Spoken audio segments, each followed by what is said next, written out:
Can't do it, pal, because maybe you're people, too. So tonight I watched them again. I wandered south on Western Avenue, crossed Addison, and there was Riverview Park. I walked around there, watching the people hurry themselves from one thing to another, each one trying to catch up with a couple of hours of fun. And then I saw a sign that read, Mentolo, the marvel of the age, knows everything. Admission 25 cents. Okay, I'm a sucker for any man who knows everything and freely admits it. He might even know what makes the world tick, like a time bomb. That'd be worth 2 bits of anybody's money. I went in. Mentolo was in the middle of his act. Battle of Waterloo proper was begun at 11:30 a.m. on June the 17th, 1815. The battle went through 5 distinct phases until the French were routed. That right, lady? Well, yes, it is. It sure is. Now, who's next? Who has the next question? You, sir. You just came in. You seem a little skeptical. Are you talking to me? I am, sir. Maybe you'd like to ask Mentolo a question. Oh, all right. What's the temperature of the sun? Mentolo, the gentleman thinks he's stumped you. The temperature of the visible surface of the sun is about 6,000 degrees centigrade. The interior temperature is estimated at approximately 20 million degrees centigrade. Is that correct, sir? I'll take his word for it. And you can, sir. Now, who's next? Who? I got a question. Very good. Ask it. Mentolo. Yes. What happened? What happened to you on the 15th of last month? What happened? The 15th? Yeah, the 15th. Mentolo. The 15th. Make him get out of here. Get him away. That's all for this show. That's all. Nothing wrong. Nothing wrong. Cheer up, folks. Everything's all right now. They're up. Okay. Mentolo, come on. Let's get out of here. It happened again, Phil. Again? You want a doctor? Huh? Now, look, mister, I said everybody clear out. Yes, I know, but this man collapsed. He looks pretty beat. I said get out. But, okay. And make it fast. Okay. Real fast. So I made it real fast, like the man said. But as I walked through the carnival grounds, that bird brain of mine that just won't let me grow old gracefully started working overtime. Why did Mentolo do a nosedive when that question was asked? What happened to him on the 15th of last month? Listen tomorrow at the very same time, and Just Plain Stone will tell you all about it. But then, just as I'd reached the edge of the carnival grounds, a voice pushed its way through my thoughts. Test your eye and your aim, folks. Knock down the ducks. It was the man who'd asked the questions. I walked over to the shooting gallery, picked up one of the rifles. I say, here you are, mister. Test your eye and your aim. Sure, thank you. That was close, pretty close. I'll try to do better. Just a little more practice, that's all. A little practice. Yeah, like everything else. Well, that's better. By the way, what happened to you on the 15th of last month? Take your shots and beat it. Why did you ask that question? Give me the rifle, mister. I got 5 more shots coming. Not tonight. Give me it. I pays my quarter. I takes my shots. I said hand me the rifle. Okay, here. You want to see something? Watch.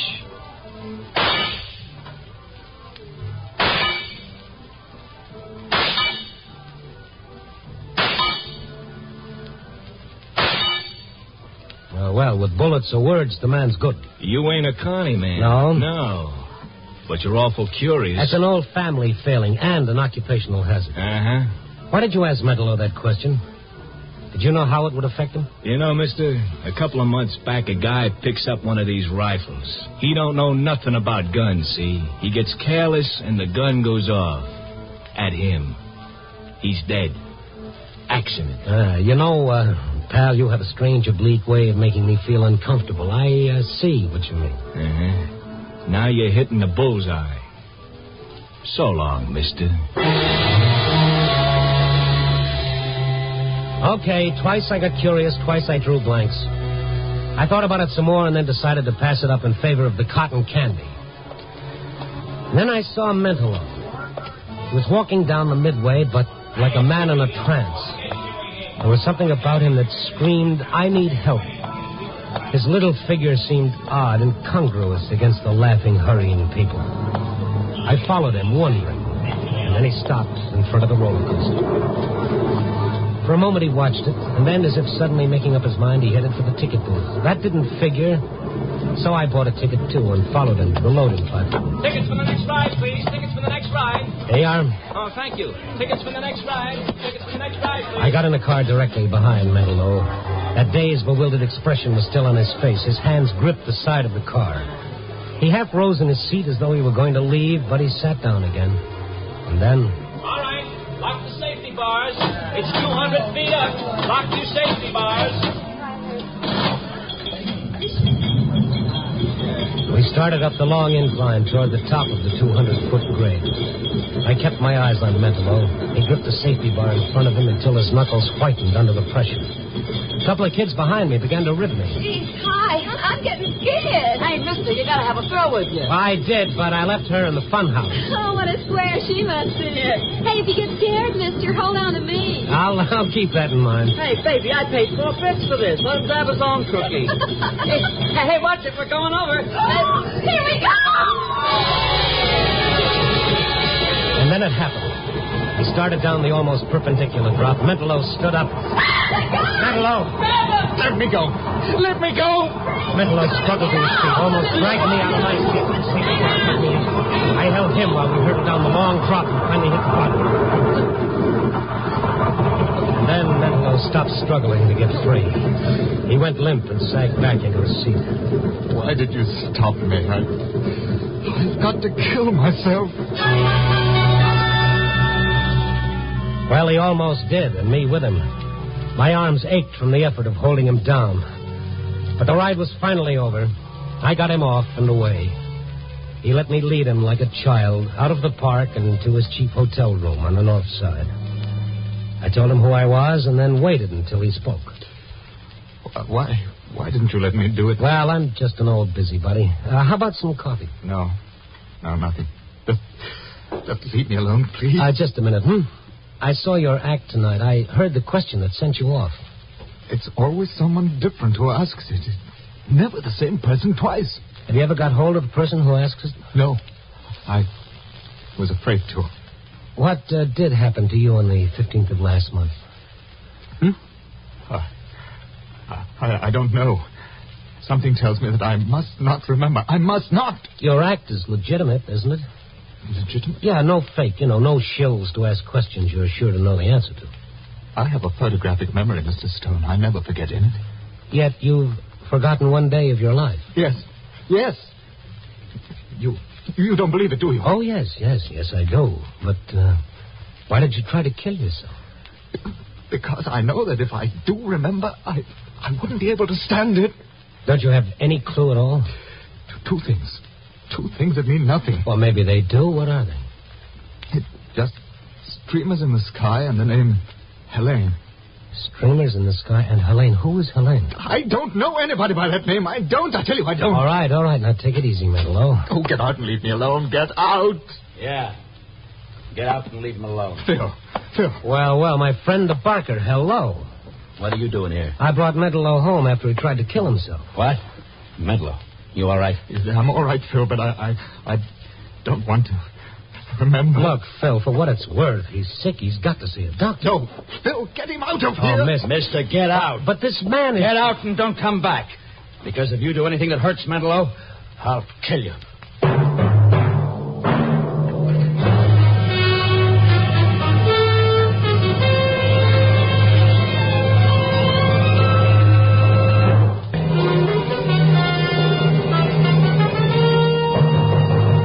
Back to Night Beat and Randy Stone.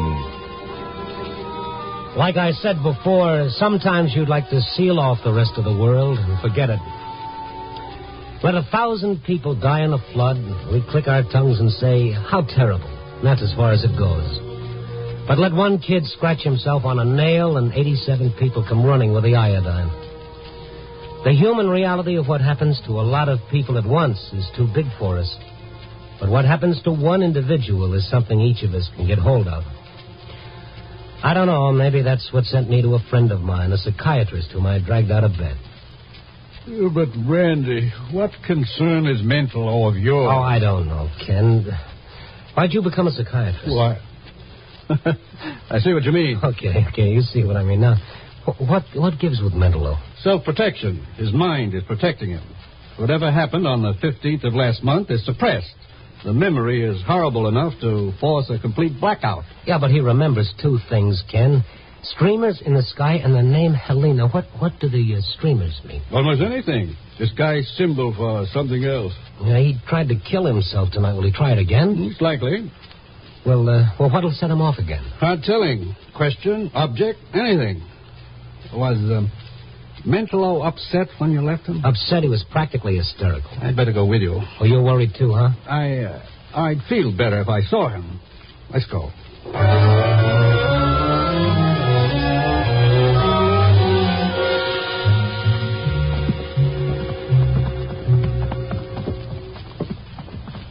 Here's the room. It's right here, 612. Randy, try the door. Open. You know where the light is? I think I saw a switch by the door. Randy. Mentalo. Don't try to unfasten that buckle. Cut the belt. Lift him. Hurry. All right. Cut that belt. Hurry up, Randy. Is he alive? I think so. All right. Easy, Ken. There. Pulse is still strong. He couldn't have been hanging more than a few seconds before we came in. Poor little devil, Ken. Look, Randy. What? There's something clutched in his hand. But, oh, yes, that's a key. That's an old-fashioned house key. Now, why? I don't know. Well, what's your guess? It's hard telling, Randy, but I do know this. He's no longer responsible for his actions. But then the next time he tries anything like this, maybe nobody will be around to stop it. Ken, is there anything that we can do? Is there anything you can do? It's up to him, Randy, but let's get him to my office. We'll see what we can do there.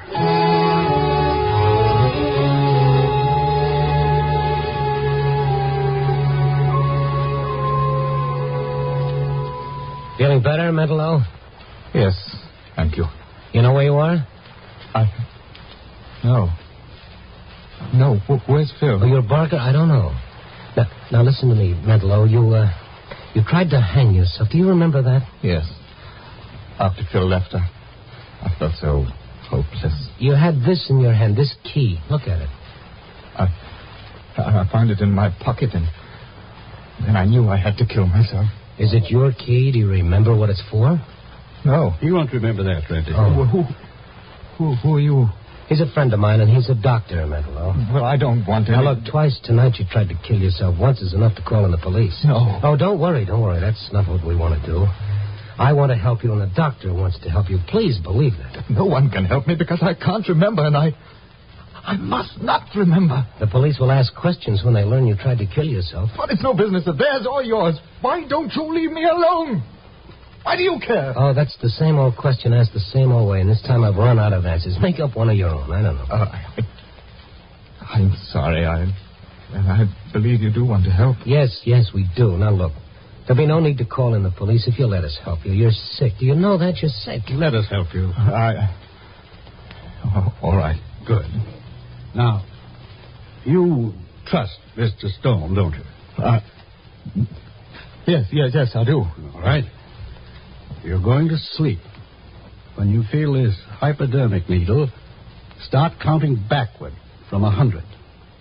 Just a little sting. Then start counting backward from 100.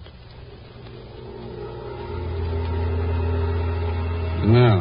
Mr. Stone. What, Mentalo? You stay near? Oh, yes, I'll stay. Start counting. 99. 99. 98. 95. 90. He knows your voice, Randy. He trusts you. You asked the question. Is it all right? Yes. Mentalo, can you hear me? Yes? It's the 15th of last month. The 15th of last month. Streamers in the sky. What streamers? What are they? Where are they? The aurora Borealis. The Northern Lights? Yes. Aurora. I went to Aurora. Aurora, Illinois? Yes. I was there. Now, you're in Aurora. Where did you go there? The house. Yes, I've got to open the door. And the key... Here's the key. Unlock the door. She's going to be here. Helene. Who is Helene? I love her. She loves me. There's the room. The room? All right. Now, you're in the room. What did you do? I waited for her. And she came in. And then Helene!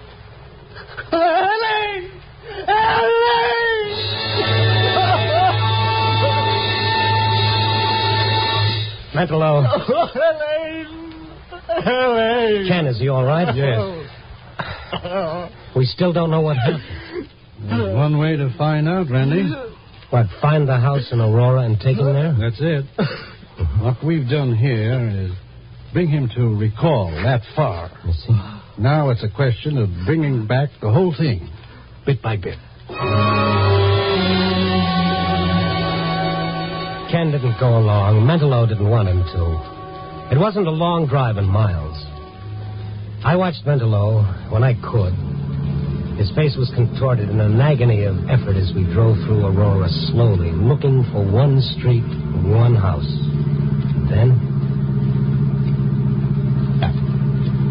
That house. But it's all boarded up. Are you sure, Mentalo? It's that house. All right.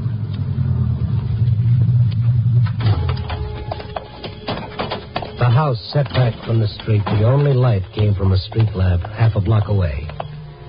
Mentalo walked slowly ahead of me, up the walk toward the porch, and then up the porch stairs. Open the door. Locked. It was locked that day, too. Well, unlock it. You've got the key. Yes, the key.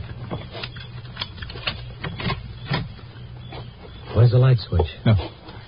No light. All right. We'll use the flashlight. Now, go ahead, Mentalo. Go ahead. There's no furniture here, Mentalo. This house is vacant. This is her house. I know. There were 3 of us here. 3. This is the room. Go on. Mentalo, think. Well, you've got to think. It's the only way you'll remember what happened. It's the only way you'll find out what's torturing you. She's here. She came to me in this room. Helene came to you here? Because she loved me. Where is she now? Her clothes. In this closet. Mentalo walked to the closet, opened it. A row of dresses hung there. A faint odor of perfume drifted through the room. For a moment, Mentalo stood there. Then he started toward a door. Mentalo, where are you going? I know. The basement. Wait for me. Down there.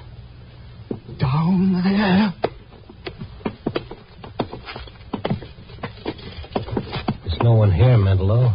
No one at all. The basement's empty. Not empty. She... Under the earth where I put her. Under the earth. Get it out. Come on, get a hold of yourself. What are you talking about? I killed her. She came to me because we loved each other. I was holding her in my arms when I killed her. Now she's down here. Under our feet. I killed her. Who was she? I killed her. You're satisfied now? You're satisfied? Bill. What are you doing here? You had to stick your nose in. You had to make him tell, didn't you? Mentalo, are you sure? Are you sure? Yeah, he's sure. And so am I, because I helped him put it here. He'd never known if you didn't make him remember. Who was Helene? You're never going to know. Helene. You had to go and make him remember. It was all over. Nobody would have known because we traveled with the yak. Yes, but somebody did know. Because somebody asked him tonight what happened on the 15th. Somebody always asked that question. Why? And who was Helene? Helene? Helene was his wife. What? He was jealous because she never loved him. She loved me. Then how could you have killed her, Mentalo? Listen to me. You only think you killed her. Because if she hadn't come here, she wouldn't have been killed. You blamed yourself.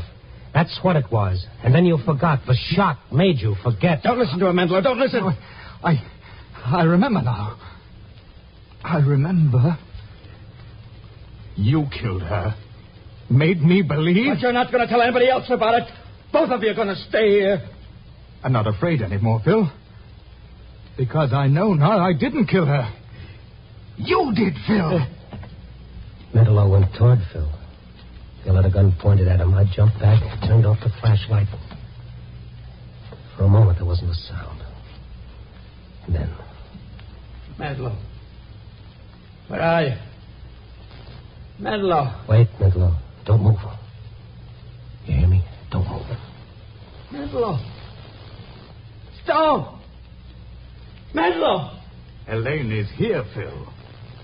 Down here. Shut up! Mentalo. I'm all right. Good. Phil. What's it going to be now? Get me out of here! Away from her! Philip! Get me out of here!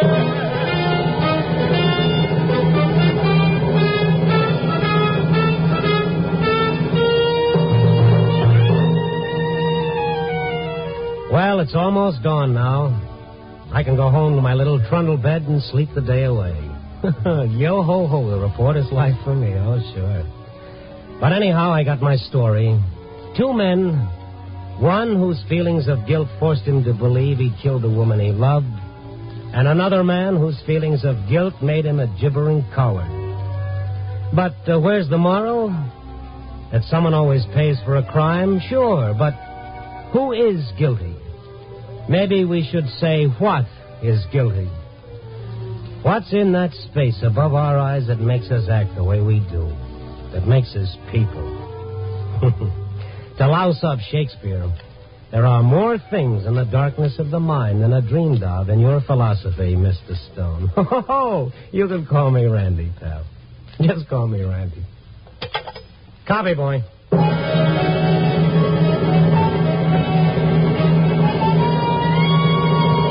Night Beat, starring Frank Lovejoy, is produced and directed by Warren Lewis and edited by Larry Marcus. Tonight's script was written by Russell Hughes with music by Frank Worth. The part of Mentalo was played by Ben Wright. Listen next week at this same time and every week as Randy Stone searches through the city for the strange stories waiting for him in the darkness.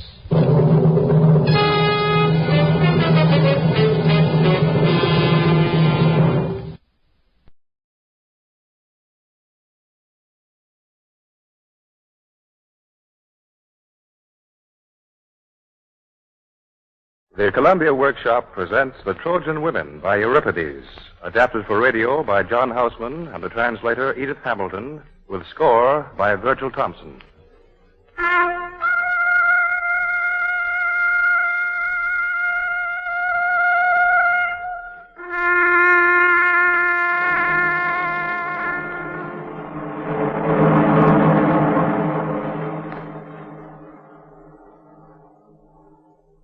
This, the world's greatest play about war, was written 2,356 years ago. It has little plot and almost no action. The characters, except for a few subordinate parts, are all women. After 10 years of war, a great city has fallen. Only women are left. Their husbands dead, their children taken from them. They are waiting to be deported as slaves.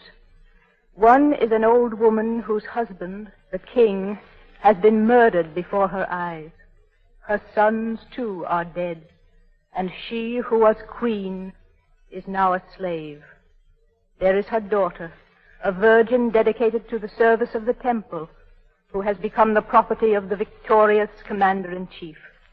Her daughter-in-law, the wife of her favorite son, is to belong to the son of the man who killed him. And there are other humbler women, weeping for the loss of home, husband, children, and everything sweet. That is the whole of it.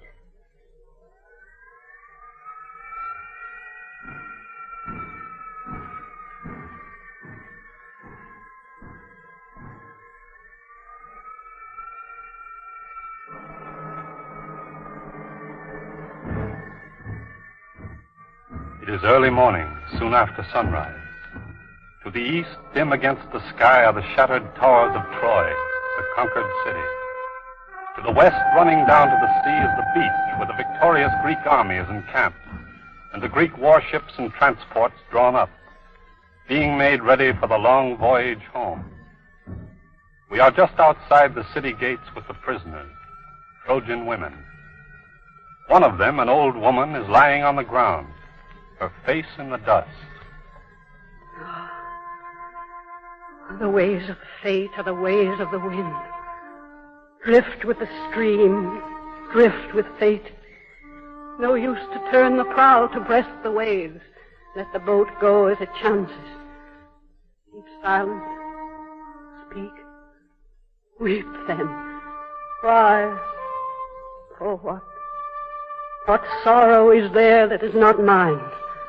Grief to weep for. Country lost and children and husband. Glory of all my house brought low. Troy is no longer. We are not the lords of Troy. Who am I then that wait here at a Greek king's door? A slave that men drive on. An old gray woman that has no home. Oh, Troy, let us weep for her. Your cry, O Hecuba. Oh, such a cry. What does it mean? There in the tent we heard you call so piteously. In the tent we were weeping too, for we are slaves. Look, child, there where the Greek ships lie. They are moving. The men hold oars. Look at the sailors standing on the prows. Oh, God, what will they do? Carry me off over the sea in a ship far from home? You ask, and I know nothing. Oh, Troy, unhappy Troy. We, the unhappy, leave you. We who are living and we who are dead. Has word come from the Greek camp? Whose slave shall I be? Wait for the lot drawing. It is near. Am I a slave? To whom? Where? How? An old gray woman patient to endure. A bee without a sting. An image of what was alive or the ghost of one dead. I watch at a master's door. I nurse his children. Once I was queen in Troy. The shuttle will still pass through my hands, but the loom will not be in Troy. My dead sons, I would look at them once more. Never again. Worse to come, a Greek's bed. Oh, never. Not that for me. Look, soldiers, they're coming. To tell us what? What will they say? A detachment of Greek soldiers is marching up from the beach. It has come. Once we only feared it. The lots are drawn. A different man takes each. My daughter. Who drew her? Cassandra. King Agamemnon chose her. To serve his Spartan wife? No, for the king's own bed. Oh, never. She is vowed to God, a virgin always. And she is mad now. Driven mad with that grief, too. My other child you took from me. She is free from trouble. And Hector's wife, my Hector, where does she go? Andromache? Achilles' son took her. And I, old gray-haired, whose slave am I, creeping along with my crutch? Slave of the king of Ithaca, Odysseus. Pity me, women of Troy. Oh, Hecuba, you know what lies before you. But I, what man among the Greeks owns me? Go now and bring Cassandra here. Be quick. We must give her to the chief, and then these here to all the other generals. Open there. Open the gates.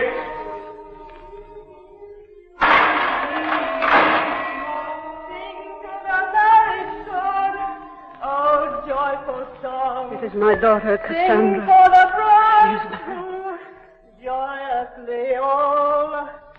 Maidens of Troy, dressed in your best. Hold her fast. Honor my marriage. Poor frenzied girl. Oh, Mother, crown my triumph with a wreath. Be glad, for I am married to a king, Agamemnon, the great, the glorious Lord of Greece. I shall kill him, Mother.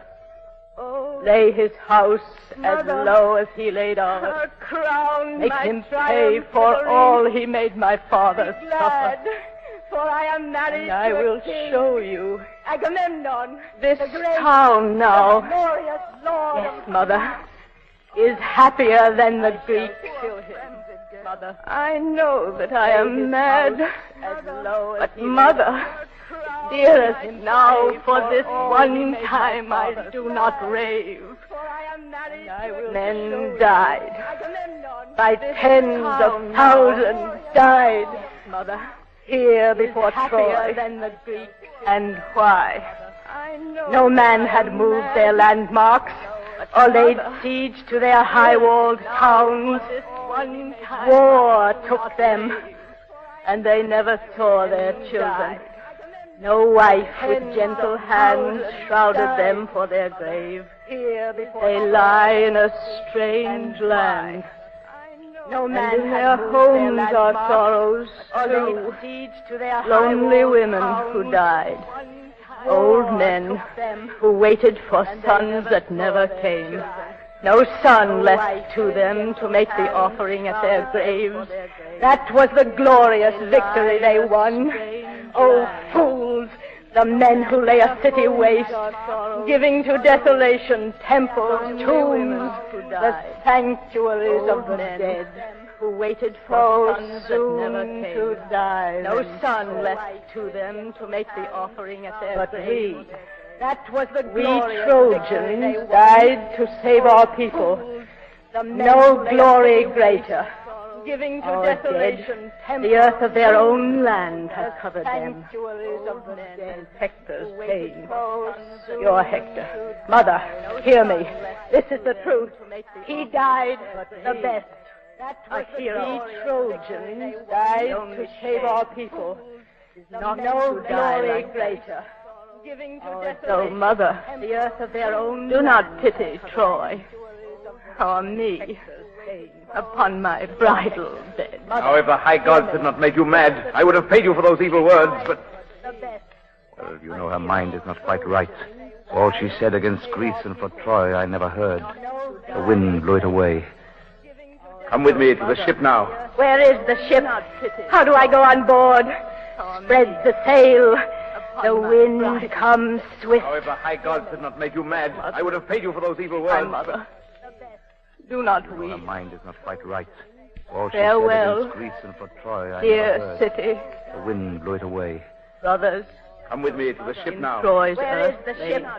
How do I go on board? My father. Spread the sail. A little time. Wind comes swift, and I shall be with you. I would have paid you for those evil My words. mother. Do not weep. Her mind is not quite right. Now Cassandra is led off by the soldiers, down toward the ships. Blew it away. Brothers. Come with me to the ship now. The Queen!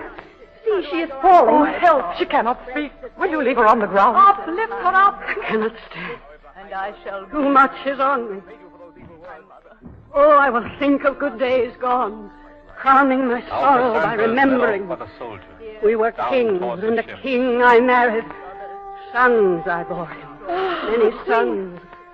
No woman, Trojan, Greek, or stranger had sons like mine. I saw them fall beneath Greek spears. Oh, I will think of Father. I saw him fall, murdered. I myself on the altar when his town was lost. My daughters, maidens reared to marry kings, torn from me. All gone. No hope that I shall lay on their faces anymore, or they on mine. And now the end. An old gray slave, I go to Greece.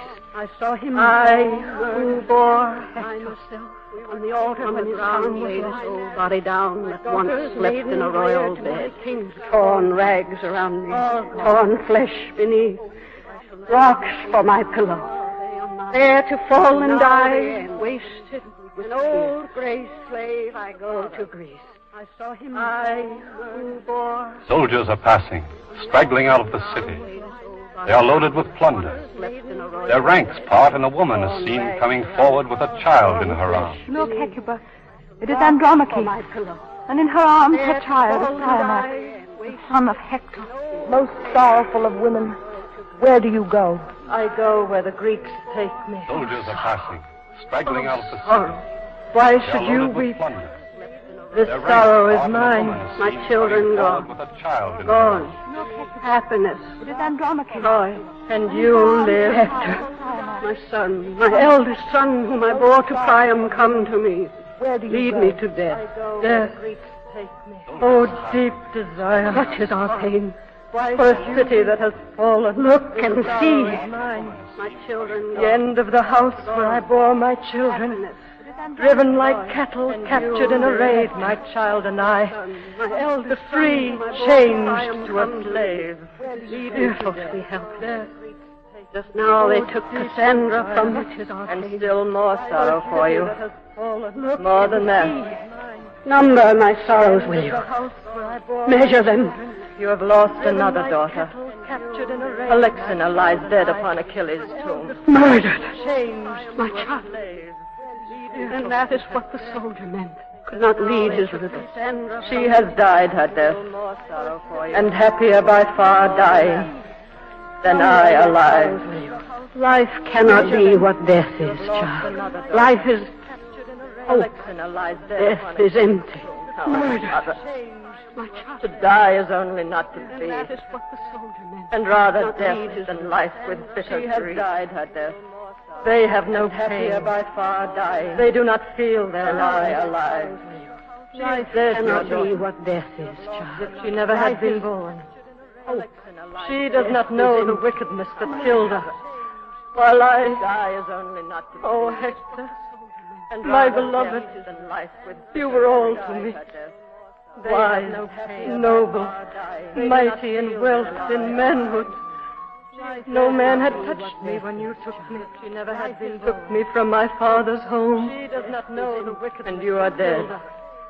And I, with other plunder, am sent by sea to Greece. You were all to me. You're dead, Alexina, you weep for. Noble. What does she know of pain like mine? The living must have hope. Not I. Not anymore. I will not lie to my own heart. And I, no good will ever come, am sent by sea to Greece. Point of pain. You're dead. You mourn your ruin, and in your words I do my own pain like mine. A detachment of soldiers is approaching, coming up from the beach again. Not anymore. The noblest man that was in Troy, O wife of Hector. Do not hate me. Against my will I come to tell you. The people and the kings have all resolved. What is it? Evil follows words like those. Your child must die. There. Now you know it all. Coming up from the beach. They said a hero's son must not grow up a noble God, man. on their own sons may that verdict fall. But from the towering wall of Troy be thrown. Against my will I come to tell you. Now let it be done. The kings have all resolved. What is it? Don't Evil think so follows to him. words like those. Bear your pain the way brave women suffer. There. Now you know it. Don't look for any help. Think a hero's son must not the city gone. Her husband too. And you were captive and alone. One woman. How can you fight us? Now let it be done. Bear it as best you can. Give me the child. Bear your pain the way brave women suffer. Die, my best beloved. Don't look for any help. My own. Think my treasure. City gone. In cruel hands. You leaving your mother comfortless. How can you fight us? Your father was too noble. As best you can. That is why they kill you. Give me the child. Weeping, my little one. Die. There. My own. You cannot know what waits for you. And why hold me with your hand so fast? Leaving your mother. You little bird. hiding beneath my wings. Too noble, and Hector will not come. He will not come up from the tomb, great spear in hand, to save you. You cannot know what will. How will it be? Falling down, down, all broken. None to pity in my wings. And Hector will not come. Held in my arms. He will not come up from the tomb, great spear in hand. The fragrance of you cannot know what will. How will it be? Nothing then. Falling down, from which your baby mouth sucked milk. All broken. My labor too. My care. When I grew wasted watching you. Held in my arms. He will not come up from the tomb, great spear. Never again. The fragrance come closer. How will it be? Closer. Your mother before you. From which your baby mouth. Put your arms around my lips. My labor. Now, kiss my care. Lips when I grew wasted watching you. Held in my arms. Quick! Take him. Throw him down. Feast on his flesh. God has destroyed me. And I cannot save my child. Boy, go and clasp those loving hands. Poor mother. Throw him down. Come now, up to the city wall, where you must die. God has destroyed me. Take him away. And I cannot. Now the soldiers are marching away into the empty city. One of them carries the child, Astyanax. And clasp those loving hands. Child, son of my dear son. Come now. Poor child. Up to the city wall. What can I do for you? Die. All I have now to give is grief. Tears and more tears. Now the soldiers are marching away into the empty city. One of them carries the child, Astyanax. And clasp those loving hands. Child, son of my dear son. Come now. Poor child. Up to the city wall. What can I do for you? All I have now to give is tears and more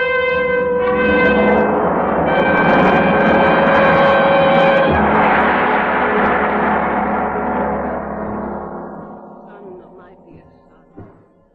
Come now. Poor child. What can I do for you? The detachment of soldiers is returning from the city. Two of them are carrying on a shield the body of the child, Astyanax. Bringing back the body. They threw him from the tower. As one might pitch a ball. And now they have brought him here. The detachment of soldiers. One ship is waiting Hecuba. Two of them Take are aboard the carrying last on a of all the shield spoil. Body of the child, The chief himself had sailed because of news he had. And with him went Andromache. They threw him from the tower. As one might pitch a ball. And this bronze-fronted shield which Hector used in battle, she begged that he might lie upon it in his grave. And in your arms she told me I must lay him, this waiting Hector, for you to cover the body if you take aboard the last of all the spoil. Of anything. The chief himself had sailed because of news he had, and to put flowers on him went Andromache. And she has gone. So after you have laid him out, which Hector used in battle, she begged that he might lie upon it. And a loud trumpet call is sounded. In your arms, she told me I must lay. Go to the Greek ship to cover the body. Embark, all of you, of anything. Chief himself here is the body because of news he had, and to put flowers on him. From trouble I saved you, and she has gone. As we passed the stream, I let the water run on him and washed his wound. A loud trumpet call is sounded. In your arms, Shield down. Go to the Greek Great round shield of Hector. all of you. I wish I need not look at it. Here is the body. The shield is set down, and the Greek soldiers march off in formation. As we passed the stream, I let the water They have gone now, down the hill toward their ship. Hecuba and the other women are left alone. The great round shield. You conquered. Well, your spears are sharp, but not your wit. You feared a child. Greek soldiers You march murdered off in him. formation. You were frightened then. You thought he might build up our ruined gone. Troy. Down the hill And yet, toward their ship. when Hector fought and Hecuba and the thousands other at his women are left side, we fell beneath you. You conquered. Now, well, your spear, the sharp, but not your wit. The city captured, that child, and the Trojans dead. You were frightened then, little child. You thought he might build up our ruined Troy.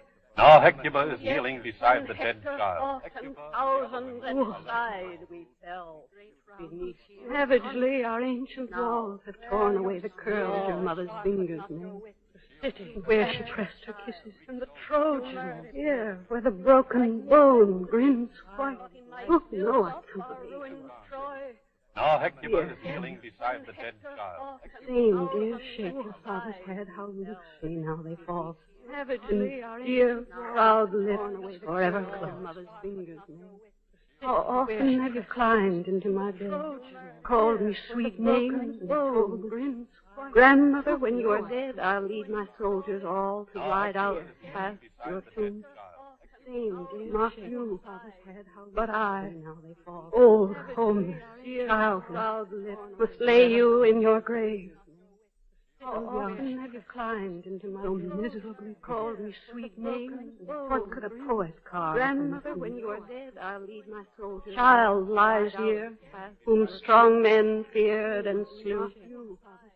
Ah, they should boast of that. Must lay you in your covering for the dead body as we still have. God has not left us much to make a show with. What could a poet carve? Some of the women come forward, offering their torn cloaks, which Hecuba lays over the body of the child. Here for your hands we bring the shrouds. All that we have we give you. Once our prince. So on your wedding day I would have dressed you, highest princess of the East, your bride. Some of the women come forward. Now on your dead body I lay raiment. All that is left of the splendor that was Troy. For your hands we bring the great shield of Hector. All that we glorious in battle, it too shall have its share of honor. So on your wedding day I would have lie beside the bed. Highest princess, child of our bitter your bride. The earth will now receive you. Dead body I lay Mourn, all that is left. Mourn, weeping for all the dead. Bitter shield of Hector. All that we glorious in battle, it too shall have its share of honor. So on your wedding day. Now the funeral rite begins. Hecuba's hands move over the child's body in a ritual gesture of healing the wound. I heal your wounds. With linen I bind them. My words only not in truth, bitter. But soon among the dead your father will welcome. Now the funeral rite beat begins. Your head. Hecuba's hands lift your move hands over the child's and let body them in a fall. ritual gesture of healing the wound. Heal your wounds. With linen I bind them. All this the gods would have pain for us, and pain for Troy, your father. And yes, had God not bowed us down, not laid us low in dust, none would have sung of us or told our wrongs in stories men will listen to forever.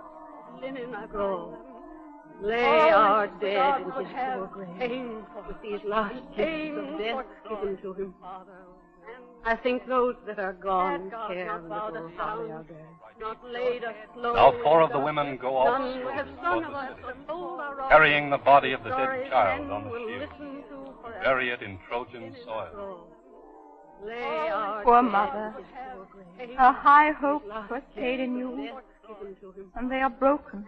They called you happy at your grave, a good man's son. Now 4 of the women go off. Look, on the heights of Troy, flames, fire, flinging torches, fire, look! Smoke is beginning to rise from the buildings of the city. This is the end. High hope, the height of sorrow. Troy is burning. I think hurry, old priest, if you can, a little nearer. Here, where I can see my city. Say goodbye to her. Look, you are so proud. Fire, flinging torches, soon one name the whole world. Smoke is beginning to rise from the buildings of the city. Save our country, Lord. Father who made us, you see your children suffering. Have we deserved them? Cease, but Troy has here where I can see my city now. Say goodbye. Never again. Oh, terror. Our lights up the whole town. My rooms are burning. The citadel is all flame now. Troy is vanishing. War brother who made of us is left going up in smoke. The glorious houses fall. Have we deserved here? And then the fire. Children, hear your mother is calling you. Children, they are dead. Those who are called. They will drive us away like cattle who are slaves far away. The citadel. I am my husband. You are dead. The evil that has found me, your wife. Do you know? No. Death has darkened his eyes. He was good and the wicked killed him. So let him fall. Your mother is calling you. The earth is kind. Dust is setting out like smoke. I cannot see my house. All gone, all vanished, and we are gone. One here, one there. And Troy is gone forever.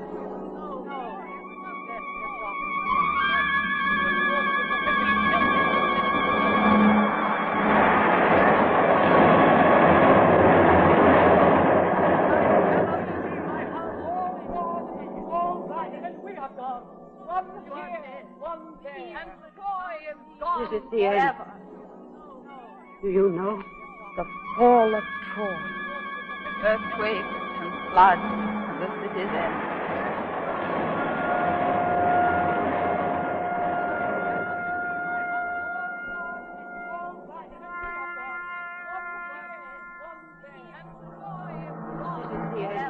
Trembling body, you know. Old, weak limbs. Carry me on to slavery. Farewell, my... Farewell, my home, where once my children stayed. There below, the Greek ships wait. Body, you know. Old, weak limbs. Carry me on to slavery. Farewell, my... Trojan women walked slowly down the hill to the Greek where ships, once my children toward their bondage. There below, the Greek ships wait. You have just heard the Columbia Workshop's production of The Trojan Women by Euripides, adapted for radio by John Houseman and Edith Hamilton from Miss Hamilton's translation. The score for sound and music was composed for this broadcast by Virgil Thompson. The players were Mildred Natwick as Hecuba, Joanna Roos as Cassandra, Tita Johann as Andromache, Jessica Tandy, Grace Coppin, and Rose Keene played the three women. George Coulouris was the soldier. The announcer was Baron McGrath. John Houseman directed.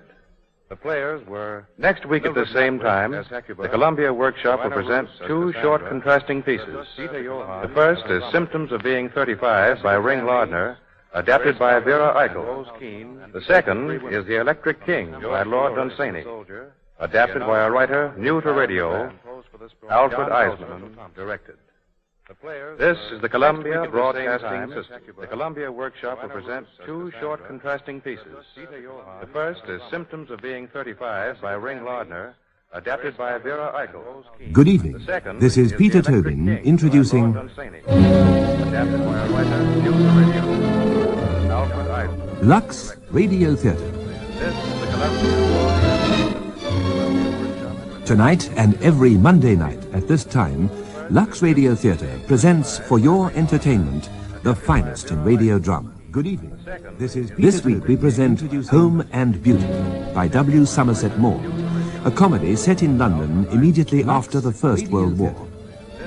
What happens when a young woman finds herself married to two men at the same time, both of whom she loves dearly?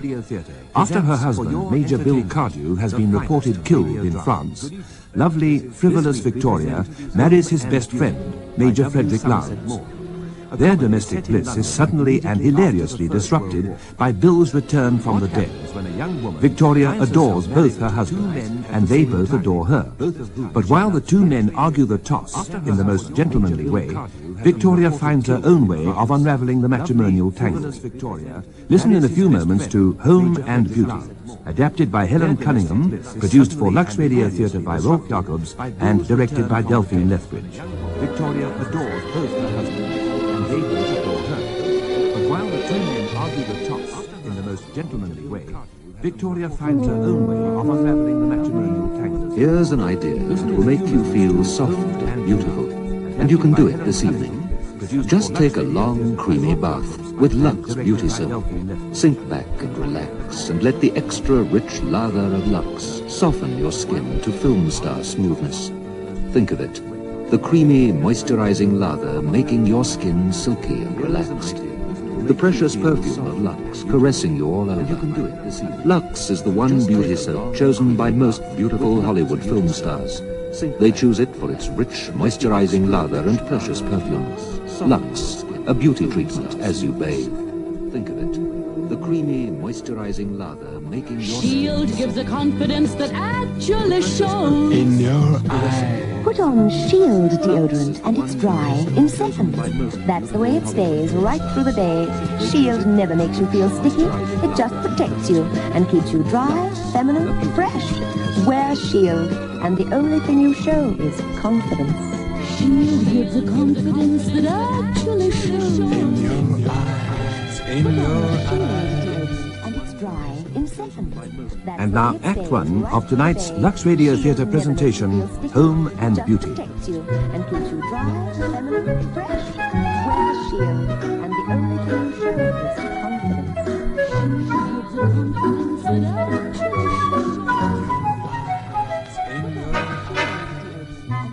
Victoria, there's someone downstairs to see you. Who is there? Who? Mr. Lester Peyton. I didn't know you were still seeing anything of him. He has been rather attentive lately. You should have married him instead of Freddie when poor Bill was killed in France. He's made a fortune during the war. He's got a Rolls Royce. And he can wangle things like butter and sugar. Mother, don't talk like that. Freddie was Bill's best friend. It's only natural I should turn to him for comfort. And I adore him. Oh, he's a little unreasonable at times, but then so was Bill. I adored him, too. And they both adored me. All the same, both so handsome. Oh, look at their photographs side by side on my dressing table. And both dear so. I flatter myself there aren't many women who've been married to two dear so. I know, darling, but Bill was very fond of Freddie, and particularly wanted our child to be called after him. That's why I called him Frederick, although he was born 3 months after poor Bill was killed. I know, and that's why now you've married Freddie and had a son, you called him William. Yes, I thought it was only fair, and Freddie agreed. By the way, where is Freddie? I'm absolutely furious with him. He promised to take me out to luncheon, but he never turned up. Didn't even telephone. I think it's too bad of him. He may be dead for all I know. What about Mr. Peyton? Are you going to see him? You can't keep him waiting all afternoon. I may as well. Go and bring him up, Mother. You're going to receive him up here? In your bedroom? Certainly, it's the only room in the house apart from the nursery where there's a fire. You know how difficult it is to get cold. Oh, yes, we mustn't keep Mr. Peyton waiting. Just give me a moment to put on some fresh. Bad of him. He may be dead for all I know. What about Mr. Peyton? I hope you didn't mind being dragged up all these stairs, Mr. Peyton. We have to be frightfully economical with our coal, you know. I can only afford to have a fire in my bedroom. You're not going to tell me that you have any trouble in getting coal. Why on earth didn't you let me know? You don't have to say you could get me some. Well, it's quite out of the question that a pretty woman shouldn't have everything she wants. I told Freddie that I felt sure he could wangle it, but... Well, I mean, what's the use of being at the War Office if you can't have some sort of pull? We have to be frightfully. Leave it to me, I'll see what I can do. How marvellous of you. Now that these men are coming back from the front, no one will look at us poor devils who stayed at home if we don't make ourselves useful. Well, you only stayed because it was your duty. Oh, I volunteered, you know. I didn't wait to be called out. The government said to me, you're a shipbuilder, go on building ships. So I built ships. And a little bird has whispered to me that the government intends to show its appreciation of your services in the honours list. Doesn't ask for that. One's glad to have been able to do one's bit. Oh, how true that is. That's just what I feel. Well, you only stayed because it was your duty. I don't know how many committees I sat on or bazaars I opened. That's true. At the beginning of the war, you know, I worked in a canteen, but I had to give that up because I could never go out to lunch anywhere. I did think of working in a hospital, but they said I had no training. Oh, I'm sure you would have made a very good nurse, dear. I didn't propose being the ordinary sort of nurse. I was quite content to leave that to those who had to make their living by it. But it doesn't need any particular training to be nice to those poor, dear, wounded boys, to shake up their pillows and take them flowers and read to them. They only need sympathy. I don't know anyone who has more. Oh, I'm sure With people I like. Well, darling, I think I can see how my precious little grandsons are. Oh, yes, Mother, do. Nanny's taken Fred out, but Baby's in the nursery. Excuse me, Mr. Baby. Yes, of course. To be nice to those poor, dear, wounded boys. You have two children, haven't you, Mrs. Lawrence? Yes, 2 sons. Fred, who'll be 2 next month, by my first husband, Bill Cardew, and William, who's just 4 months, by my second husband. Well, darling, I'm sure you're a wonderful mother. I adore my children. And a perfect wife. Mother, do. Doesn't your husband? He's only my husband. His opinion doesn't count. He's a lucky man. I envy him. Do you? 2 children. Shall I tell you what I think of you, Mrs. Lawrence? No, don't. You'll only exaggerate. You know, there are only 2 qualities that I flatter myself on. I'm not vain, and I am unselfish. Here's my husband now. Oh, good afternoon, My Lady Lawrence. husband. His opinion doesn't count. He's a lucky Have you man. been all this time? At my club. But you promised to take me out to luncheon. Did I? Oh, I forgot all about it. Don't you let I'm me so exaggerate. sorry. Were you busy? Yes. Bill was never too busy to give me luncheon when I wanted it. Fancy that. Well, I've been getting along. Now the war's over, you fellas can take things easily. My work goes on just the same. That's a new car you've got, isn't it? I have to get about somehow, you know. So do I, but being only a soldier, I manage it on my own 2 feet. Well, goodbye, Mrs. Lawrence, and goodbye, Major. Goodbye. So nice of you to come and see me. I'm so sorry. Were you busy? Yes. No, Bill was never too busy to give I'd be glad to know why you threw me over like that. Are you obliged to receive visitors in your bedroom? You fellas can take things You easy. don't mean to say you're jealous, darling. That's a new car you've got. I thought you seemed Get about grumpy. somehow. Come and give me a Why, nice but kiss. being only... I'm not in the least jealous. Oh, you silly old thing. Goodbye, You know, Mrs. it's the only Lawrence. room in the house that's got a fire. Why the dickens don't you have one in the drawing room? Poor lamb, have you forgotten there's been a war and there happens to be a shortage of coal? Are you obliged to I'll receive tell you exactly why we don't have a fire in the drawing room. Patriotism. Well, I'm dashed if I can see why it'd be less patriotic to have a fire in the drawing room where we could all benefit from it, rather than here where it's no good to anyone but you. Darling, you're not going to ask me to do without a fire in my bedroom. How can you be so You have one in the selfish? drawing room. Heaven knows I don't want to boast about anything I've done, but after slaving my life out these last 4 years, I do think I deserve a little consideration. I'll go and see the kid. It's not as if I grudge you the use of I my can see why You it'd be can sit less here as much as patriotic you to have a like. fire in the drawing room where we Besides, could a man all has his benefit club. from He it. can always go there if he wants to. I apologize. You're quite right. You're always right. I thought you wanted me to be happy. But I do, darling. Before we were married, you said you'd make that the chief aim of your life. I can't imagine a sensible man would want a better one. Confess you've been a beast. Oh, brute beast, darling. No, I asked you to give me a kiss just now. When it's not a request I'm in the habit of having ignored. And I trust it's not one that you're in the habit of making all and sundry. I thought you wanted me to be happy. But I do, darling. Before we were married, you said you'd make that the chief aim of your life. Tell me why you forgot to take me out to luncheon today. I didn't forget. I was prevented.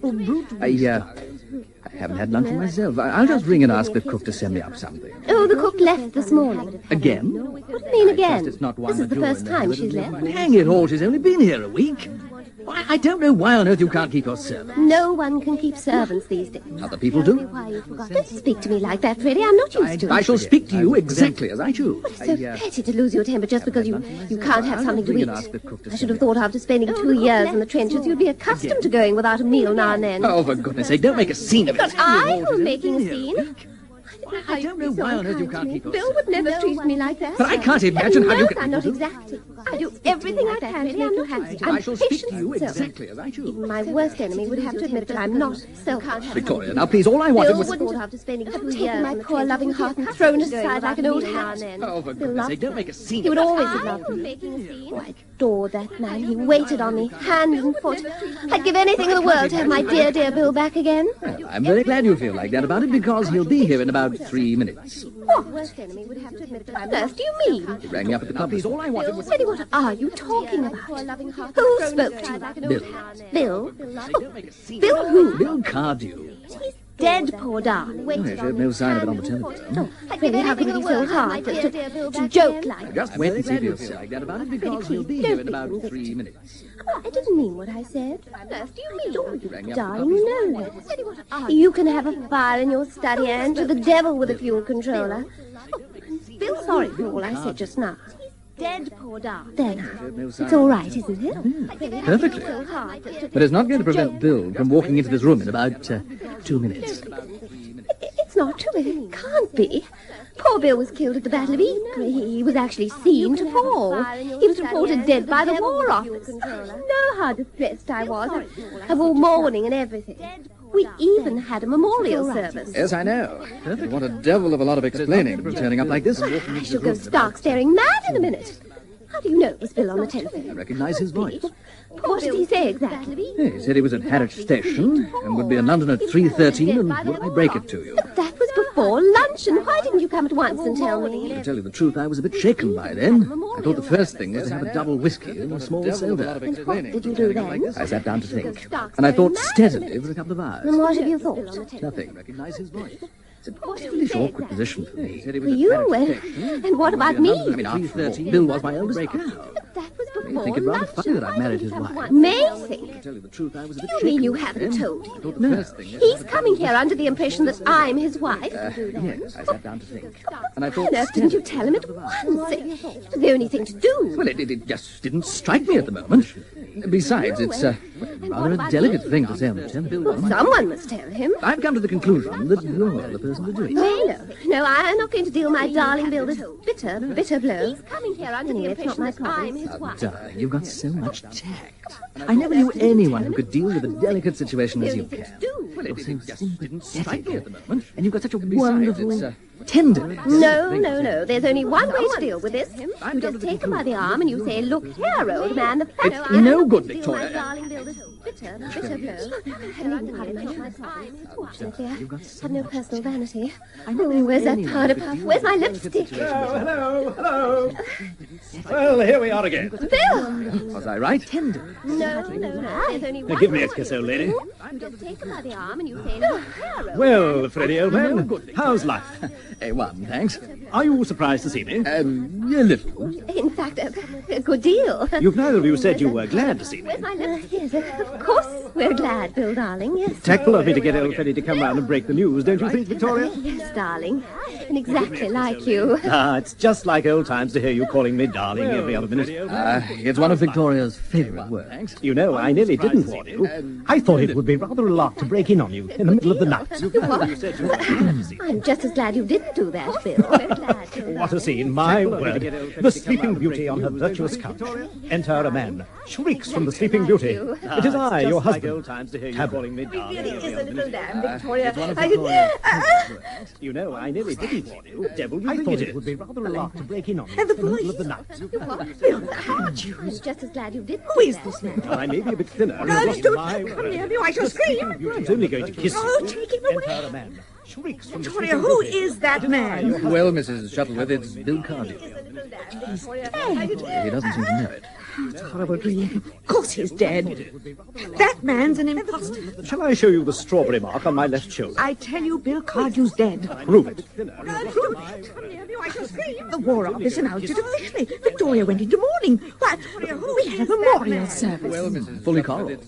Did you have a memorial service for me, Victoria? Oh, that was nice of you. I say, old man, we don't want to hurry you now, but we're all waiting for some sort of explanation. Well, I was coming. I was just giving you time to get over your first raptures at seeing me again. Well, have you got over them? I can only speak for myself. I was wounded at Ypres. Badly wounded. Yes, a fellow saw you fall. Said you were shot through the head. Stopped a minute and saw you were killed and went on. Well, I wasn't. I was eventually picked up and taken to Germany. Next thing I knew, I was in hospital. And my memory had completely gone. Very strange. But your memory came back. Yes, gradually. It only returned fully shortly before we were released. Well, couldn't you have written then? They said I'd arrived before a letter, or even a telegram. I suppose it is possible. Well, I'm not dead, as you can see. And what's more, I propose to live for another 40 years, if not 50. Now, I wouldn't mind getting out of these dirty clothes and into something decent. I'll just go through to my dressing room. I remember I had a blue serge suit that was rather dressy. Wait a moment. I've put all your clothes away. They said I'd wear. In camphor. You can't put them on until they've been well aired. Oh, well, I suppose I can... I say, is that the kid? What's his name? Well, don't you remember just before you went away, you said you'd like him called Frederick if he was a boy? Yes, I did. But you said you'd made up your mind to call him Love. Yes, well, when I thought you were dead, I felt I must respect your wishes. Of course, I asked Freddie to be godfather. Has the old ruffian been a standby to you while I've been away? I have seen a good deal of him, yes. I felt you were safe with him, though. He's a brick. I say, spare my blush. He was very kind to me during my bereavement. Dear old chap. I knew you were a tower of strength. I did what I could, you know. Don't be so modest about it. Well, I'm going along to the nursery to make his lordship's acquaintance. Oh, something's got to be done. Yes, what? Oh, Freddie, think of something. I don't know what to do. Well, you've got to do something, even if it's only something stupid. The only thing that occurs to me is to stand on my head. Hey, Victoria, I think we've been done. That child, so modest about it. On my soul, there's not much of it for a 2-year-old.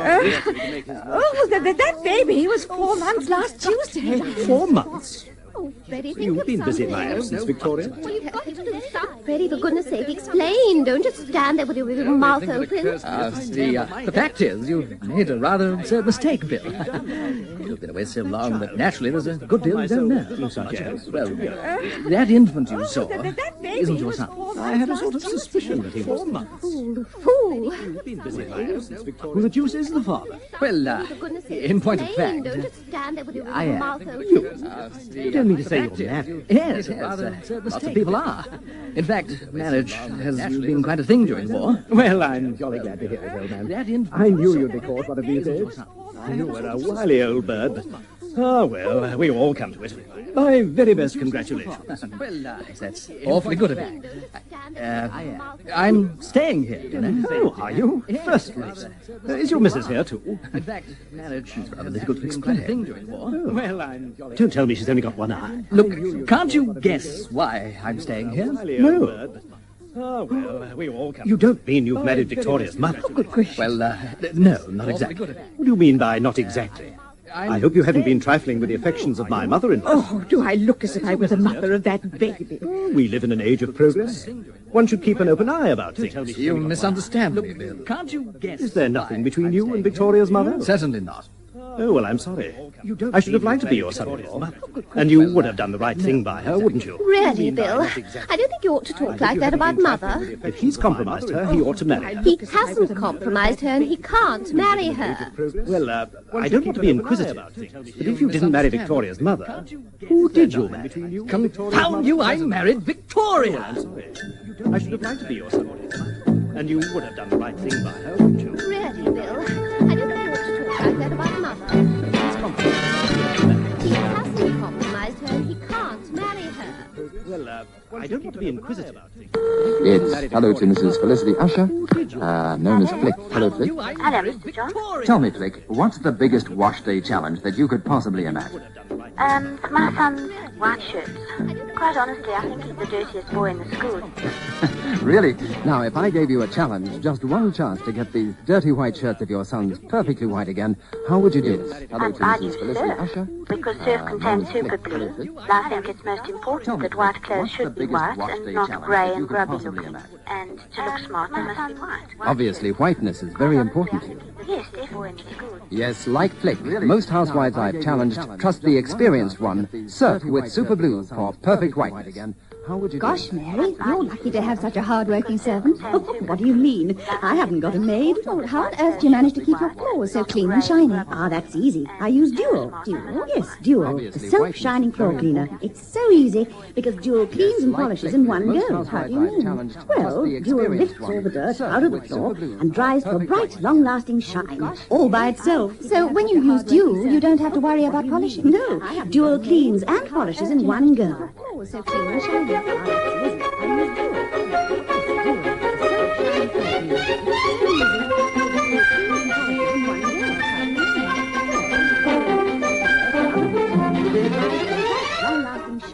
All by itself. So when you use Dual, So sorry to have kept you waiting in this chilly drawing room, but I was still dressing. You're very kind to have come so soon. What a catastrophe. You must be beside yourself. What in heaven's name are you going to do? I've no idea. That's why I telephoned you. You have encouraged me to bring all my difficulties to you. Yes, of course. We must discuss the matter. I suppose you've been having the most terrible scenes. Oh, heartrending. You see, they both adore me. You? I only want to do my duty. How exactly like you. It was so sweet of you to come and see me at once. I was afraid you wouldn't have time. You think I'd allow anything to stand in the way when you sent for me? Oh, but I shouldn't like to think that you were putting yourself out on my part. I wish I could pretend I were. As a matter of fact, I was only going down to see a place I'd just bought in the country. And as I wanted to try my new rolls, I thought I'd kill two birds with one stone. stone. Oh, I didn't know you were buying a place. Oh, it's a very modest little affair. The park is not more than 300 acres, and there are only 15 beds. But you see, I'm a bachelor. I want so little. But where is it? Oh, it's near Newmarket. A man in my position is bound to do something for the good of the country. It seems to me that they patronize a good old English sport which gives employment to numbers of respectable men as an occupation which is truly patriotic. I didn't know you were buying a place. I'm going to take up racing. Oh, I think it's splendid of you. So many men waste their money on their own selfish pleasures. It's such a relief to come across anyone who's determined to make thoroughly good use of it. I've often wondered why you didn't go into Parliament. For the past 4 years, I've been too busy winning the war to bother about government. Yes, but now they want strong men of keen intelligence and dominating personality. It's possible that very soon I shall have the opportunity to show what sort of metal I'm made of. Not in the House of Commons. In the House of Lords. You mustn't ask me to betray the confidence of the Prime Minister. For the past 4 years, I've been splendid in scarlet and ermine. But it's too bad of me to talk about my own concerns when yours are so much more important. Oh, but you don't know how I love to hear you talk about yourself. One feels a brain behind every word you speak. It's easy to be brilliant when one has a sympathetic listener. Of course, Bill and Freddie are darlings, but their conversation is a little limited. During the war, you know, it was rather smart to talk about guns and flying machines and flea bags. But now... I understand so. Yours are so much more. Oh, but why do you call me that? Out of pure embarrassment, I don't know whether to call you Mrs. Cardew or Mrs. Lowndes. Well, why don't you split the difference and call me Victoria? Of course, Bill and Freddie are darlings. It'll make me feel that you're not an entire stranger. I need a friend badly. I don't want to see I'm married to 2 men, and I feel as if I were married to neither. I wish you weren't. I wish with all my heart you were. Why? Can't you guess? Out of pure embarrassment. I must be very stupid. Don't you know that? I don't. Why don't you I curse my unhappy fate that I didn't meet you before you were married. Would you ask me to marry you? Morning, noon, and night, until you consent. I never want a Paris model so much as when I know it's been sold to somebody else. I wonder if you would want to marry me if I were free. Yes, with all my heart. But I'm not free. And you, if you were, would you marry me? I don't believe you're the sort of man who would ever take no for an answer. You're perfectly Ask me to adorable. marry you. Morning, noon, and night. I wonder if you'd take me out to luncheon. Give me a chance. Then come back in half an hour. I know it's been sold to somebody else. I wonder if you would want to marry me if I were free. Yes, with all my heart. Oh, But I'm not. you're in here, Freddie. Why the devil have you left the window open? It's freezing. I was trying to warm the room up a bit. Besides, they say it's healthy. Well, a short life and a merry one for me. I like a fug. Well, that won't make it any warmer. I tried that. You silly ass. Oh, why didn't you light the fire? Don't be so darned unpatriotic. You can't have a fire in the drawing room. Victoria must have one in her bedroom so that I... Where in here, Freddie? Did you get that suit? Rather saucy, I flatter myself.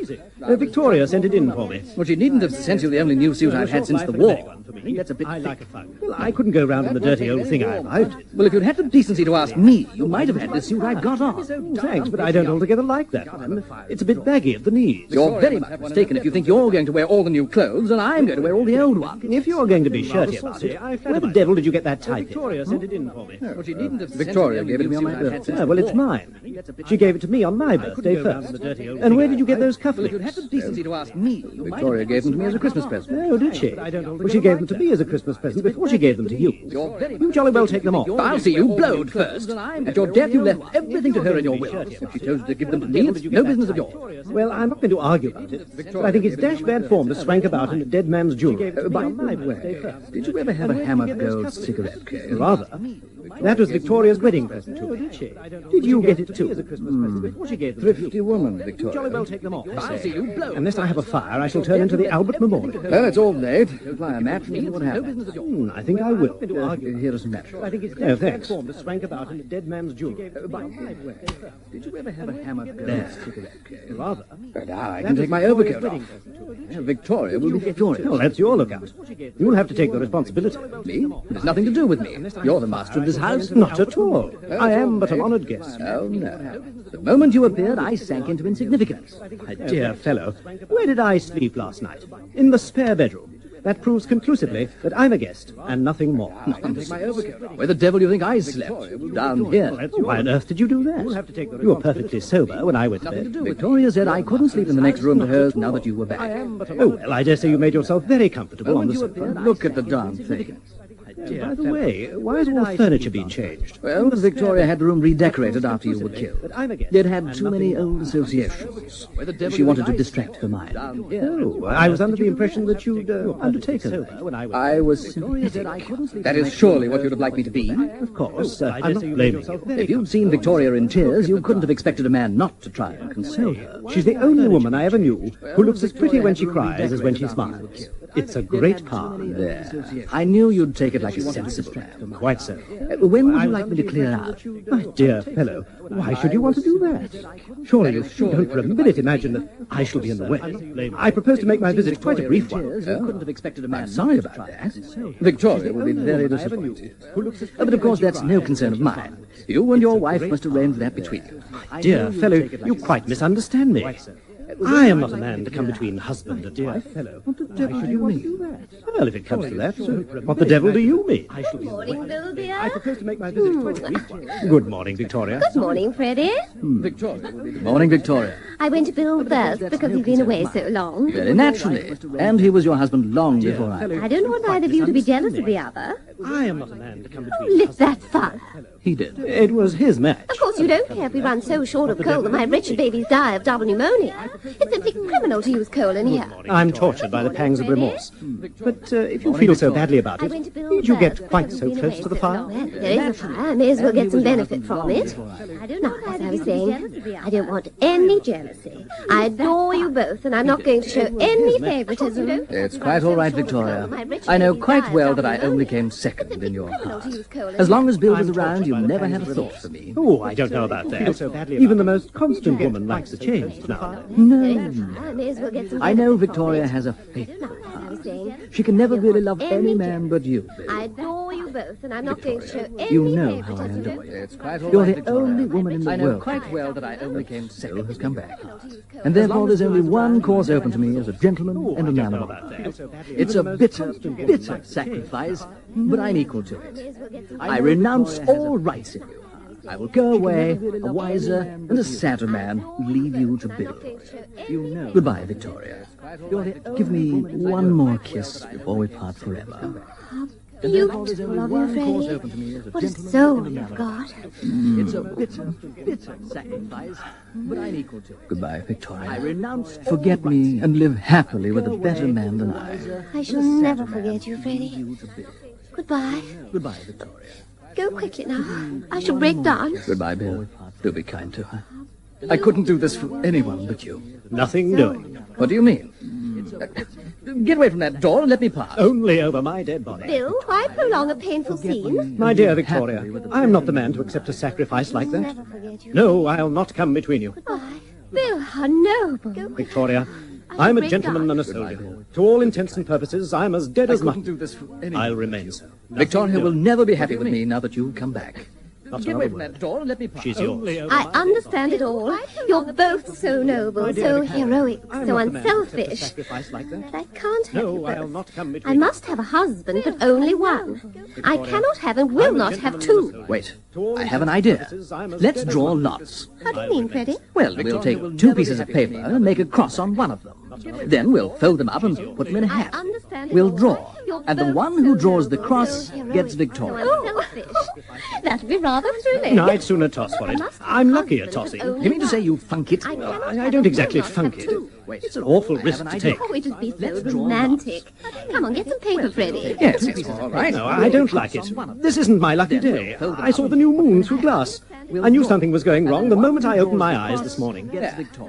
Now, whoever draws the blank paper renounces all claim to Victoria. He vanishes from the scene like a puff of smoke. He'll never be heard of again. I still don't like it. I repeat that I only do it under protest. Now, Bill, we're pretty agreeable the moment you come home. We'll have plenty of time for that during the next 40 years. You seem rather above yourself, Freddie. Supposing you draw the blank. I saw a dappled horse this morning. Well, the pieces of paper are ready. What shall we put them in? Here's the waste paper basket. That's the best thing. Right. Now, you do understand. One of these papers has a cross on it. I will put the two papers in the basket. There we are. And now Victoria shall hold it. It's agreed that whoever draws a blank shall leave the house at once. Yes. Right. Here you are, Victoria. Now, shake them well. All right, the best thing. I say, thrilling. One of these papers has a cross. You draw first, Bill. No, I can't. I really can't. But it's your right. You're Victoria's first husband. Oh, he's right there, Bill. You must have the first dip in the lucky bag. Come on. This is awful. I'm sweating like a pig. Courage, old man, courage. Here you are, Victoria. No, I can't. Oh, I can see how much you love me, Bill. Shut your eyes, man, and make a plunge for it. Oh, well, the only thing is to get it over first, Bill. I wish I'd been a better man. I really can't. Now, the other's yours, Freddie. Come on, take it. Thank you. Right there, Bill. You must have the first dip in the lucky Blank. bag. Come on. It's blank. Blank. I'm sweating. Oh, I haven't opened mine yet. Oh, I can't. My heavens. Oh, my poor Freddie. Shut your eyes. Pity me, Victoria. I want all my courage. The only thing is to get it over. I've lost you, and I a better man. bid you goodbye. The other's yours, Freddie. Freddie, this is too awful. You must come and see me sometimes. No, blank. No, I couldn't. It's blank. That's more than I haven't opened mine yet. I shall never forget you. You're the only woman I have ever loved. Freddie. Don't pity me, Victoria. One last kiss. I want all my courage. The only thing is to get it over. I've lost you, and I bid you goodbye. Goodbye. Before you go, you might just let me have a look at that other piece of paper. The one with the blank on it. Why do you want to see it? Just curiosity. I shall never... Really, Bill. I don't know how you can be so heartless, giving way to curiosity when my heart is breaking. Anyway, I put it on the fire. Oh, no, you didn't. You put it in your pocket. I've had enough of this. Can't you see that I'm a desperate man? Not half so desperate as I am. Before you go, if you don't give me that piece of paper quietly, I'll take it from you. Go to blazes. Come on, give it up. What is the matter? Have you both gone mad? I'll make you. Here, don't you touch me. Now, will you give it up? Let go of my arm. You're twisting. Yes, and I'll break it if you don't give me that paper. I've had enough. Devil! Can't you stop it? I'm a desperate man. All right. All right. You can have it. That's better. Hand it over now. Go to blazes. Come on, give it There you are. What is the matter? Have you both gone mad? Don't know how you can call yourself a gentleman. Don't you touch me. Now, you dirty dog. What's the matter? Well, look at this. You're twisting. Yes, and I'll break It's got a cross on it. They both had crosses on them. I don't understand. Don't you? He was making quite sure that I shouldn't draw blank. What? I did it for your sake, Victoria. I knew that your heart was set on me. Only you couldn't bear to hurt my feelings. So I thought I'd make it easier for you. Oh, that was just like you, Freddie. You have such a charming nature. It almost brings tears to my eyes. Oh, now that's the baby. I'm just going to see where Nanny is. Now don't say anything important till I get back. What? I did it for your sake, Victoria. How did you guess? I knew that You were so devilish calm about it. That was the calm of despair. One might almost think you didn't want Victoria. Just like you, Bill, old Freddie. chap. You have such a You know, I'm not the sort of man to say a word against my wife. Nor am I the sort of man to listen to a word against mine. But hang it all, if a fellow can't discuss his wife dispassionately with her first husband, who can he discuss her with? I can't imagine unless it's with her second. Tell me what you really think of Victoria. The sweetest little woman in the world. No man could want a better wife. She's pretty, Charming. delightful.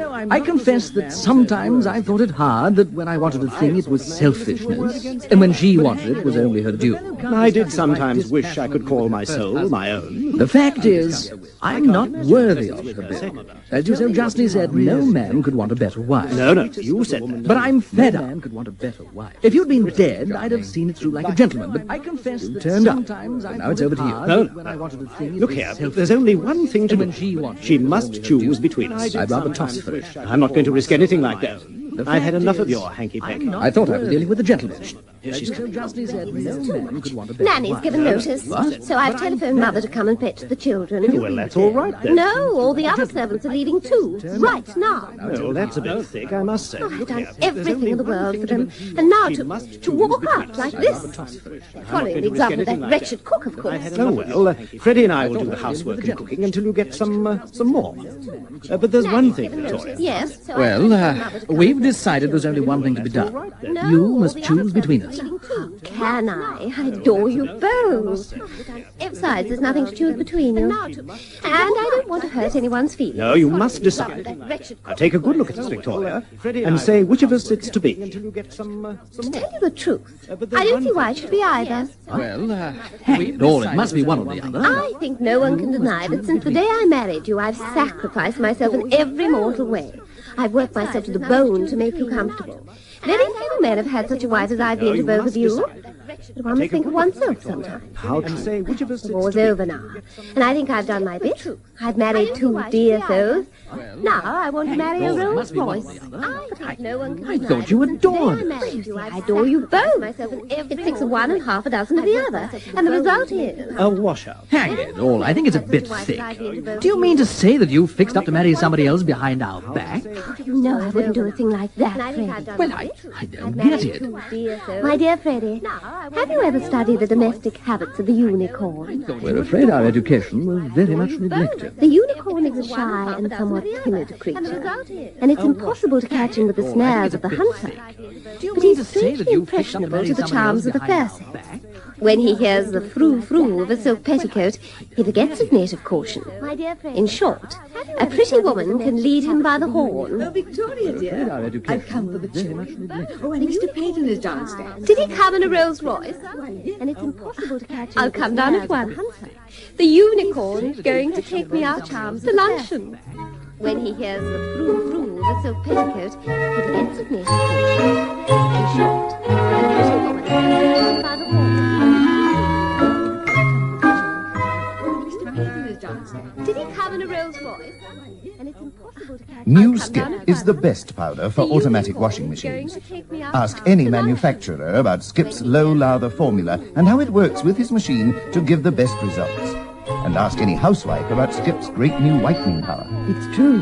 My machine manufacturer recommended New Skip, so I tried it, and it's fantastic. New Skip has oxygen whiteness, and it gets my whites really white. And Skip is great for colours, too. Whichever program I use on my automatic washing machine, Skip gives me wonderful results. Yes, Skip is best for your clothes and your machine. That's why it's recommended by all 16 top manufacturers of automatic washing machines. Close-up toothpaste is for close-ups. Close up when you're kissing. Kissing. Close up when you're touching. Touching. Close up when you're smiling. Smiling. Close up is for close-ups. When you're close to people, really close, you need new close-up toothpaste. Clear red or clear green mint. 2 whiteners clean your teeth their whitest white. A real mouthwash gives you fresh breath. Close Up, it gets breath as fresh as possible and teeth as white as possible. Close up when you're kissing. Kissing. Close up when you're touching. When you're close to people, really close, you need new Close-Up toothpaste. Clear red or clear green mint. 2 whiteners clean your teeth their whitest white. A real mouthwash gives you fresh breath. Close Up, it gets breath as fresh as possible and teeth as white as possible. I say, these coals weigh about a ton. You might carry them up to the drawing room. I might, but I'm not going to. It isn't my work. I'm doing the cooking. You really can't expect me to do the housework as well. Are you doing the cooking? Looking around this kitchen, I don't see any sign of it. There's a lot of dirty dishes. I don't see why I've got to sweat my life out. You see, you have no organization. Housework's perfectly simple. Only one must have organization. I have. That's my secret. I was a mug to say I do the housework. I might have known you'd freeze onto a soft job if there was one. I naturally undertook to do what I could do best. Cooking is an art. Any fool can do housework. Now just look nippy and get the table laid while I see to the potatoes. Good luncheon or dinner? You see, you have... Well, I don't know yet. But we're having it down here in the kitchen because it's easier for dishing up. Organization again. What does Victoria say to that? No, I haven't told her yet. She's in an awful temper this morning. Oh, why? Well, because the water in the bathroom wasn't hot. Wasn't it? You know very well it wasn't. You were too lazy to get up in time. Too much for your organization. What do you mean? Well, ever since I've been at the War Office, I've heard fellows talking about organization, but I never could find anyone to tell me just what it was. It's beginning to dawn on me now. What is it? Organization means getting someone else to do your job for you if you can, and if you can't, letting it rip. I really think it's too bad. Very well it was. I've been ringing the bell for the last quarter of an hour. There are 2 men in the house, and neither of you paid the least attention. We were having an argument. Yes. Let me put it before you, Victoria. It has nothing to do with Victoria. I'm the cook, and I won't have anyone come interfering with my kitchen. You must do something, Victoria, or you'll get no luncheon. I shan't be here for luncheon. Why not? Because Mr. Lester Peyton has made me an offer of marriage, and I haven't for the last quarter of an hour. There are 2 men in the house. Got 2 husbands already, Victoria. We were having an argument. Yes. That's my solicitor. I told him to come at once. I'll go and open the door, Freddie, will you? What the dickens does he want? He's going to fix up my divorce. You'll get no lunch. I shan't be home for luncheon. Why not? Not letting the grass grow under your feet, are you? Hurry and answer the door. All right. I'm just taking my apron off. This is a desperate step you're taking, Victoria. I have to do something. You must see that the present situation is absolutely impossible. Well, if you've quite made up your mind to divorce me, I can almost look upon you as another man's wife. What do you mean by that? Only that I can make love to you without feeling a thundering ass. Careful, they're coming. It would never do for my solicitor to find me in my husband's arms. It would be outrageous. Step you're taking, Victoria. How do you do, Mr. Graham? Do you know my husband? I'm pleased to meet you, gentlemen. I dare say it will facilitate matters if I am told which of you is which and which is the other. Well, this is Major Cardew, my first husband, and this is my second husband, Major Lyon. That makes it quite clear. How do you do? How do you do? Interesting coincidence. Both majors. I suppose Mrs. Lowndes has put you in possession of the facts, Mr. Graham. I think, gentlemen, we had a long talk in my office yesterday. She is determined to divorce you both. I told her that this is not necessary, since she is obviously the wife of only one of you. It's just as well to take no risks. But do I understand that you two gentlemen are agreeable? Speaking for myself, I'm prepared to sacrifice my feelings, deep as they are, to the happiness of Victoria. Very nicely and feelingly. And you, sir, will you give this lady the freedom she desires? Yes, of course, certainly. Well, so good. Now, it will save time and trouble if we can have the case against both of you in the same way. Since neither of you will defend the case, there is no need for you to go to the extent of legal advice. And so I propose to go into the whole matter with you now. You can feel quite easier by taking Mr. Graham's advice. He's arranged more divorce cases than any man in England. You must be a very busy man. I assure you, Major, I'm one of the busiest men in London. Well, I will come to the point. In this country, if a couple, for reasons which merely concern themselves, wish to part company, a husband needs only to prove adultery to divorce his wife. But the English law recognizes the natural polygamy of man, and so when a wife desires to divorce her husband, she must prove, in addition, cruelty or desertion. Now, do you wish the cause of offence to be cruelty or desertion? Well, personally, I should prefer desertion. Certainly. I should very much dislike being cruel to Victoria. And you know, I could never hurt a fly. Well, on desertion. I think myself it is the more gentlemanly way, and besides, it is more easily proved. I will arrange it all by means of letters. An application for the restitution of conjugal rights will be made, and in 6 months later, we shall bring an action for divorce. 6 months later? When will I be free then? In about a year. That won't do at all. I must have my freedom by, before the racing season ends at all events. As soon as that. Well, the Derby, of course. Certainly by the 2,000 guineas. Yeah. In that case, it will have to be cruelty. It can't be helped. They'll have to be cruel. I don't like the idea, Victoria. Try and be a little unselfish for once, darling. I'd never strike a woman. If I don't mind, I don't see why you should. Cruelty has its advantages. If it's properly witnessed, it has a convincing air which desertion never has. My mother will swear to anything. Servants the better. The judges are often unduly suspicious of the mother-in-law's testimony. I don't leave it safely to me. I devise my own system and have never known it to fail. I always arrange for 3 definite acts of cruelty. First at the dinner table. Perhaps we could leave the principle for the time being and go into the details later. Very well. Let us pass to the last. Servants the better. Trivial in itself, but essential in order to satisfy the requirements of our English law. Leave it safely to me. Adultery. That, I think, you can safely leave to us. With the price of a supper in my pocket and an engaging manner, I'm prepared to supply all the evidence you want. I am shocked and horrified by your suggestion. Do you expect a man in my position to connive at immorality? Well, there must be, shall we say, a soupçon on it, under normal circumstances. Not at all. I always arrange this part of the proceedings with the most scrupulous regard to propriety. Arrange for both of you to come to my office and meet a certain lady. What's she like? Most respectable. I have employed her in practically all the fashionable divorces of the last 15 years. You amaze me. Does she make money by it? Oh, sufficient for her simple needs. She charges only 20 guineas for her services. Well, I'm sure I could get it done for less. And not by a woman of refinement. Oh, well, with most of us, it's only once in a lifetime. I will proceed. You will fetch this lady at my office and drive with her to the Hotel Majestic, where you will register as husband and wife. Does she make You will be shown to a suite of rooms which I shall engage for you, and supper will be served in the sitting room.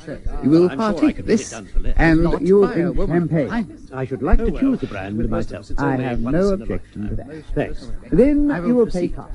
Miss Montmorency is a wonderful card player. She has not only an unparalleled knowledge of all games for two, but she can do a great number of tricks. In this way, you will find the night pass without tediousness, and in the morning you will ring for breakfast. I'm not sure I'll have much appetite for it. Sounds like the devil of a beano. I should like to see her first. Come to think of it, I'd like to see her too. Men are so weak. I'd be much easier in my mind if I'm sure these poor boys won't be led astray. Well, that's easily arranged. I have Miss Montmorency with me. She is waiting in a taxicab at the door. Is she that sort of person I should like to meet, Mr. Ray? Oh, a perfect lady. She comes from one of the best families in Shropshire. I'd like to see her too. Go and fetch her, Freddie. I'd be much easier in my mind if I'm Do you mean to say that with this evidence you'll be able to get a divorce? Well, no doubt. Easily arranged. I've got hundreds. Well, I'm only a soldier, and I dare say you'll not be surprised that I find it difficult to believe. that sort of person I Brandy, what's the matter? Pilsincy. Come straight in, Miss Montmorency. Make it a big one, and have one yourself, too. Go and fetch her, Freddie. Ah, Miss Montmorency. But Do you mean to say that with this evidence you'll be able to get... See what you mean. No doubt. Let's have another. I'm afraid it's the only room in the house that's habitable at the moment. Miss Montmorency, Mrs. Frederick Loud. I'm charmed to make your acquaintance. Pilsincy. The injured wife, I presume. Yes. Sad. I'm afraid the war is responsible for the rupture of many happy marriages. I'm booked up for weeks ahead. So sad. Do sit down, won't you? It's the only room in the house that's habitable at the moment. And now, which of these gentlemen is the erring husband? Well, they both are. Really? And which are you going to marry after you've got your divorce? Neither. But I naturally concluded that one was the husband you are discarding, and the other the husband you are acquiring. The eternal triangle, you know. In this case, the triangle is four-sided. How very peculiar. I don't want you to think I've been at all careless, but the fact is, through no fault of my own, they're both my husbands. Really? How very interesting. And which are you divorcing? I'm divorcing them both. And the other, the husband you are acquiring. Very sad. The eternal triangle. But I think I ought to tell you at once that I shouldn't like to misconduct myself. I use the technical expression with both these gentlemen. Oh, we shall be generous, Miss Montmorency. I have to think of my self-respect. One gentleman is business, but two would be debauchery. Mrs. Lowndes is anxious to put this matter through as quickly as possible. Well, I dare say my friend, Mrs. Onslow Jarvis, would oblige if I asked her as a personal favour. Are you sure she can be trusted? Oh, she's a perfect lady. The widow of a clergyman, and she has two sons in the army. Unless we can get Miss Montmorency to reconsider her decision, I'm afraid we shall have to put up with Mrs. Onslow Jarvis. I am adamant, Mr. Ray. Adamant. I'm all for Mrs. Onslow Jarvis, personally. Then you fall to me, Major. I didn't quite catch your name. Cardew. I hope you play cards. Sometimes. Oh, it's such a relief to find a gentleman who's fond of cards. Otherwise, I suppose the night seems rather long. Oh, not to me, you know. I'm such a student of human nature. But my gentlemen begin to grow a little restless when I've talked to them for 6 or 7 hours. I can hardly believe it. One gentleman actually said he wanted to go to bed. But of course I told him that would never do. Forgive my asking. You know what men are. Otherwise, do they never attempt to take liberties with you? No. If you're a lady, you can always keep a man in his place. I can assure you, Miss Montmorency, that you need have no fear that I shall take advantage of your delicate position. Of course you will divest yourself of none of your raiment. On the contrary, I propose to put on an extra suit of clothes. I'm sure we shall have a delightful night. And I know you, Major... Lowndes. I'm sure, Major Lowndes, you'll like Mrs. Onslow Jarvis. She has such charm of manner, so much ease. You can see that she did a lot of entertaining when her late husband was vicar at Clacton. They have a very nice class of person at Clacton. Yes, I shall be charmed to meet her. I don't know what Mr. Raham would say to our sharing a suite. We could play bridge. She's a very fine bridge player, and we only pay threepence 100 because in her position she can hardly gamble, can she? I always like to oblige Miss Montmorency, but I hardly think that arrangement would do. You know how fussy some judges are. We might hit on one of them who saw nothing in it. Well, let's take no risks. Business is business. It must be you and me alone then, Major Cardew. You will let me know in good time when you fix the fatal night.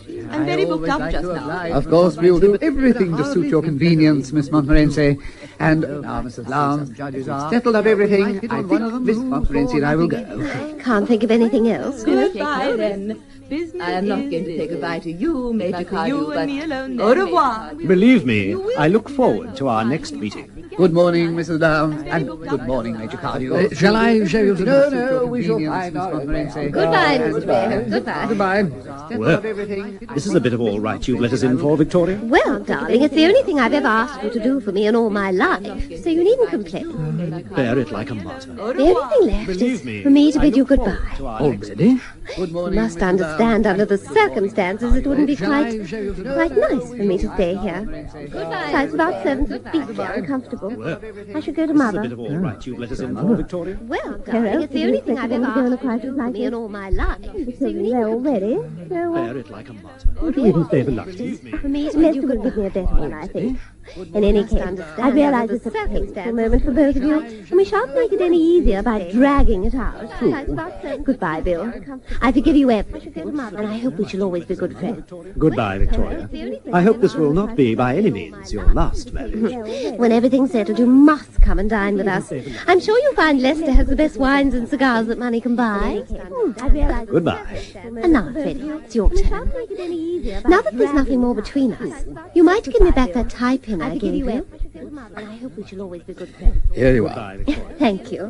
And there was a cigarette case. You've no doubt got it in your pocket. Come and dine with us.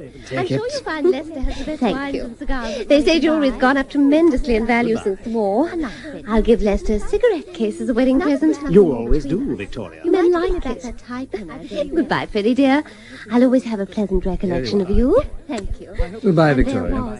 Would you like a taxi? No, thanks, I'll walk. I think the exercise will do me good. Take it. Thank you. They say jewellery's gone Wonderful. up tremendously in value Yes, since I shall never regret I'll having give been Lester married to a her. cigarette case as a wedding present. Now, what about Men like lunch? Goodbye, Freddie, dear. I'll always have a pleasant recollection of you. Goodbye, No, thanks, I'll walk. I think the exercise will do me good. They say jewellery's gone Wonderful. up tremendously in value since Annabella, if we could just have a turn to the left. Now, what about... That's enough. Now, smile. Yeah, I think that's just about it. Now we'll move on to the interior shots, and that's it for the day. International fashion model Annabella G is on location in southern France. Being a top model, you can imagine how Annabella cares for her complexion. She uses Lux Beauty Soap. Lux is so creamy, so very soft. It cares for my complexion. I wouldn't use anything else. Like Annabella G, like beautiful women everywhere, choose the creamy, moisturizing lather of Lux to care for your complexion. Lux, a beauty treatment as you bathe.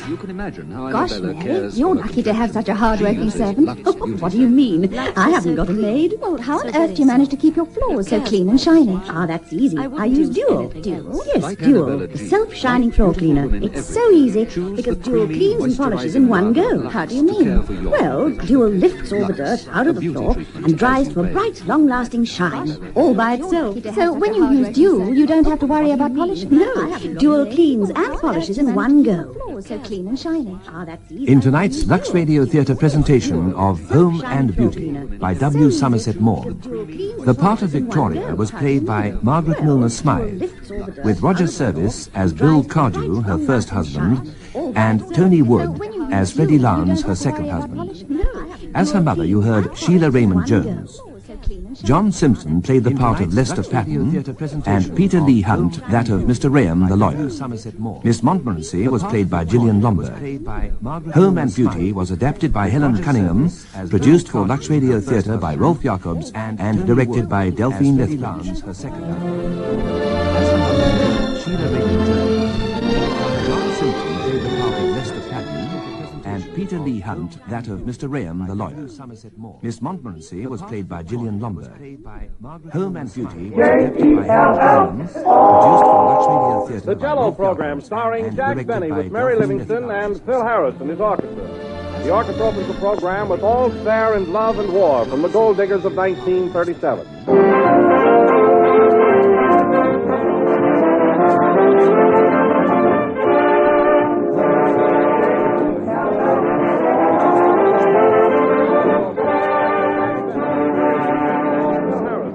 When you go to the theater or the movies, you always expect the entertainment to reach a thrilling climax, and the same thing is true of a dinner. So if you want your dinner to wind up on a really exciting note, by all means serve Jell-O for dessert. A gay, colorful mold of it in any of Jell-O's 6 delicious flavors. Jell-O is truly delicious and full of the refreshing flavor of fresh, ripe fruit. Jell-O always brings a touch of color and joy to the end of any meal. So order genuine Jell-O from your grocer tomorrow, and you'll be sure of that extra-rich fruit flavor, which makes Jell-O the most popular gelatin dessert in the world. But accept no substitute. Get the real thing. Genuine Jell-O.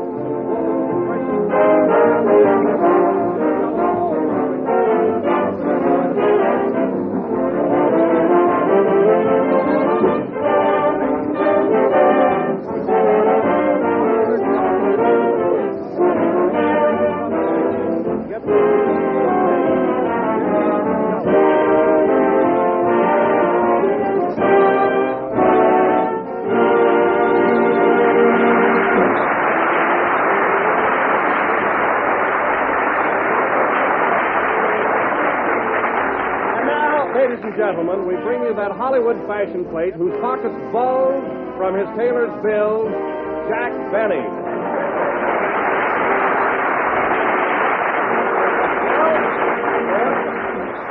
Hello again. This is Jack Benny, your Beau Brummel speaking. Now listen, Don, this new spring suit of mine is paid for. And you'll have to admit that I do look pretty nifty, don't I?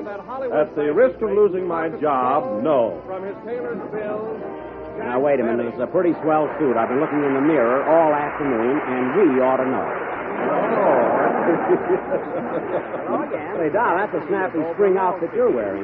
Tailor-made, isn't it? Yes. You like it? Oh, yeah. It looks like it was made for the Ritz brothers. Well, one thing, Jack, it's individual. There's not another one in the whole country like it. Well, naturally, there's no cloth left. Say, Don, come here a minute, will you? Get a load of that. Huh? Oh, come here. Okay. All right, Jack, I'm right here, yeah. Get a load of that sport coat Phil Harris is wearing. It is loud, isn't it? Loud? The first time I ever saw a sunset with a belt in the back. Say, Phil. Yes, Jack. Look, Phil, I don't like to be bossy, but I wish you'd dress more conservatively, especially for this program. After all, you're not a Toreador. What about that coat you've got on? Well, what's the matter with it? Well, it looks like your tailor took a crazy quilt and put buttons on it. Oh, yeah? Well, I like this coat, and I bought it. Well, if you ever get tired of it, you can grind it up into chili. Still trying to get your watch back, eh? Well, it won't work, old fellow. Oh, hello, Mary. Hello, Jack. Hey, look at you, all dressed up. Wow. Yeah, how do I look? You look like you were thrown out of the Easter parade. That's so. That's an old suit, isn't it? It is not, and anyway, it's how you wear it. You don't see any holes in this suit, do you? A moth with any pride wouldn't go near it. Atta girl, Mary. Atta girl, Mary. Now, listen, fellas, you can kid all you want to, but if you want to know the truth, I'm considered the best-dressed man in Hollywood. Ha, ha, ha. Who was that? Adolph Monju. What's he laughing about? I bought the suit from his gardener. Atta girl, Mary. You know what kills me? When a fellow tries to... Come in. Now, listen, fellas, you can kid all Special delivery for Mary Livingston. I'm Mary Livingston. I know, just sign here. A little fresh there, buddy. There you are. Thanks, miss. Huh, get a load of that suit. Wise guy. Who's the letter from, Mary? From my mother. I'll read it. Oh, your mother again. Why doesn't she get her own program? Mary Livingston.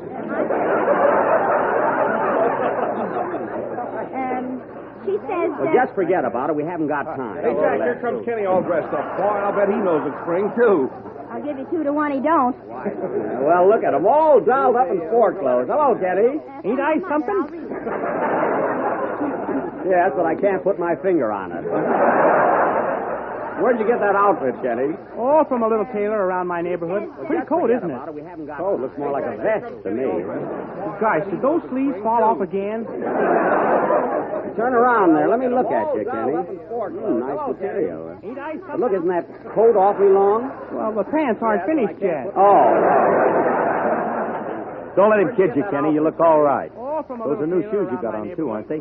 Yeah, but they hurt like the dickens. Well, they'll stretch. Say, do you think they'd feel better if I took the shoe trees out?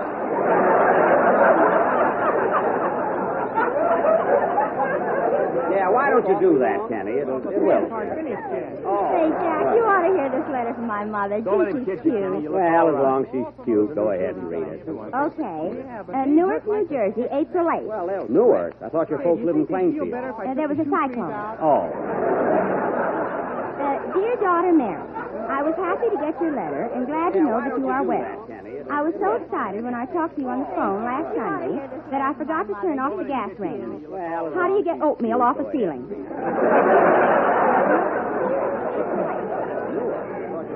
Tell her to stand on her head when she mops the floor. We had a lovely Easter, except for one thing. Your brother Hillard mixed the egg dyes in your father's derby. And when your father put his hat on, was his face red? Also blue, green, and yellow. Nice family. But everything turned out all right as he went to a masquerade that night dressed as a rainbow. Well, that was quick thinking. We had a lovely Easter, except for one thing. We had a lot of fun on April Fool's Day, too. Everybody was here for dinner, and we sewed your Uncle Herman's knife and fork to the tablecloth. Well, that must have been funny. It would have been some joke if Uncle Herman didn't eat with his hands. That's fine. Doesn't he ever use his knife and fork? Only to comb his hair. Oh. The dinner was strictly formal. Everybody kept their shoes on. I hate those ritzy affairs. Right in the middle of the meal, a funny thing happened. The cat jumped on the table and knocked over Papa's bottle of gin. Papa got so mad he gave the cat a Milky Fin. Milky Fin? Isn't that awful? Did I tell you that your grandpa came to visit us last week, and he acts the same as ever? Oh. Last night we caught him starching his beard so he could use it for a shoehorn. All right, find out if he sleeps with a shoehorn over the quilt or under the quilt. No other news except that your cousin Rita and her husband aren't getting along. They're always fighting. That's too bad. This morning they borrowed our axe to make twin beds.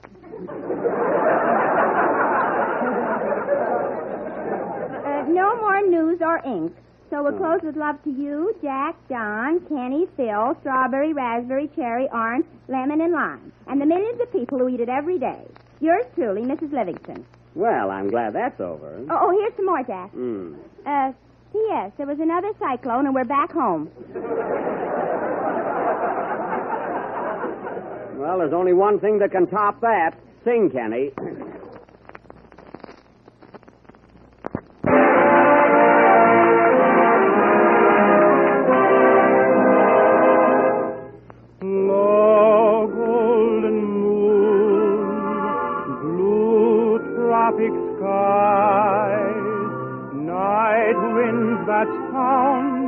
Lovers sigh.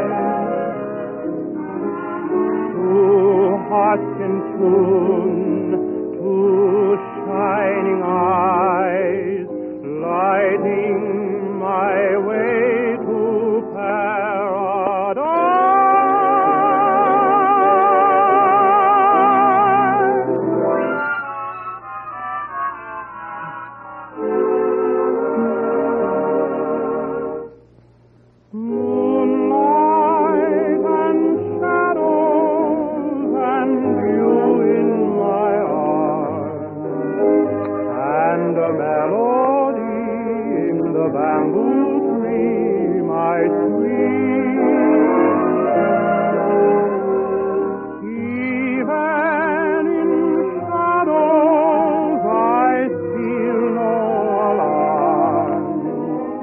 While you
was Moonlight and Shadows from The Jungle Princess, sung by Kenny Baker in his own inimitable way.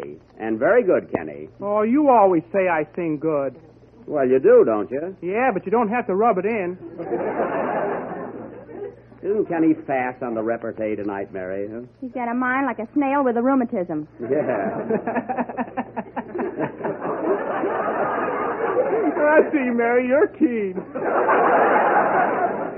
Keep that up, Kenny, and someday you'll be starching your beard. You know? I ruined that gag myself there. And now, ladies and gentlemen, as we haven't done a play in some time, for our feature attraction tonight, we are going to present our original hair-raising melodrama, that panorama of surging emotions, that symphony of the great outdoors, entitled... See who that is, Mary. Why, it's Gracie Allen.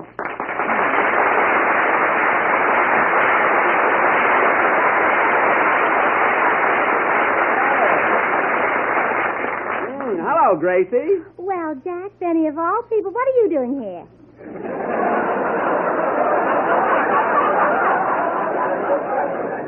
Stuff up the microphones, fellas. Well, Gracie, this is a surprise. Well, not to me. Georgie Porgy sent me over here to give you an important message. He knows he can trust me on account of I'm unreliable. Well, why didn't he come himself? Why? Yeah. Why? Well, he had to stay there so you'd know where the message came from. Oh. You see, if he came over here, he wouldn't have had to send me with the message. Oh. But the message is to you, and you're here. So, yeah. it would be very silly for me to go somewhere else with a message for you.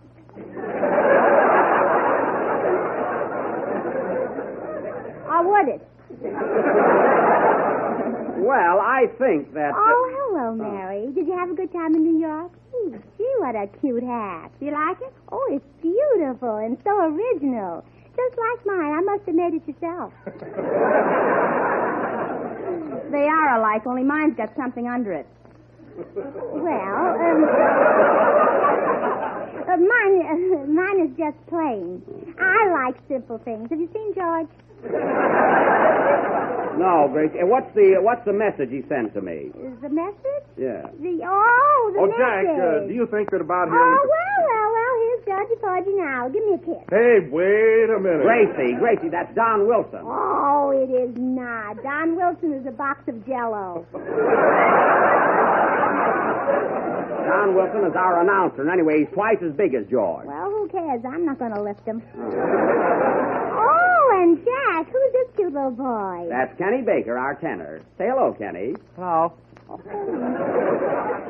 Gee, you're cute. I'll bet you're smart, too. Am I? I got a mind like a snail with a rheumatism. Oh, snails with rheumatism. Oh, that must be delicious. See what you started, Mary? How can a snail get rheumatism? Sleeping in a shell with the window open. I don't get it. That we know. Now, look, Gracie, we have a program to do. Have you thought of the message yet? What message? The message that George sent. Oh, you can give it to me later. Now, look, you told me that... I give up. Look, Gracie, it doesn't have anything to do with your starting a new program on the air tomorrow night, does it? No, this is something important. Well, isn't that important? You and George are going on the air for Grape Nuts. We get money.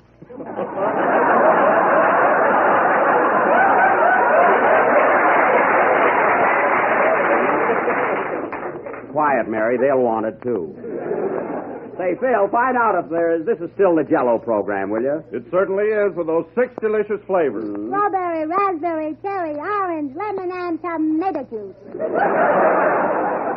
Now, look, Gracie, if you'll just sit down now and be quiet, we'll go on with the play I was about to announce. Well, don't mind me. Oh, Harris's laugh. Oh, Philby. Philby. Phil, come down off the piano. Oh, no, not me. Come on, Philby. Let's go over in the tuba where we can be alone. Yeah, do that. And now, ladies and gentlemen, as our feature attraction this evening, we are going to present an old favorite. Why? Because one that I know... That's right. One that I know you'll all be waiting to hear. Another thrilling episode of that rip-snorting drama of the West, Buck Benny Rides Again. Oh, boy! Gracie. Don't mind me. I won't be any trouble. No, I know that. Now, in our play this evening, Mary Livingston will again be Daisy Carson, my sweetheart. Don and Kenny will be my deputy sheriff, and if Phil Harris will come down off the piano, he can be Pappy. What'll I be, Jack? You can be quiet. Is it much of a part? I hope so. Now, immediately after the next number, folks, we will take you to the little cow town of Rump State, Texas.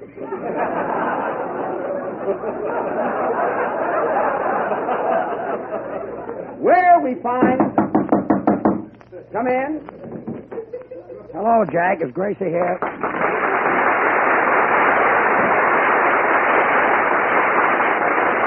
Yes, George, Gracie is here, and I wish you'd keep her in your own yard.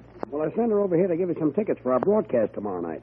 Where is she? Well, here I am, Georgie Porgy. Put me down, Phil. Look, Gracie, what did you do with those tickets I gave you to give Jack? Well, I put them in your pocket. Well, then it's lucky I came. Oh, so that's the message you had for me, Gracie. Well, yeah. Why didn't you think of it before? I don't know. I must be slipping. Well, it's time you woke up.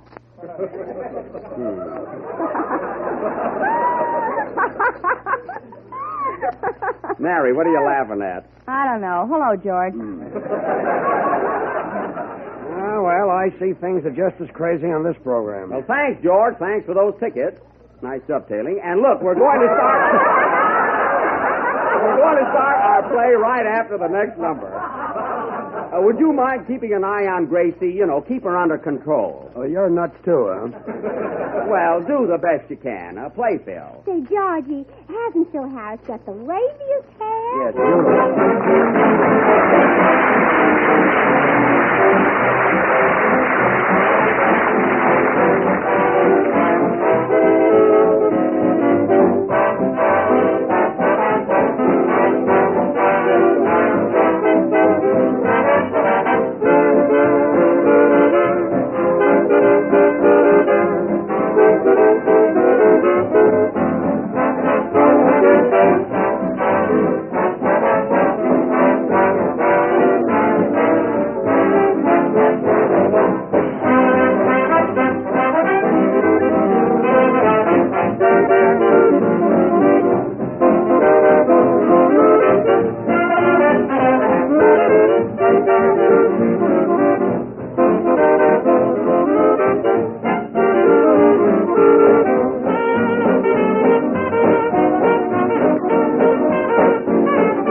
Played by Phil Harris and his orchestra. Now, ladies and gentlemen, we're going to present our latest episode of Buck Benny Rides Again, or Ready, Willing, and Lame. The scene is the office of the sheriff of Cactus County. Gracie, put that drum back in the orchestra. Oh, is the drummer too? Yes. Starting out. The scene is the office of the sheriff of Cactus County, where we find Buck Benny busy opening his morning mail. Curtain. Music.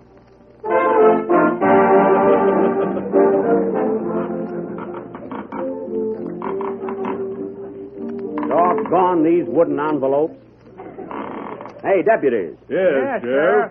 Come here and help me open this letter. Why, Buck, you're prying off the top of your desk. Darn if I ain't. I'm getting into more trouble since I lost my glasses. This morning I put the bridle on the wrong end of my horse. Say, Sheriff. Yeah? You got your pants on backwards, too. Thanks. I've been looking for my hip pockets all morning.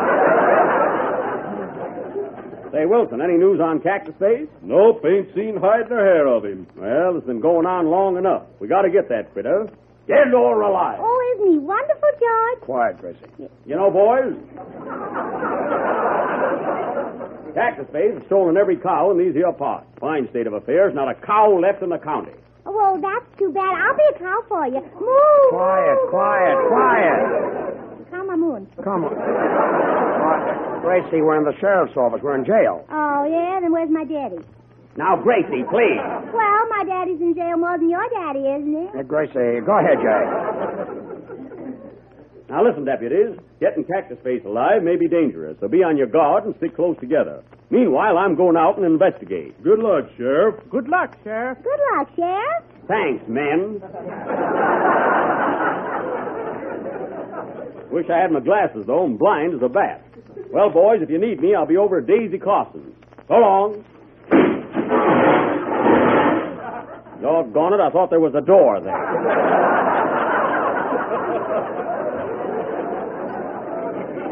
There is now. Well, a little ventilation won't hurt none. So long, boys. So long. Oh, wait, I'm going with you. Oh, no, you're not. Lock her up, men. Okay. Steady there, partners. Daisy Carson's house and step on it. Get here!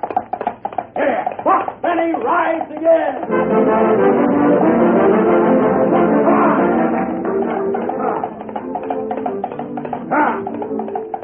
Whoa, partner, whoa!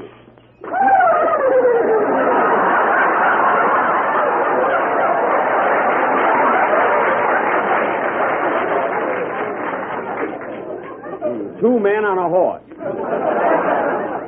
I wonder if this is still Daisy's house. Haven't been in here in over 6 weeks. Come in. Gracie, that's my line. Well, why did I say it? That's fine. You steal my part and then you want a reason. Well, that's because I haven't got a reason. You're telling me. Let's split it, Gracie. I'll say come and you say in. All right? I wish somebody would say it. It's raining out here. Come in. Hello, Daisy. Hello, tall, dark, and nearsighted. Well, gal, ain't seen you for some time. You sure look pretty. Lost a little weight, ain't you? That's the whole tree. I'm over here.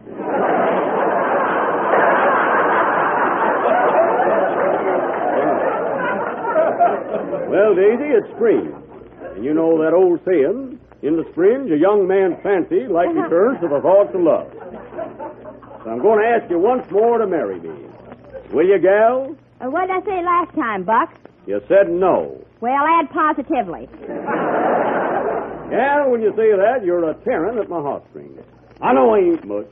And I ain't good at fancy words. Like them now city fellas. Underneath this old red shirt beats a heart of gold. Oh, what acting. Isn't he wonderful, Mary? No. Ain't that the truth? Thought we locked her up in a cell. Oh, George, he's thinking of my brother. Oh. My brother's name is Sal. Of course, we only call himself for short. His whole name is Imbecile. Oh, Imbecile, yeah. Is that the one who's living? No, he's the one who sings tenor. Oh, the tall one, yeah. The one who looks like a steamed clam. Yeah, the pretty one. Yeah, the one with the face. Yeah. Nice. Hey, wait a minute. Save that for tomorrow night.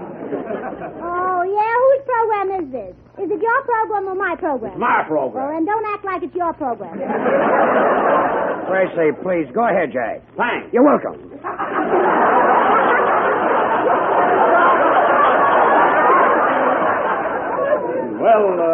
Well, deputies. Well, Daisy. What's your pappy doing these days? I hear he's cut down on his drinking. Yep, he's only using one arm now. Oh. How'd that brandy he was making turn out? Something went wrong with it, and it hardened in the bottles. Too bad. A total loss, eh? Nope, Pappy just breaks the glass and eats it watermelon style. Mighty practical idea. Say, Daisy. Daisy? Oh, what's your name, Mary or Daisy? Gracie. Oh, that's silly. Gracie's my name. I was saying... I like Mary better than Daisy, don't you, Gracie? Well, Well, some daisies I like Mary, and some daisies I don't. Oh, George! Gracie! Choosing Watson, Renard. Quiet, quiet!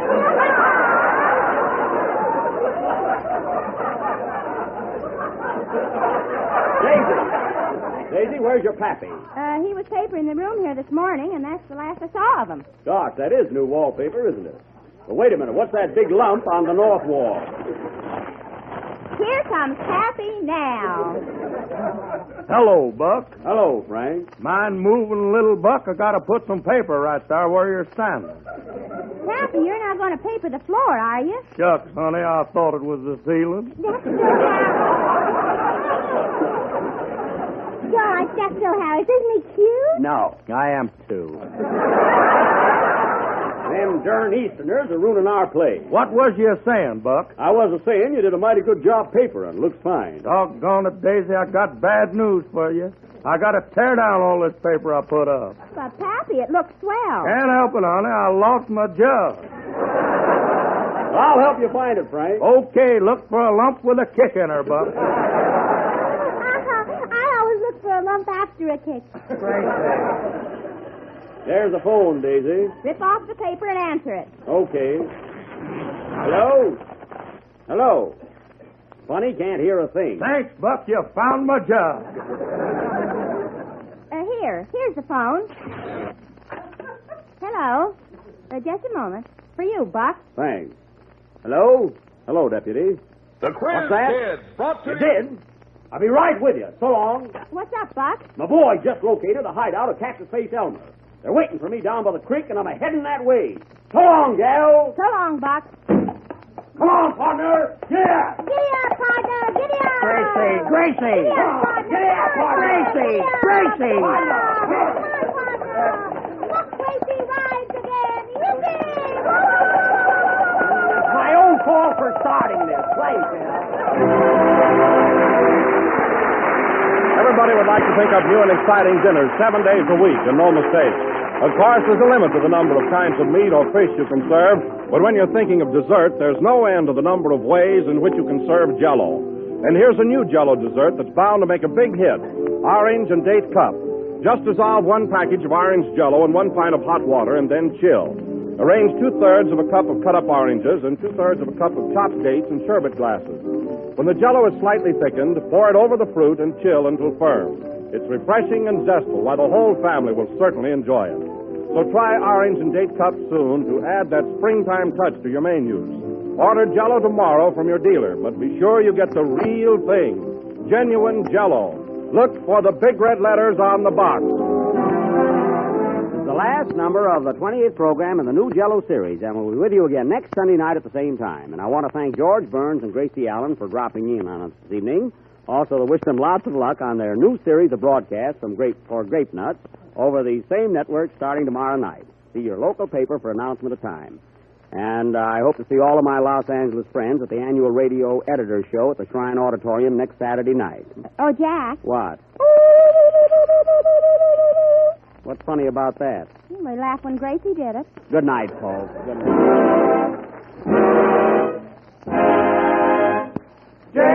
Jell-O. This is the Red Network of the National Broadcasting Company.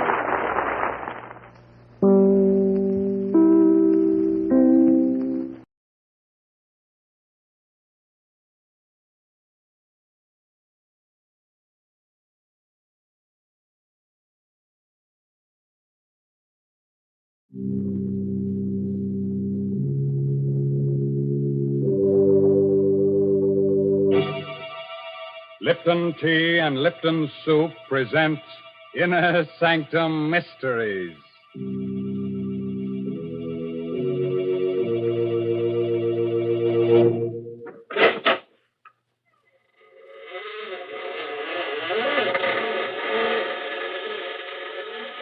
Good evening, friends. This is Raymond, your host. Welcome again to the Inner Sanctum. Come in, won't you? You'll have to excuse me for not getting up, but I have an awfully stiff neck. You see, I was out with a certain lady last night who collects very curious things. She spent the first half of the evening telling me how wonderful I am, but after that... Well, it's one thing when a girl tries to turn your head. It's another when she tries to twist it off. And now, friends, let me introduce someone who is a real lady. She must be a lady because she wants to reform me. Come in, Mary Bennett. Hello, folks. Draw up a coffin and sit down, Mary. Now, Mr. Raymond, please don't talk that way. It isn't nice. Why are you always pretending to be so cold-hearted and creepy? Underneath, I'm sure you're a friendly, good-natured sort of man. Yes, you are. Underneath, you're just like everybody else. I'll bet you like to come home in the evening, put on an old jacket and slippers, and then sit down to supper. Yes, sir, and I'll bet I know one of your favorite dishes, too. Noodle soup. Or most all men like noodle soup. That's why Lipton's is so popular. Lipton's noodle soup is real homemade tasting. It's got a grand chickeny flavor, and it's swimming with noodles. Egg noodles, too. You know, Lipton's noodle soup will bring a family swarming to the table quicker than a dinner bell. Mr. Raymond, someday I'm going to take you home with me and feed you a good hot bowl of Lipton's noodle soup. Well, thanks for the invitation, Mary. And now let me invite you to come to the desert and hear the story of Desert Death. It's an original tale written by that spinner of surprise stories, Robert Newman. And our star tonight is Horace Braham.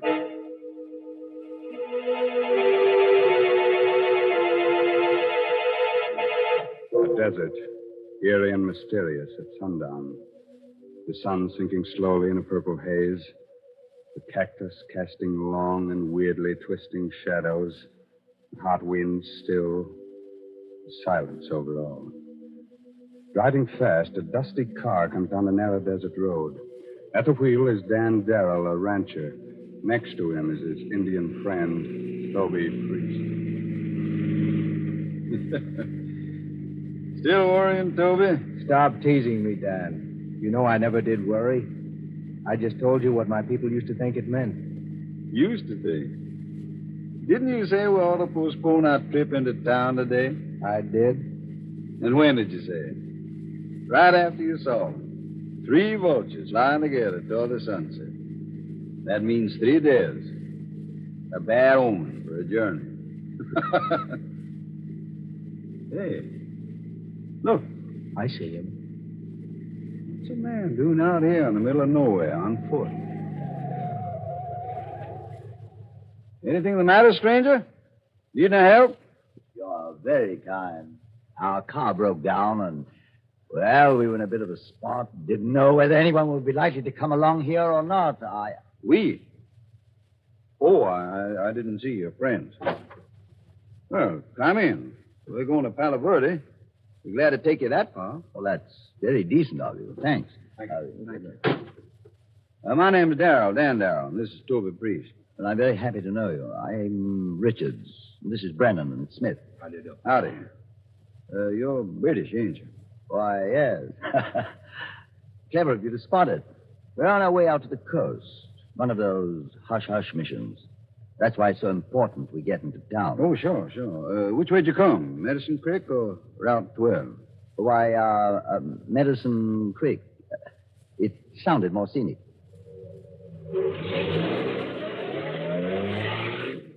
You're lying, Dan. You know that, don't you? What makes you say that, Toby? Use your head. He doesn't look. Mr. Darrow, surely it's considered rude to whisper in front of strangers, even here in America, isn't it? What? Oh, sorry. Yes, I'm sure you will be. But first I must insist on knowing what you were saying. Insist? What you mean, insist? This is my car, and this is I know. A free country. But this is a gun. That's why I can insist. And now, will you tell me what you were saying? I was saying it, so I'll tell you.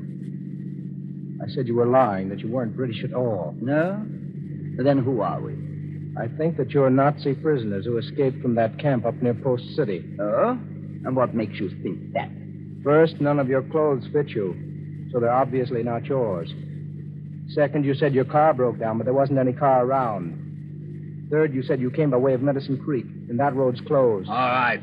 Stop the car and let us get it over with. You mean shoot them? Not so quick, Werner. We can use them for a while yet. At least one of them. What the devil you mean? Of course, your Indian friend is right. Very clever, too. But since I have a gun, you will take orders from me.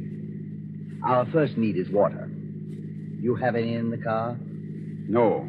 And then we will have to find some. Yeah? Where'd you expect to find water in the desert? I told you we were Nazis, Darrell. I did not tell you that we were Rommel's men from the Africa Corps. That means we know the desert, any desert, better than anyone on Earth. Those hills off there to the left. Take the left-hand road at that fork there and head toward them. But do as I say.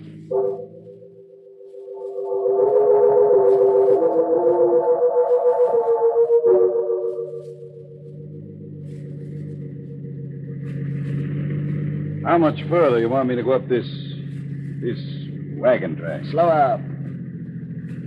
Isn't that yes, the shack right next to the cliff. Stop.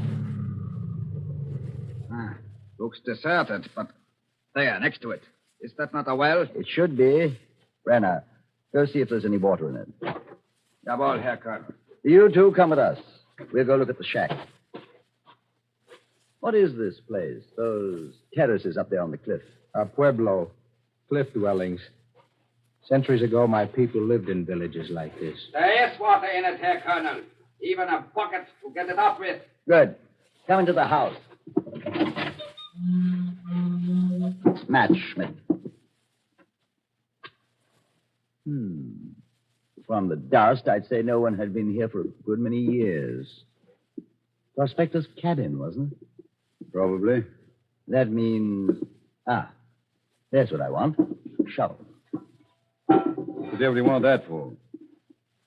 To dig yourself a grave? Yes, Darrell. Exactly. But not for me. Huh? What you mean? Precisely what I said. Sit down. Make yourselves comfortable, and I will explain things to you. I'll stand if you don't mind. Oh, not at all. We Nazis are very objective, analytical people. We decided we needed a car to make our escape in. Now we have one. We also decided we needed someone to drive the car and get us safely across the border. That means we can use one of you. The other one will die. You wouldn't dare. My dear Darrell, outside of the thousands of men we killed in North Africa, who don't count, we killed at least 2 guards in making our escape.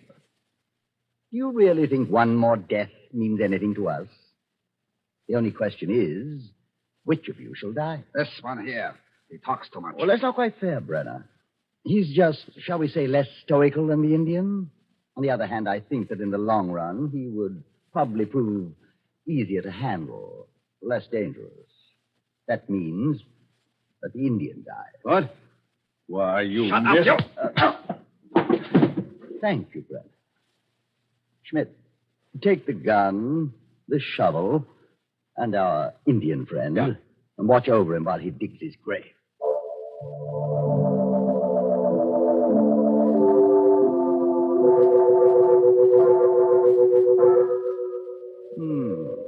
Very nice. Very nice indeed. Of course, I personally would prefer a deeper grave, but that's up to you. The depth is not important. The only thing that matters is that it faces west. That is why I dug it with the head against the cliff. An old tribal custom. Very interesting. Similar to the Egyptians. But, of course, they believed in a life after death. My people believe in a life after death also, Colonel. And in this case, I think I can promise that I will not rest easy in my grave. Oh, I'm sorry to hear that. Hear this, too, men from across the seas. Men with death in your hearts. For the evil you would do, evil will follow you like a hungry wolf. What is that? What he just mentioned. A wolf. Though you bury me deep, the earth will not hide me till you have paid for your crimes. Here where you have killed, here too will you die. Now, Herr Colonel. Yes, Brenner. Oh, you can't, you. Very good, Schmidt. I'll take the gun now. Fill in the grave, then meet us back at the cabin.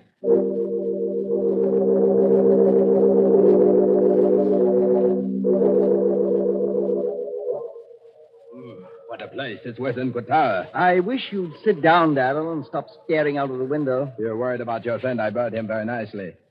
I'm not worried about him. I'm thinking about what he said before you killed him. I should think that you think about it, too. That? We have had more curses laid on us in more languages than you have hairs on your head. What's that? Must be the wind. No, it is different. More like some kind of musical instrument. But there's no one around here but us. There hasn't been anyone living in those houses up on the cliff for centuries. It's just the wind, I tell you. But if you want to, go take a look. Go take a look, I said. Jawohl, Herr Koll. It's too dark. There's too much sand blowing to see anything. But wait! Go there near the foot of the cliff. There's something. It looks like... Lieber Gott! It's the Indian. He's lying there. Out of his grave. Oh, you bury me deep. The earth will not hide me till you have paid for your crimes. Here where you are killed, here too will you die.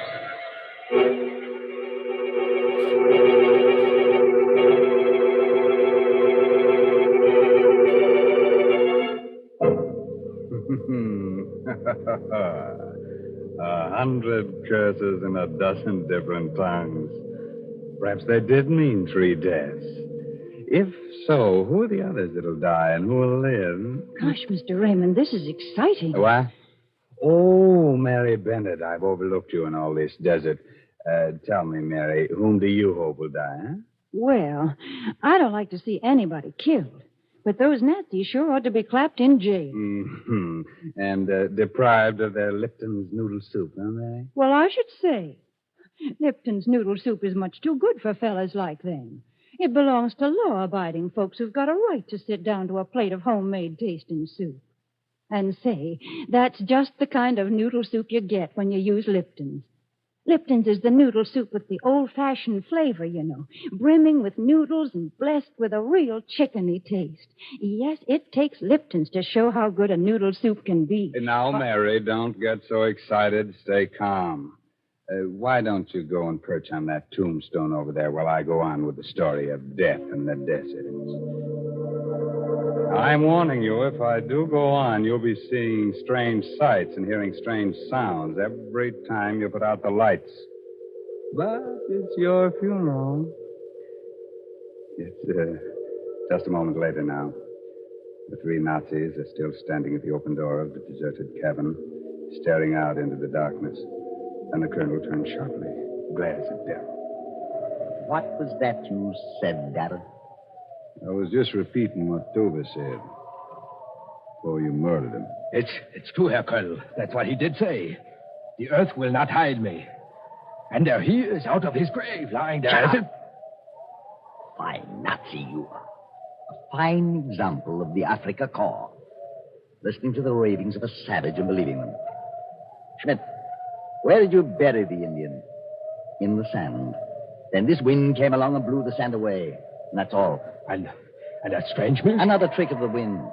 But if it bothers you to see him lying there, go on out and bury him again. Deeper this time. No, Herr Colonel, no. Well, that's an order. Jawohl, Herr Colonel. Friend Schmidt seems to be getting a bit rattled. That's why I sent him out there. Nothing like facing a fear to overcome it.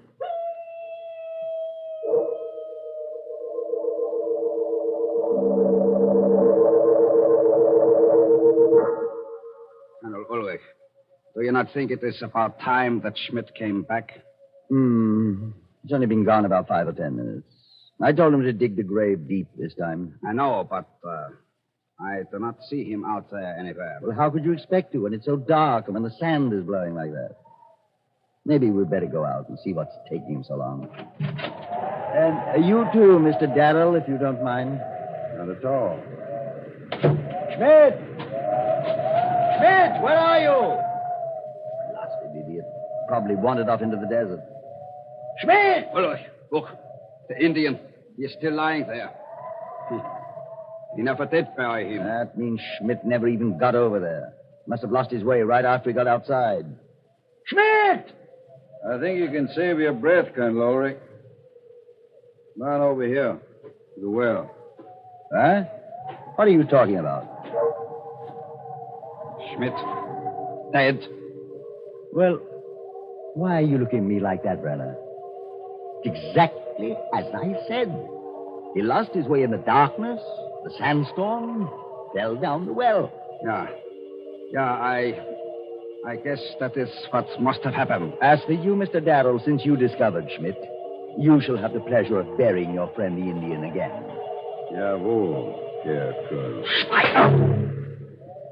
I'm sorry. I never did appreciate the American type of humor. Now get busy with that shovel. May I just point out that while it's easy for you to knock me down when my hands are tied, it's not so easy for me to use a shovel. Oh, I intend to untie you. But please remember always that I have a gun, and that Brenner and I have every intention of getting away from here.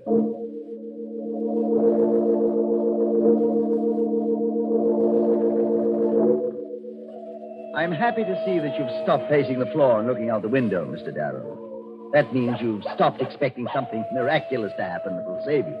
Is that what you think it means? Frankly, no. In fact, I think just the opposite.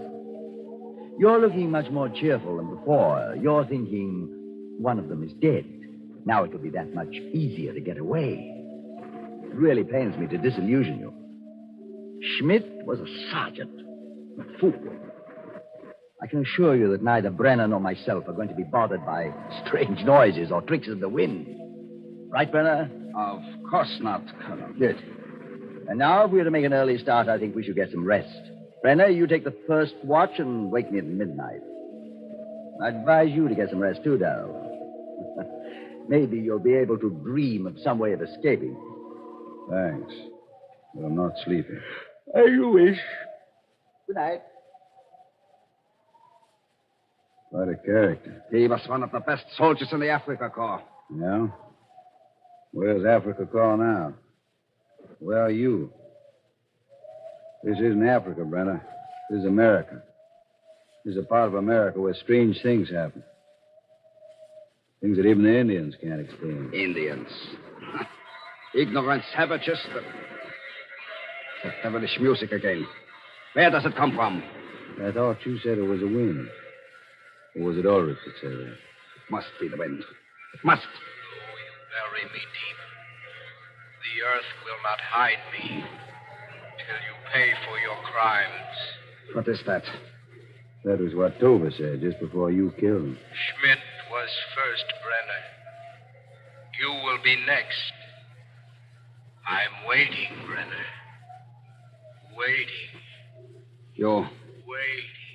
You heard it, too? Yeah. I heard it. You're lying. You're lying, I say. You're just trying to frighten me. What? Who's trying to frighten you? What's going on? It is nothing here, Colonel. Just that music again.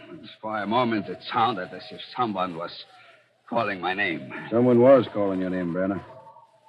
The dead man. You know you heard it. So? There it is again. You hear it? Just that same noise, the wind. Look, Ulrich, look. That Indian. He's out of his grave again. How can you tell? It's too dark to see. But I know he is. I know it. I'm very disappointed in you, Brenner. You're losing your grip, slipping. I'm sorry, Herr Colonel. It is just this place, the nervous tension, the mating. Just being sorry isn't enough. Fear is a weakness. As much of a weakness as pity. You know that as Nazis we cannot tolerate either one. And you also know what you must do, don't you? No. No, Herr Colonel. No. You must face your fear and overcome it. You must go out there and prove to yourself that you are not afraid.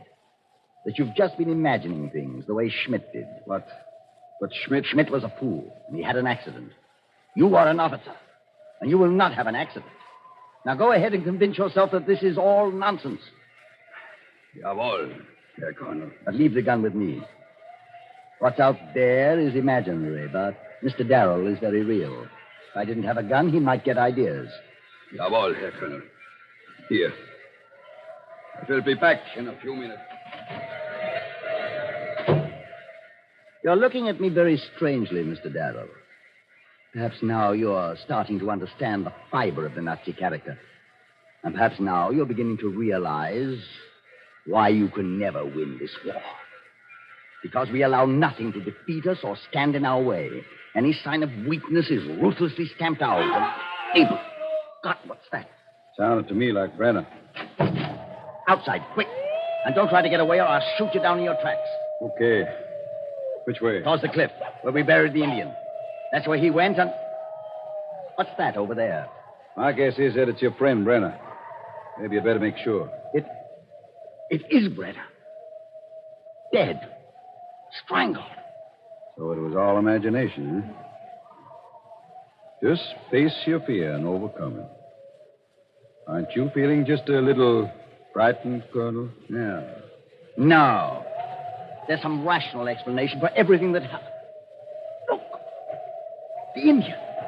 He is out of his grave again. And that's the answer. He wasn't dead. But this should take care of him. There.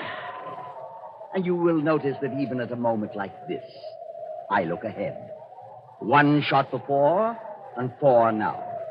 That still leaves 1 bullet for you, if it should prove necessary. You think of everything, don't you? Yes, my friend, everything. Now get into that car. We're not going to wait until morning. We're leaving here right now. I thought you had everything figured out. You weren't frightened. What's that? What's what? That noise, that music. It's like the music we heard after we killed the Indian. I don't hear anything. Oh, but you must hear it. You must. Listen. It's coming from over there. For the evil you have done, evil will follow you like a hungry wolf. Though you bury me deep, the earth will not hide me till you have paid for your crimes. Did you hear that? Did you hear it? Yeah. I heard it. Here where you have killed, here too will you die. No. You're dead. You're dead, I tell you. I killed you. First Schmidt, then Brenner, now you. But you're dead, I tell you. And the dead don't speak. I can't be really hearing you unless... Mad. No. I can't let that happen. I can't. There's one way. The Nazi way. A way to fool you all. This is why you'll never beat us. Never. Never.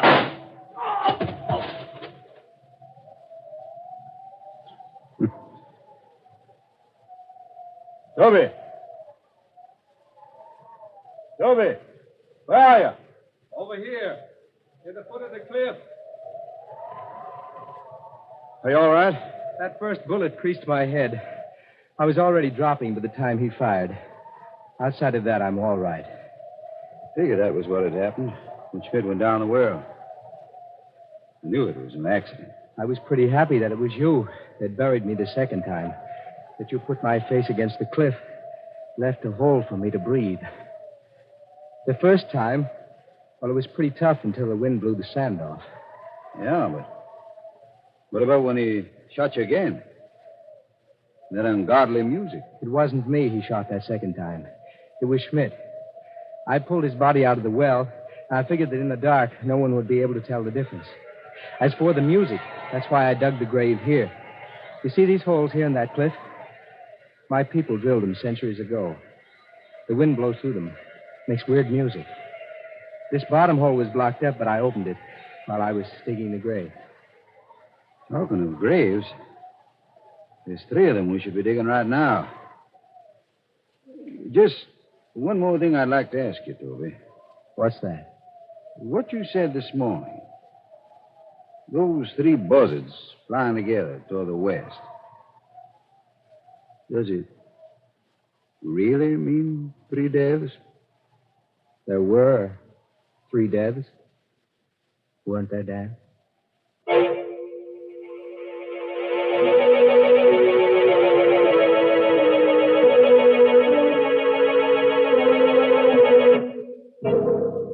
That boy, Toby. Never give a Nazi an even break. Unless it's in the neck. As for our 3 visiting murderers, they may not like our sense of humor, but they can't complain about our poetic justice. After all, it was in the desert that they got their just deserts. Well, Mary Bennett, did you like the desert with its sand and wind and weird music? Would you like to live there? Well, I wouldn't mind so much. You know, I believe a woman can make a good home in some pretty out-of-the-way places, the way the old-time housewives did. But, well, I'd want to lay in a supply of good modern food. Food that's easy to make, like Lipton's noodle soup. Say, that noodle soup of Lipton's would really put some cheer in the desert, wouldn't it? Yes, of course, Mary, of course. Remind me to take Lipton's with me on my next safari.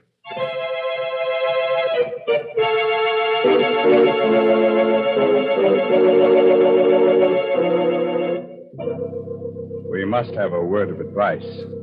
Here it is. If you should wake up one of these nights in a cold sweat, convinced that there's something or someone in your room, and if, when you look toward the window, you should see a strange figure silhouetted in the moonlight, then pull the blankets up over your head and don't look out again. It'll be one of our 3 friends from tonight's story, one of the Africa corpses. By the way, this month's Inner Sanctum mystery novel is Puzzle for Puppets by Patrick Quentin. Well, now I guess it's time to close that there squeaking door until next week at this same time. So until next Tuesday night. Good night. Pleasant dreams.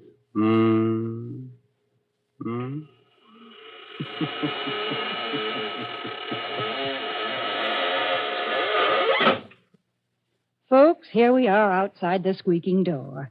And I guess we're all pretty thirsty after all that talk about deserts. Well, I know just the thing that'll put us back to normal again. It's Lipton tea.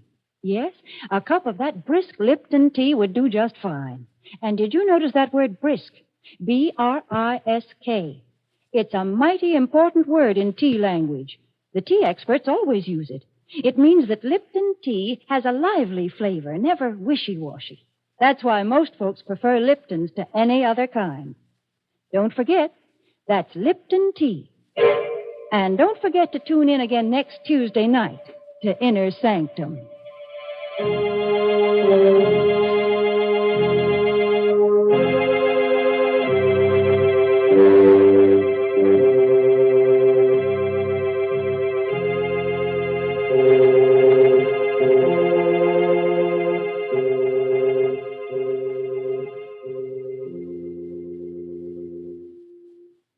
This is CBS, the Columbia Broadcasting System.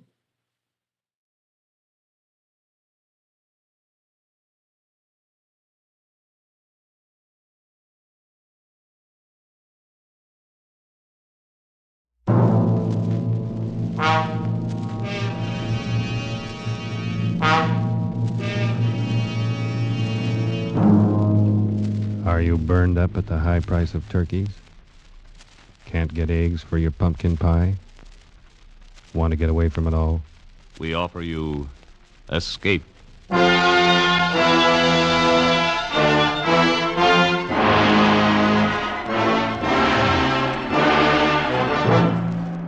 You're trapped in a remote valley of the Andes, walled in by sheer rock precipices, and surrounding you, closing in on you, is a band of blind men who want your eyes.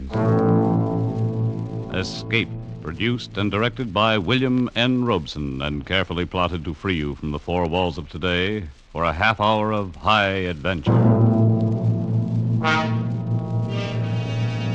Tonight, we escape to the high mountains of Ecuador and to a remarkable world where sight is unknown, as H.G. Wells imagined it in his curious story, The Country of the Blind.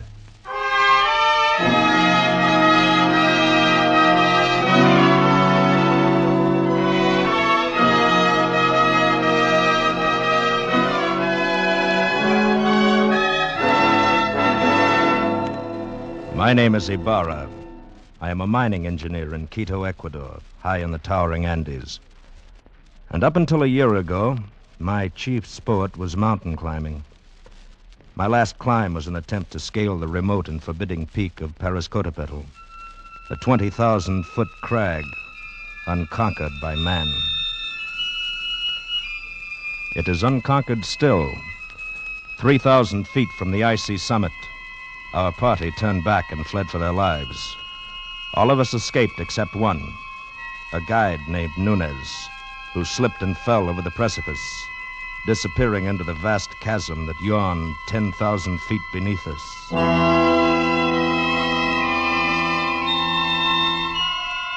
The horror of that man's fall has haunted my dreams for a year. Because of it, I have forsaken mountain climbing for the rest of my life. And that decision still stands, even though today I have seen Nunez. He was sitting on the steps of my shack when I arrived at the mine this morning. At first I didn't recognize him. He was so much changed. I thought he was a ragged beggar asking alms. Is it you, Senor Ibarra? My name is Ibarra, yes. What do you want? You do not know me, senor. I know. You look like a man I knew once, but he is... Dead? Dead on the slopes of Pariscotopetl? Nunez. No, it couldn't be you. Nunez. That is my name, senor. At least that is the name I remember. But you fell. I saw you fall. Yes. It's impossible that you could have lived. Perhaps the gods of the mountain had some reason to spare me. Nunez, if we'd had any idea that you were alive, but you went down thousands of feet. We couldn't even attempt to find your body. I know. I do not blame you. You could not have reached me. And if you had, I should not have welcomed you at first. But then later... What do you mean, Nunez? Senor, you will not believe what I have to tell. I can hardly believe that I'm seeing you, talking to you. But what has happened to you? You remember that night, the night I fell? Yes. We had been toiling all day, inching our way up a steep ice wall. And as darkness came, we found a narrow ledge, barely 3 feet wide. It's not very wide, but we can get our shoulder wall up, cut off some of this wind. Hal, that'll be welcome. Yes, but first we'll rest a moment. Look at that icy devil up there, glistening in the moonlight. There's another 3,000 feet of sheer ice wall to the top. Well, I can see why no one's ever made it. Think we should go on? I don't know. Nunez, what do you think? It is not my place to say, senor. I was hired to guide you to the top. I agreed. What do you really think? If I believed in the gods of the mountain, as the Indians do, I should be frightened now. Why? Because we have invaded the Forbidden Circle.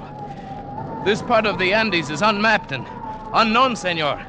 And therefore shrouded in superstition, eh? It is an easy thing to believe strange things in this white loneliness. Some of the legends are really fascinating. I've heard of one, something about a hidden valley called the Country of the Blind. Yes. It is supposed to be somewhere down there below us. A fertile valley which was settled many centuries ago, and then cut off by the great landslide of Arauca. But why the Country of the Blind? Well, even before it was isolated, the people developed a strange illness. All of them slowly went blind. After that, their children were born blind. And the legend is that the valley was the home of the mountain gods. It was too beautiful for human eyes. It's odd. Well, it's all nonsense. Yes, of course. Would be pleasant to find it, though. You know the old proverb, in the country of the blind, The one-eyed man is king? I doubt that we could ever find it. I even doubt if it exists. Of course not. I was only joking. Yes. Well, now if you're arrested, we'll make the shelter wall. Right. I'll give you a hand in a minute. Believe me, Ibarra, for 2 pesos, I'd give up this climb. I never realized Senores, how... I'm slipping! Hang on! No net! No net!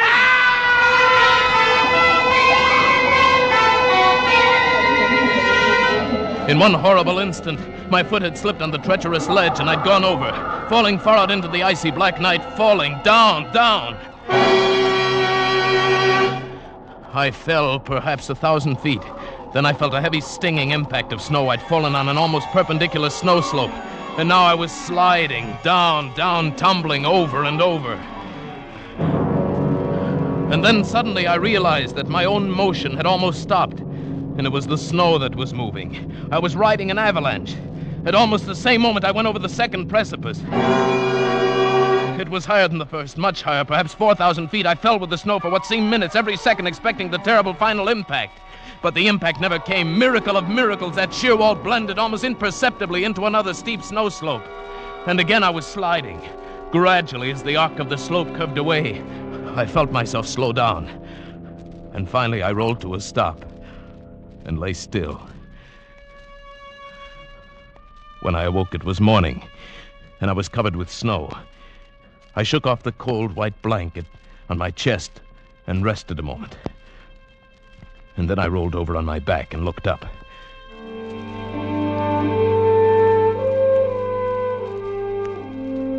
My heart almost stopped as I saw from where I'd fallen.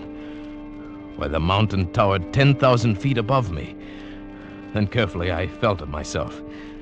My clothes were torn. I was bruised and bleeding. I ached in every muscle, but I had not a single broken bone.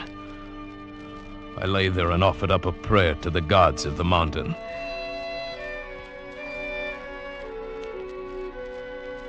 Far below me lay a lush valley sparkling in the morning sunlight. I could see the stately trees and the green meadows fresh with dew.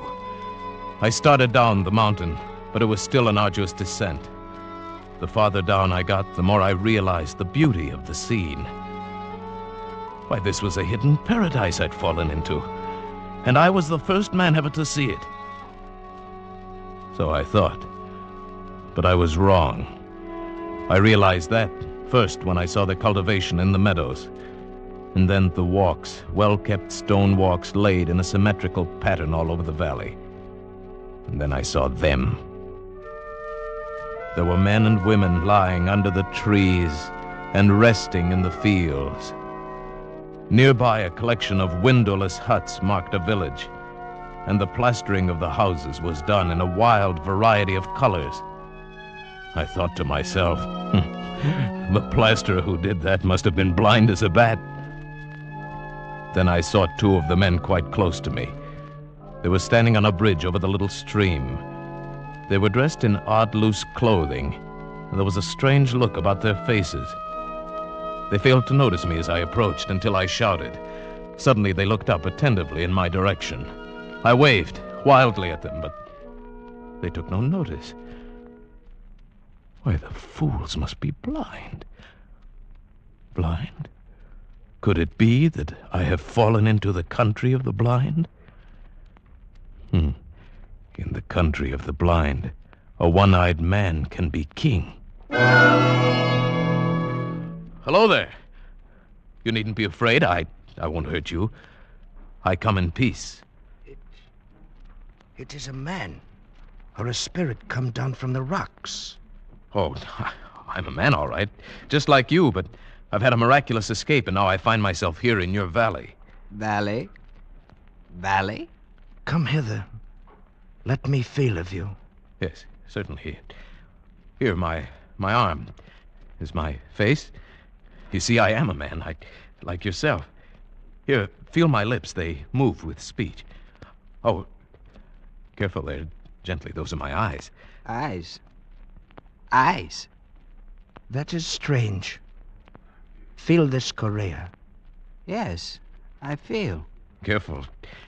Feel the eyelids flutter? He is but imperfectly formed. Some strange bulge there. Unseemly. No. You see, your eyes are shrunken in, but mine are whole. I can see. See? Pedro, he is a strange wild one. Where does he come from? He must have come down out of the rock. No, from over the mountains, out of the country beyond there where men can see. From Bogota, where there are 100,000 people and a city stretches out of sight. Sight? What strange words he uses, without meaning. And feel the coarseness of his hair, like a llama's. Our fathers have told us men may be made by forces of nature. It is the warmth of things, and moisture, and rottenness. Let us lead him to the elders. But no one need lead me. I can see. See? Oh, yes, of course, I can... I didn't see your water bucket. His senses are still imperfect. He stumbles and talks unmeaning words. Lead him by the hand, Pedro. But look, Oh, well, all right. These people had been blind for centuries. They had forgotten even the words associated with seeing. And they thought I was an idiot, only half-formed. Especially when they led me into the pitch blackness of one of their windowless huts, and I stumbled over someone. 1,000 pardons, Medina Sarota. He is a clumsy one. I'm sorry I fell down. I couldn't see in the darkness. Who is this? And what is he saying? He is but newly formed, good father. He has come down from the rocks. He stumbles as he walks and mingles words that mean nothing with his speech. He is a wild man out of the rocks. No, I come from Bogota, over the mountains. You hear? Bogota. He uses wild words. His mind is hardly formed. He has only the beginnings of speech. Bogota? Yes. I come from the great world where men have eyes and see. That must be his name, Bogota. He stumbled twice as we came thither. He must be taught. No, you don't understand. I can see, but not in the dark. To you, darkness or light is all the same, but to me, to us who can see, to us outside in the world beyond the mountains... Mountains? What are mountains? Very well, then, beyond the rocks. There is nothing beyond the rocks. That is the end of the world. Oh, but surely you must realize the sky above covers more than just this valley. Sky? Above? There is nothing above but the roof of rock. He is very raw, my children. He shall have to be taught from the beginnings. Now take him away. Feed him. It shall be done, good father. But guide him. See that he does not stumble over my daughter again. Do not fear, Father. I shall guide him myself and feed him. Very well. Come. Take my hand. Thank you. It'll be a pleasure to get outside again, out of this darkness. Come this way. Yes. What is your name? Medina Sarote. Mine is Juan Nunez. Oh, sunlight. Oh, this is better. And now I may look at you. Why, you're beautiful. I cannot tell you what a wonderful thing you are to see. Please, you must be careful. Why? If you do not learn quickly and cease speaking such strange words, they may not be so kind to you. They might be angry. They might even destroy you.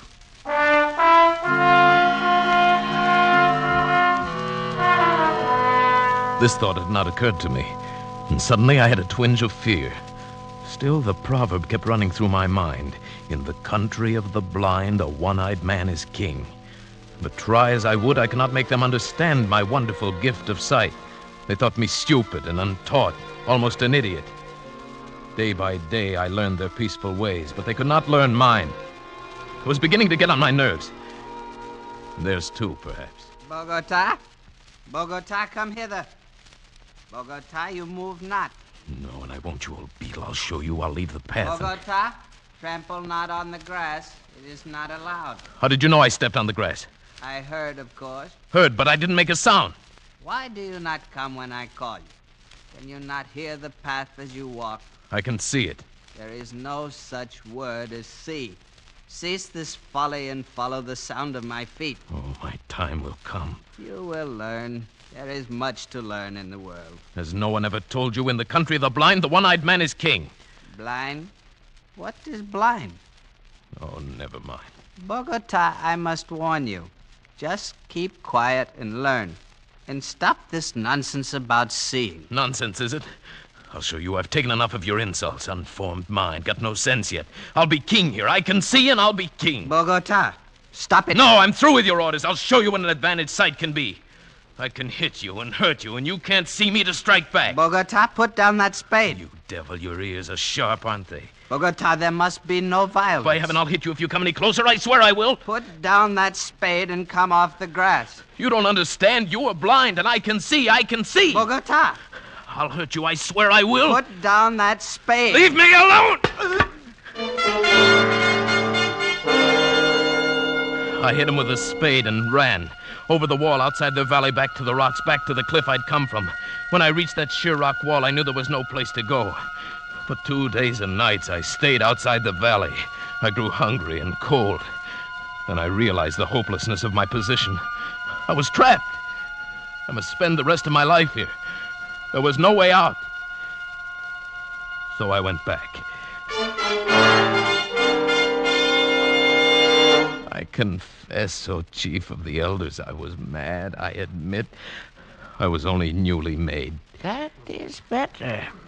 And do you still think you can see? No.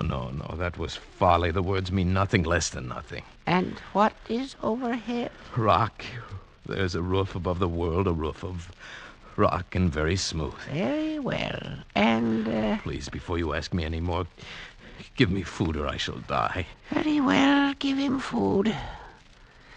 Medina Sarate. Yes, Father. And after that, we must put him to the most menial tasks in the village.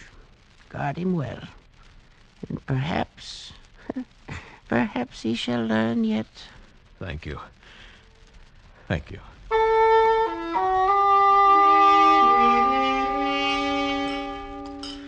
Oh, that is better. You are kind, Medina Sarote. Very kind. I am glad you came back. You are? If they were all like you, I should never have run away. What was that word you said I was? Beautiful. You are. Well, even your eyes, they're not shrunken depressions like the others. It means something nice, beautiful? Something very nice, Medina Sarote. Tell me, why is it you have no husband?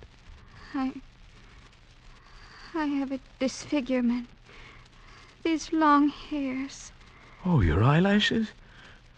Oh, but they're beautiful. They are considered a disfigurement. You're the most lovely girl in the valley. But they wouldn't know, would they? You have no lover? No. Medina Sarote, what do you think of me? Do you think of me as an idiot like all the rest do? Oh, no. No, you have much to learn, but you will learn it, I'm sure. And you are kind and gentle. And your voice is soft. You speak words that are soft and warm. No one has ever spoken such words to me. Then I shall speak them often, Medina Sarote. You are the only one in this valley, in this whole world I care for.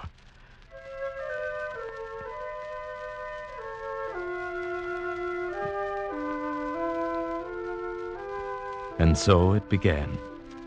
I, the village idiot, the slave boy who dreamed to be king.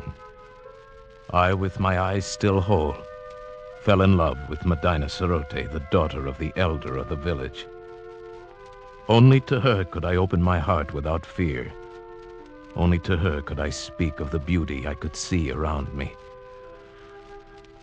Oh, it is a beautiful valley, Medina Sarote. Green with grass and yellow with sunlight.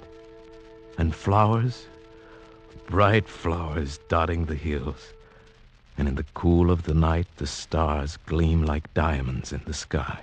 Oh, the words sound lovely. But what are stars? Stars? Why, No, you wouldn't understand. And what do you mean in the cool of the night? You still get that confused one. The night is warm. The day is cool. Oh, no, it is you here who have them backwards. Because the darkness means nothing to you. You work in the cool of the night and sleep in the heat of the day, but... You are teasing me. No. Oh. What does it matter? All that matters is you. You. Here beside me, Medina Cerote.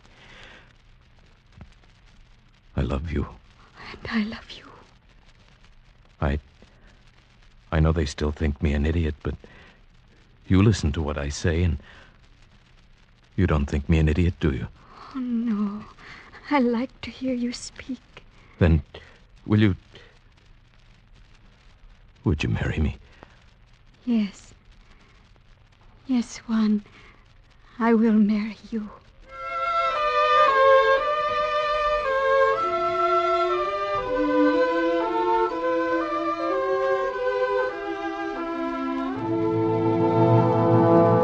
No, I will not have it. But, Father... He is an idiot. He has delusions. He cannot do anything right. But he is getting better. He's better than he was. And he is strong and kind. Stronger and kinder than anyone in the world. And he loves me. And I love him. No, I will not have it. Great sire, if you please. What is it, good doctor? I have examined Bogota, and the case is clear to me. I think very probably he might be cured. Huh? And how might that be done? His brain is affected by something. I believe I know what it is. Those queer things he calls eyes. Where we have but an agreeable depression, he has great lumps with flaps over them that move and long hairs. Consequently, his brain is in a constant state of irritation. But what can be done to cure him? A very simple surgical operation. Remove the cause of the irritation. We will merely cut out his eyes.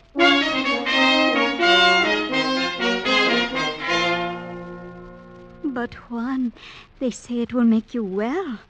It will make you look like us. But you don't understand, Medina Cerote. My world is sight. You would not want me to lose my most precious possession. I don't know. There are so many beautiful things to see. The flowers, the far sky with its drifting clouds, the sunsets, the stars. And you. If only just to see you it is good to have sight. And I would never see you again. Juan, I love to hear you say these things, even though I know it is just your imagination. But, my dear, these things are real. No, they are fancies. This is real. If you will let them cut out your eyes, we can be together always. And you want me to? Oh, if you would. If only you would. What else can I do? My dearest one. My dearest with a tender voice. I will repay you. Oh, Medina. Be brave. And carry my voice in your thoughts. Now I must go. And tomorrow... Yes? Tomorrow will be forever. Goodbye. Goodbye, Medina.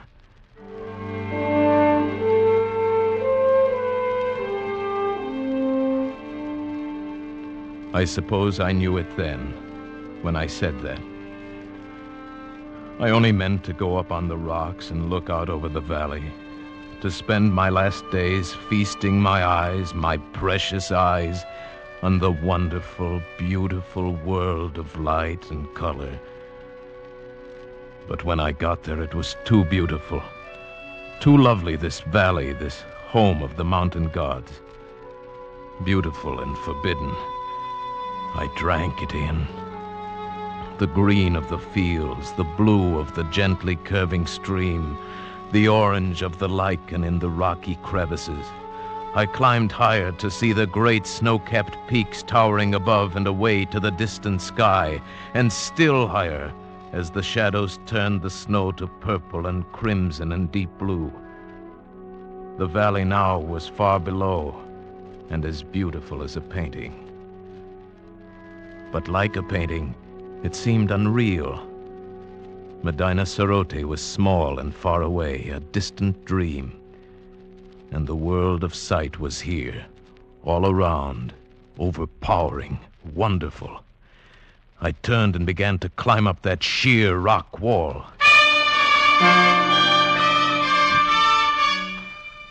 How many months it took me to make my way out over those mountains, over glaciers and snowfields and sheer precipices, I cannot guess. How I lived through the cold and hunger of it, I cannot tell you. But I'm here at last, back from the country of the blind. Good heavens, man. What an experience. Yes. Terrible and wonderful. But you aren't sorry you came back? Sorry? I see her face clearly now. It is the only thing I see. Nunez, come, you need food. Here, take my hand. Thank you. Where is it, Senor Ibarra? Nunez. Yes. The gods of the mountain have had their revenge. Those months of crawling over the snow and ice, with the sun glaring down. Yes. I am blind.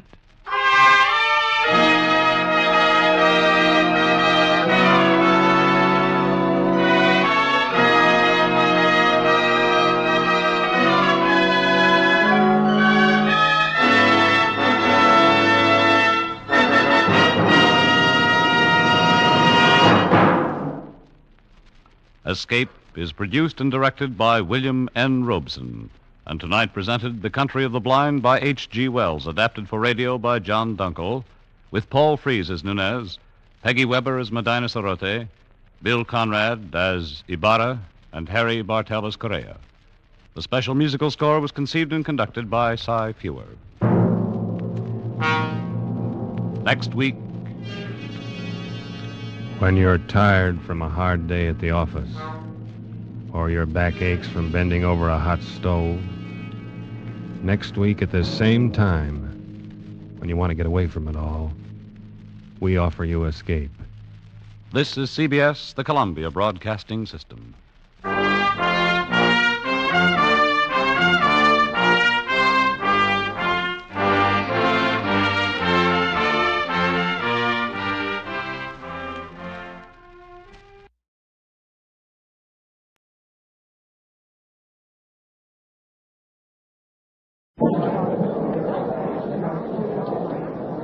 This is John Daly in Athens. Will Socrates escape? That is still the big question here in the capital of Greece on this dying day in the first year of the 95th Olympia. I'm standing before the door of the prison, behind which the friends of the condemned philosopher, so the rumor goes, are urging him to save himself from drinking the poison hemlock. Socrates has only to walk out of that prison and board a ship to freedom in exile, and the prayers of his friends and the hopes of his enemies will be answered. This dramatic situation, which is having significant repercussions throughout the Hellenistic world, is now inevitably approaching its climax, and in 30 minutes from now, we'll know... 399 B.C., CBS is there. Ancient Greece prays that Socrates will not die.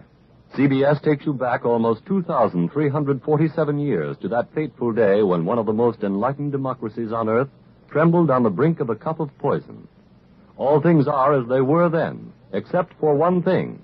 CBS is there. CBS is there, produced and directed by Robert Louis Cheon, with Walter Hamden portraying Socrates in this broadcast, is based on authentic historical fact and quotation. And now, Athens, 399 B.C., and John Daly. Heard the rumor that the friends of Socrates were in the prison, pleading with him to take his freedom. CBS has been here on the spot, attempting to verify that rumor. Should Socrates agree to save himself, it would be a simple matter for his friends to whisk him away through this sea of white tunics worn by bystanders only too willing and too eager to fulfill the hope of escape. We're directly in front of the prison door, but the brilliant red and orange of the setting sun is blinding me, and I'm not at all sure that I would be able to say for certain who came out of the deep gloom of the death house. The crowd here of some 3,000 or 4,000 men, women, children, and slaves is milling about me, cursing, praying, whispering in anxious groups. They know that when the sun sets, it will mark the moment when they may never again hear the voice of their beloved cross-examiner. His enemies, too, are anxious, for they're afraid. One of them has asked for an opportunity to speak to the public on our CBS microphone. He is the poet Miletus, Socrates' chief accuser at his trial. Miletus is not quite the most popular man in Athens today, and as a matter of fact, he's been hiding in the shade of the prison wall, and I'm going to wave him over here now to the microphone. And it's just as Miletus feared. This crowd has recognized him. They're surrounding him, shaking their fists, threatening, shouting imprecations. Women are clawing at him. Citizen! Let Miletus speak! Let him speak! All right, Miletus, what have you to say? Just one hope. With all good Athenians, I pray that Socrates will escape. But you who urged his death at the trial... It's true that I was the chief accuser of Socrates, but Socrates himself said I was of no consequence. I merely presented what some people have been saying against Socrates for 20 years, that he was a corrupter of the minds of youth and did not believe in the gods of the city. Let me ask you, Miletus, do you think Socrates will escape? I do not know, but if he does, he's just another poor mortal like all of us who's afraid to die. You mean you want Socrates to die? No, all I said was that I'm not to blame. Blame the playwright Aristophanes. It was Aristophanes who first said that Socrates taught young men to cheat payment of their just debt, to deny the existence of the gods. I'm just a poor poet. Blame the rich playwright, don't blame me. The poor poet, Miletus, has just blamed the rich and successful playwright Aristophanes for the death sentence imposed on Socrates. Aristophanes is at a CBS microphone with Ken Roberts right now in the Theater of Dionysius. He had agreed to make a statement for us, and as we still have no official news here as to whether Socrates will heed the counsel of his friends to escape, let's switch to Ken Roberts.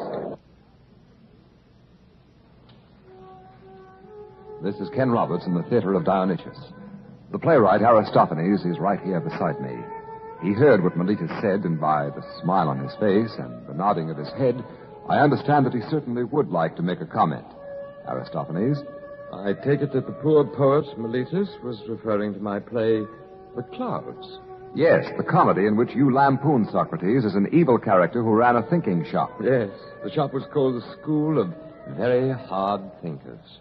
Aristophanes, weren't the graduates of that school adept at the alleged corrupt and immoral practices that Miletus mentioned? To be sure.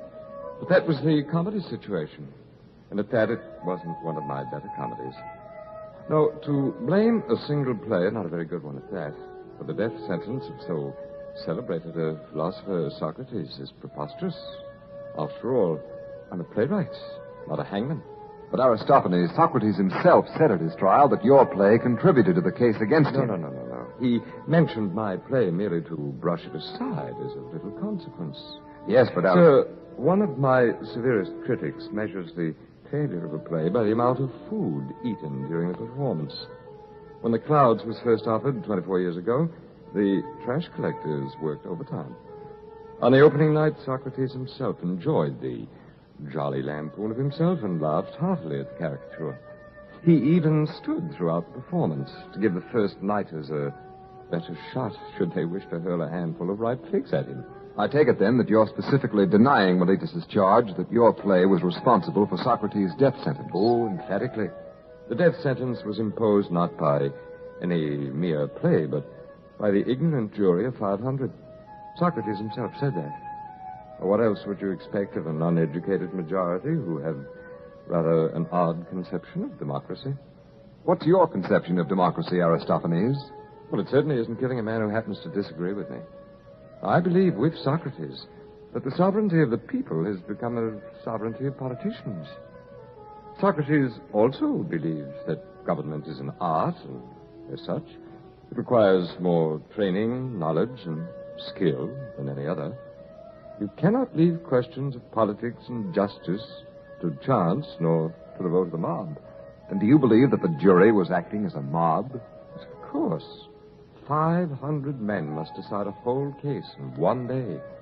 And what may be momentary passion on one day may be passionate regrets on the next. And that passionate regrets may take another life. That's why Meletus is afraid. That's why he's throwing me to the mob. Thank you, Aristophanes. By the way, citizens, if you are hearing strange music behind our conversation here in the Dionysian Theater, I'd like to explain that it's the flute player quietly rehearsing his part in Aristophanes' play Lysistrata. CBS also has a microphone at the home of Plato, the distinguished young philosopher and friend of Socrates. Plato also had agreed to make a statement for us. We have nothing from John Daly of any news about Socrates, so over to Plato's home and Don Hollenbeck. Our CBS microphone is at the bedside of Plato. The 28-year-old philosopher has been ill these past few days. He says he objects strongly to Aristophanes' remark about democracy being responsible for Socrates' death sentence.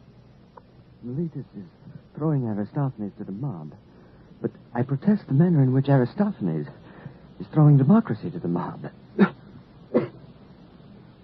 If Socrates dies, and I pray that the rumor that he will escape is true, it will not be democracy that is to blame. Our many wars with Persia and in the Peloponnesus have exhausted us in body and soul. 2 out of every 3 Athenian men have died in battle. Now the fever of fear runs high among us.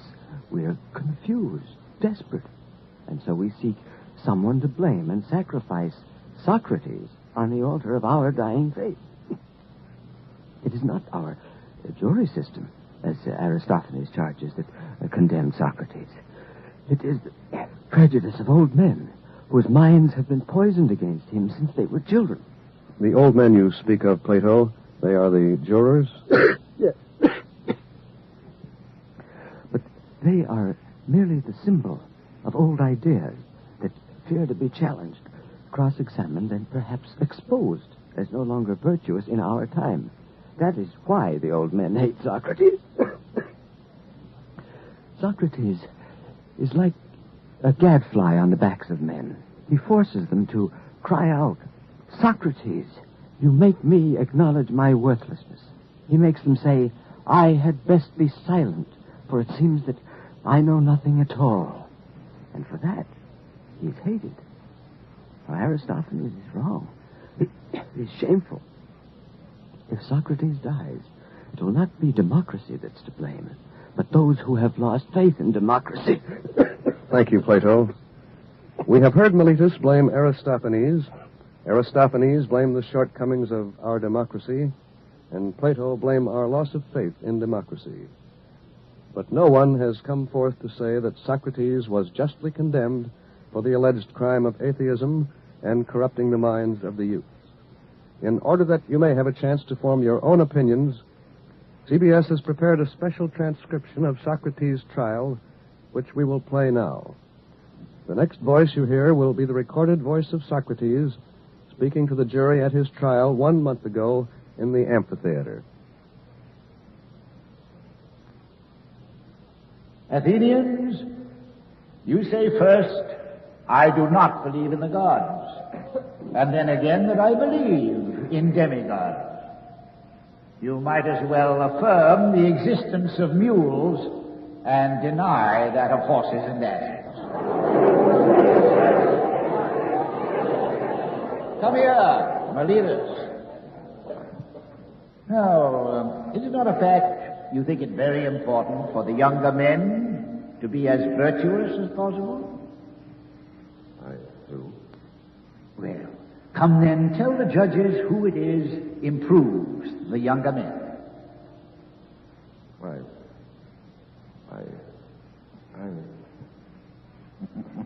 Come now, you're accusing me of being the corrupter of youth. Reveal to the judges who improves them. They. You see, Meletus, you have nothing to say. You are silent. Is not your silence conclusive proof you never gave a moment's thought to the matter? Come, tell us, good sir, who makes the young men better citizens? Why, the laws. My intelligent friend, that is not my question.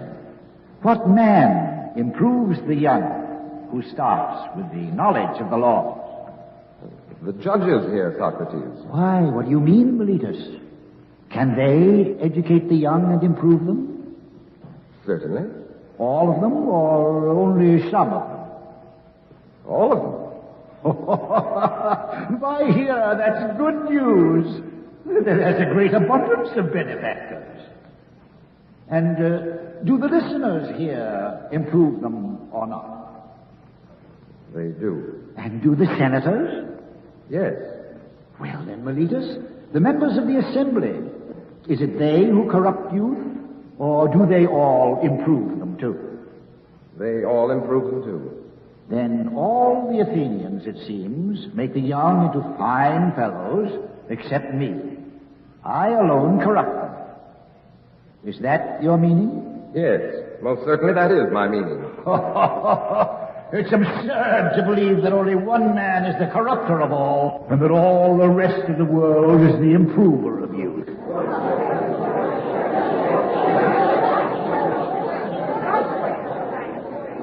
I see present here in the assembly many of the young men whom it is said I gave them evil counsel. Meletus, call them forth to be your witnesses. Let them come forward and accuse me, and support you.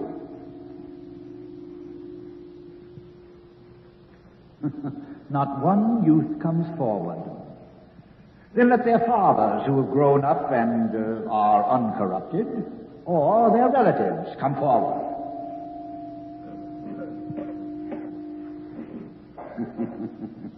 No one? You see, Meletus, that's because they know very well I speak the truth.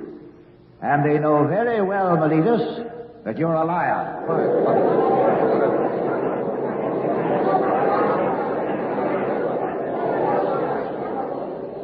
Strange indeed would be my conduct, O men of Athens, were I to desert the command of my God, to fulfill the philosopher's mission, to search into myself and other men, because I fear death. Men of Athens, I honor and love you, but I shall obey God rather than you. And while I have life and strength, I'll never give up the practice and teaching of philosophy. And whoever I meet, I'll say to him, citizen of Athens, why do you care so much about money and honor and reputation, and so little about wisdom and truth? Athenians, I believe in God as no one of my accusers believes. And to you and to God I commit my cause to be decided as is best for you and for me.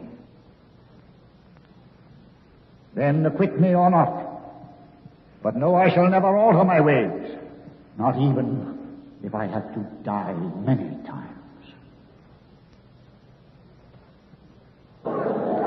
This is John Daly again outside Socrates' prison door. The recording you've just been listening to was a specially prepared transcription of Socrates' defense made at his trial 1 month ago. The prison door has swung open, and Crito, Socrates' rich friend, has come out, and with him is Xantippe, the wife of Socrates.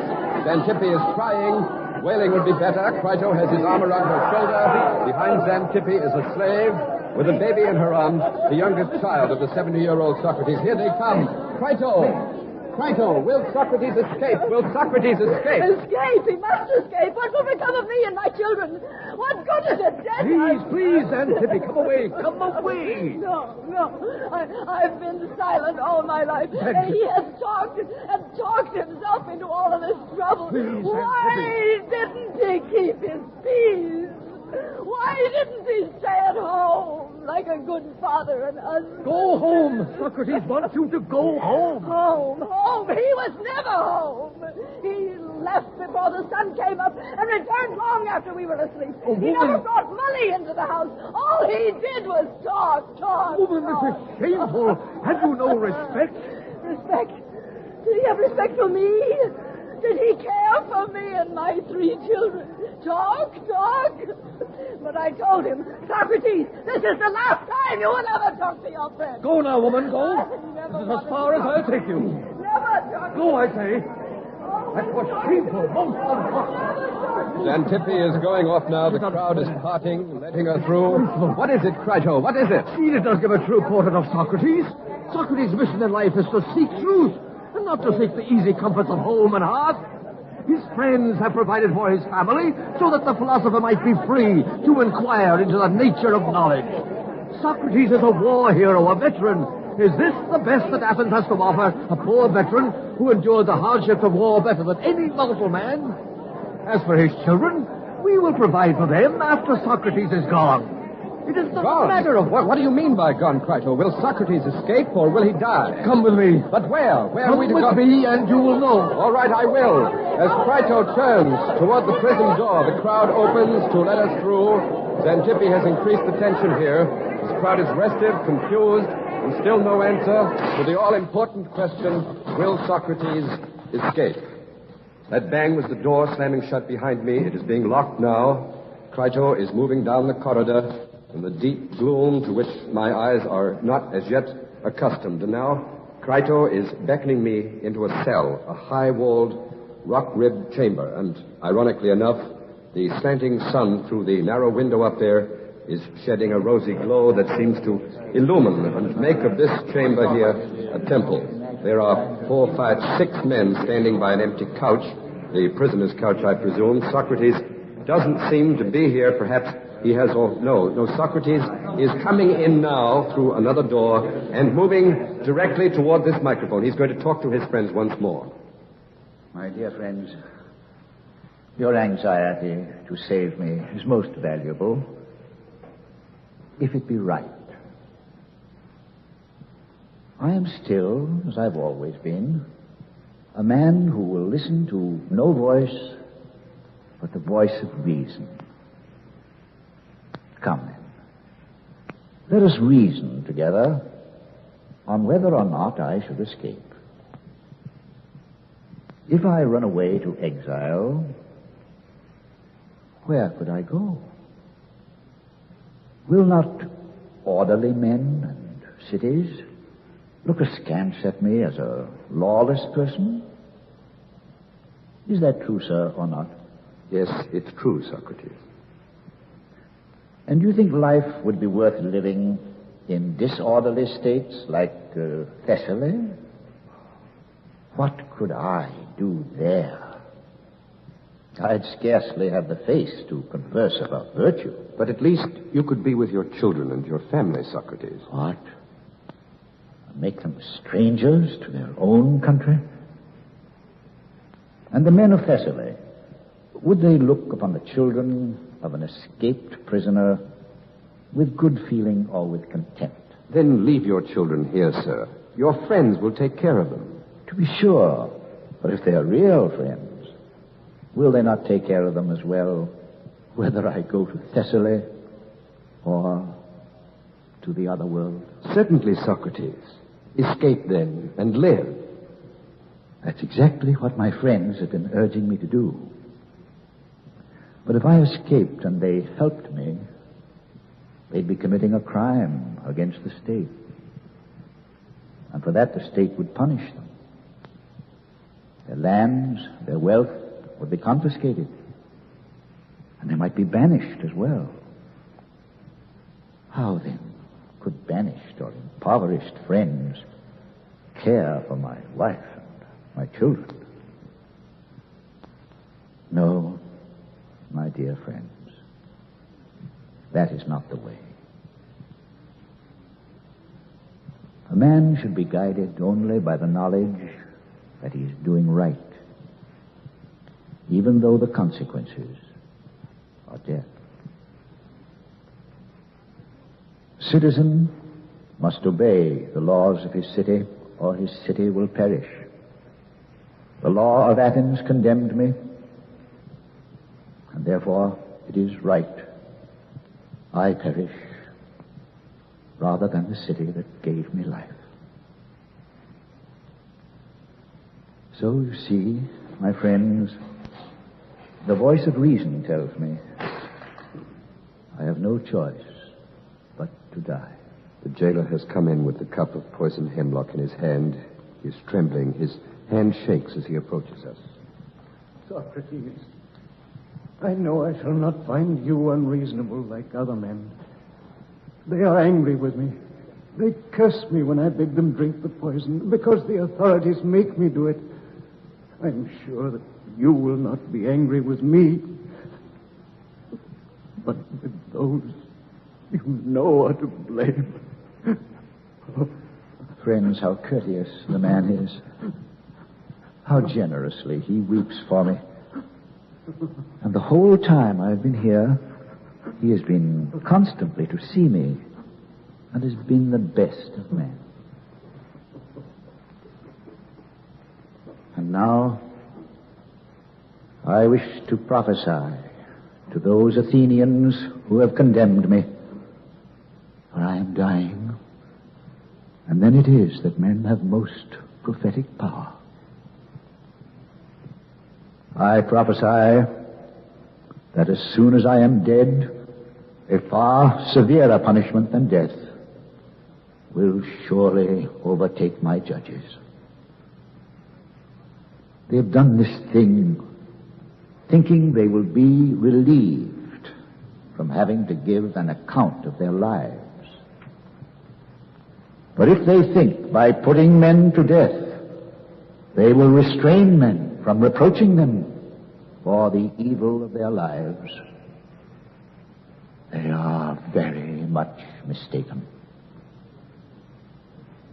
It is much better for you and much easier not to silence reproaches, but to make yourselves as perfect as you can.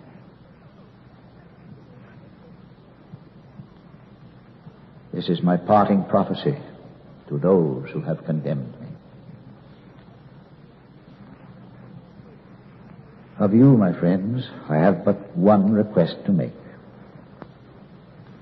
When my sons grow up, visit them with punishment, if need be, and vex them in the same way I have vexed you. If they seem to you to care for riches or for any other thing before virtue, and if they think they are something when they are nothing at all, reproach them as I have reproached you for not caring for what they should and for thinking they are great men when in fact they are worthless. If you will do this, I and my sons will have received our deserts at your hands.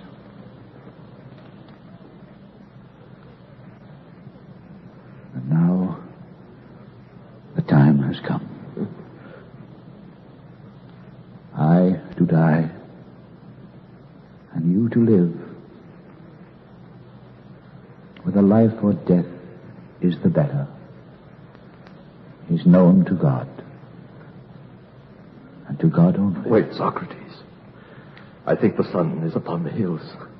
It is not yet set, so do not hurry. There is still time. My dear Crito, by drinking the poison a little later, I think I shall gain nothing but my own contempt for so greedily saving up life which is already spent.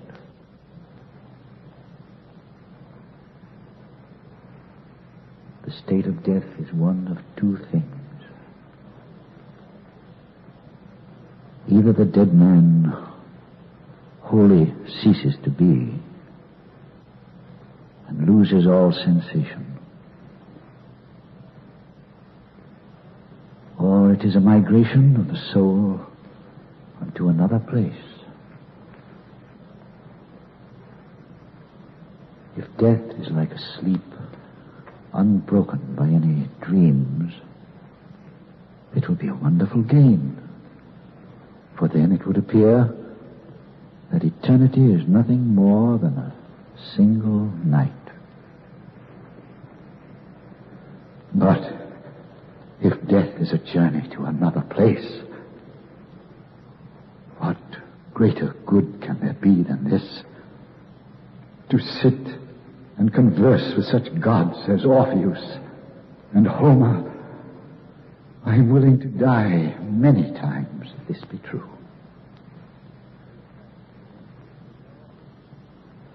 I pray the gods my journey hence may be prosperous. That is my prayer. Be it so. Socrates has lifted the fatal cup to his lips. No. He is drinking the hemlock. It's impossible to describe. I can almost taste the poison on my own lips, and it's on the lips of all who are here, of all who are listening. It is Greece that dies, Greece that is dying, but Socrates will live as long as truth will live. And this fateful day in the first year of the 95th Olympiad will be remembered as long as men cherish knowledge above life itself. Athens, 399 years before Christ is born, Socrates dies.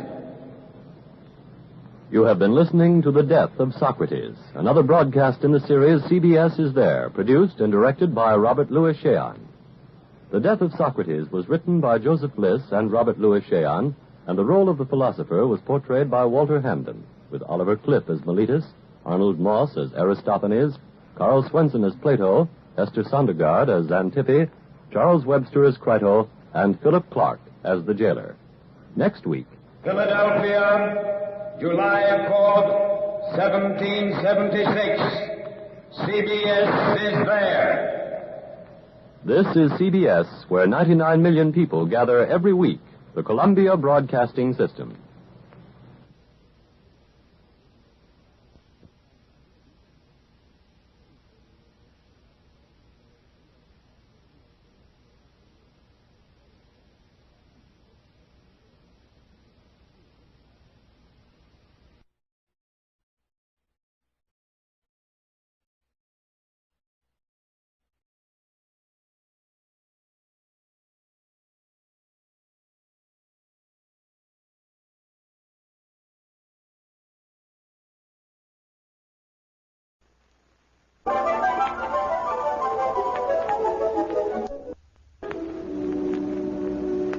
From London, we present Orbit 10, a play in 6 episodes by Peter Elliott Hayes. Episode 1, The Unseeing Eye.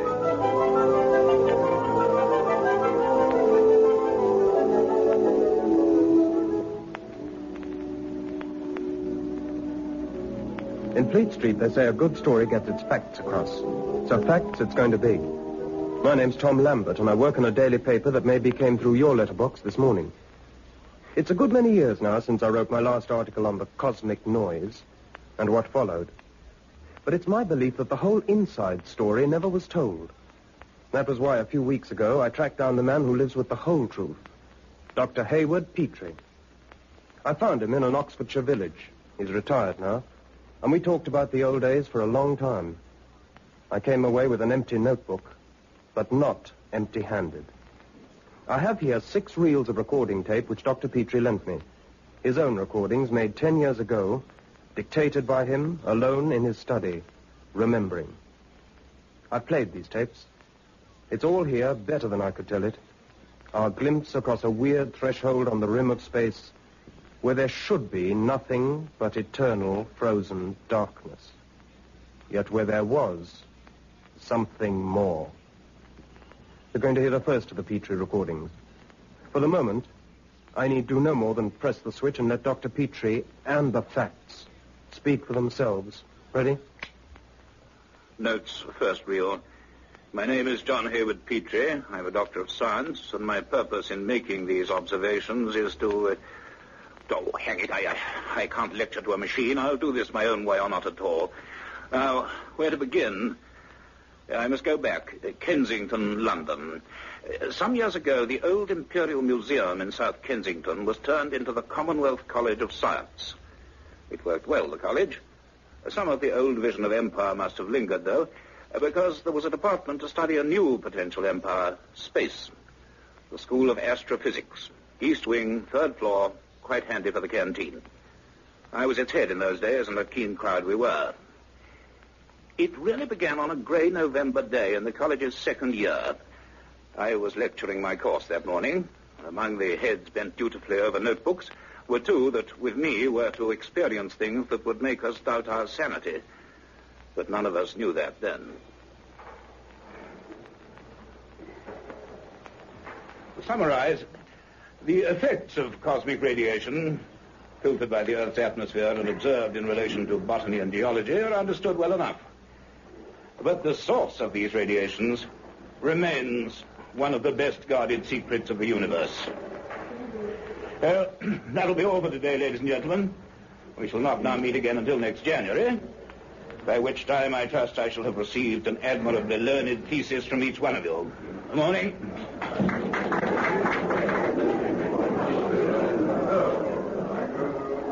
What, my dear Miss Ryder, is that? A new form of lecture shorthand? Hello, Cliff. This? Yeah. Oh, just a doodle. Some doodle. I've been watching it develop for the last half hour. Took me right out of myself and the lecture.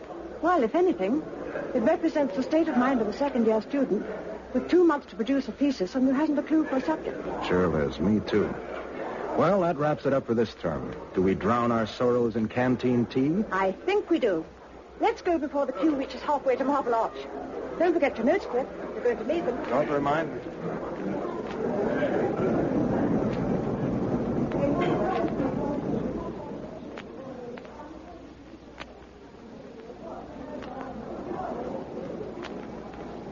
Madam's usual table? Am I the tray, Bill? Want some hot tea down your neck? Sure. Well, I guess we can squeeze in here by the window. Okay. Have a chocolate biscuit? Thanks. You know, Cliff, it's hard to believe sometimes. That this is tea? Believe me, in no other civilized land do they make tea quite like this. No, out there, Kensington, with the mist. It hasn't changed in 100 years.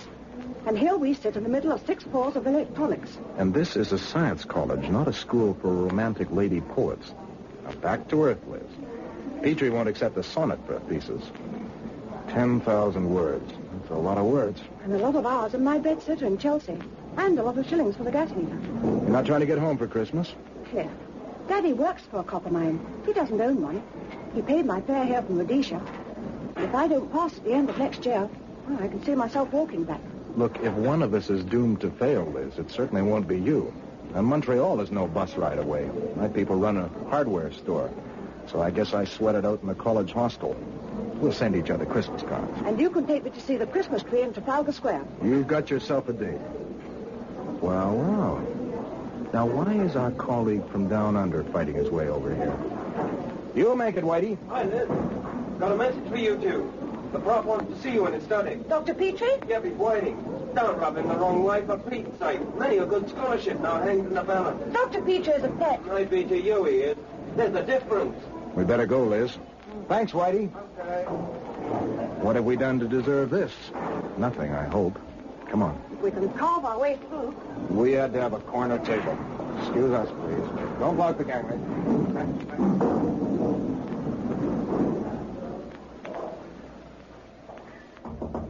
Come in. Ah, Mr. Boyd, Miss Ryder. You got my message? Yes, sir. Yes, sir. Good. Sit down, please. Thank you, sir. Now, I have your course records here. I've been glancing through them. They may not on the whole suggest that you're the 2 most brilliantly gifted students of your year. We don't think so either, Doctor. We just hope we're good enough to get through all 3. Yes. Still, you do have something that's rare even here. Inquiring minds.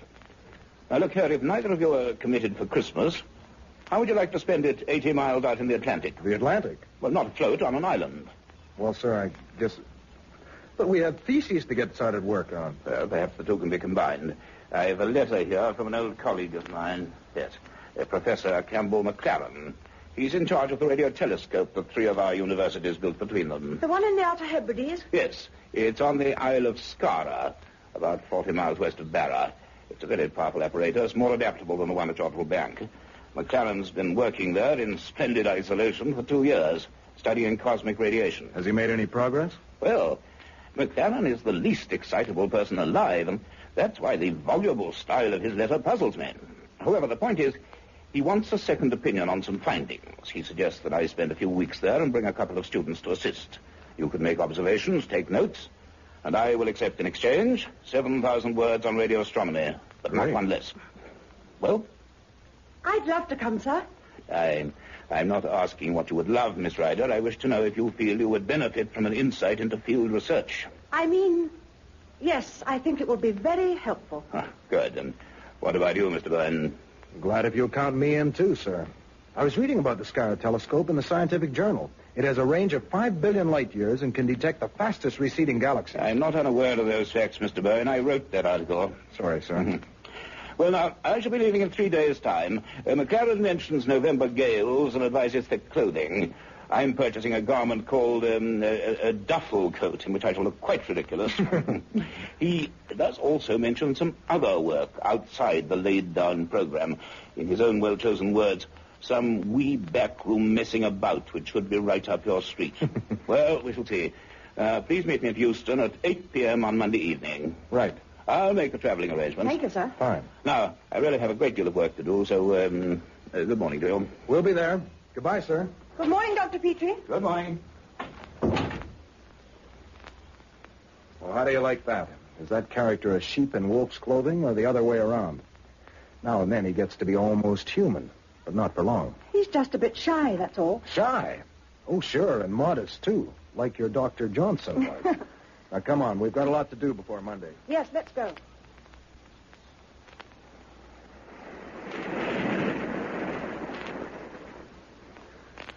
The Isle of Skara. A lonely tilted granite paving stone jutting out of the ocean. Even from the steamer, we could see the radio telescope straddling the highest end like some enormous black crab. 2 towering pylons, and between them the reflector, a vast upturned bowl. We went ashore at Kirkuish, the only harbor, and the only village.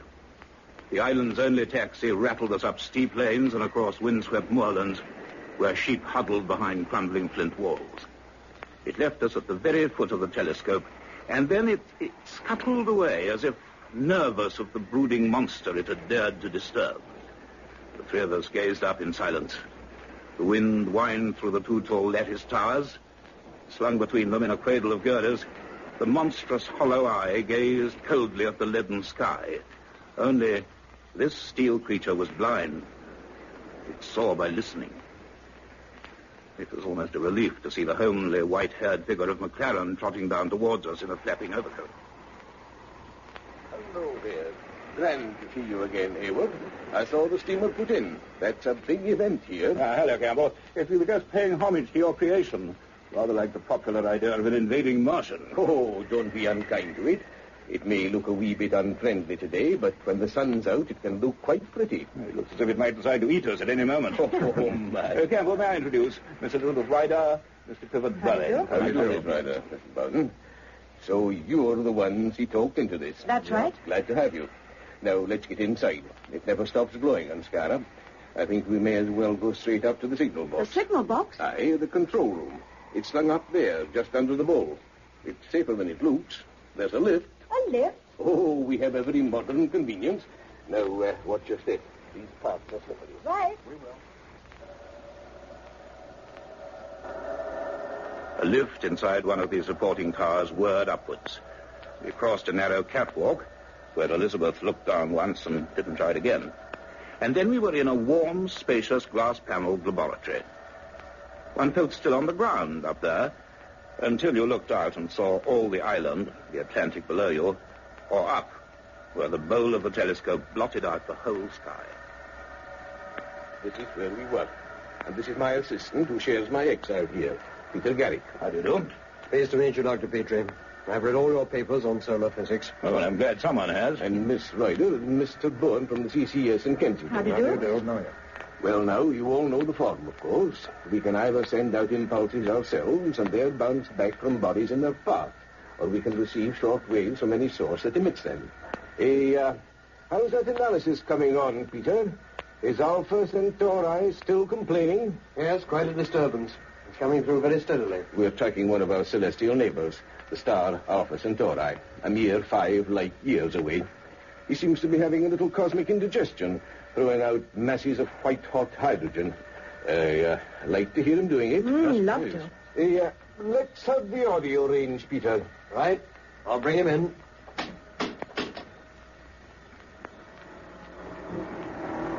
Aye, there he is. The sound of a pun is hot enough to shrivel the earth, but too far for any ordinary telescope to see. Of course, we're not hearing the physical activity, just the radiations it gives off. Yes, quite so. Swing off to a general bearing, Peter. Let's have the third program for a change. Anything in particular? No, the full orchestra. Right.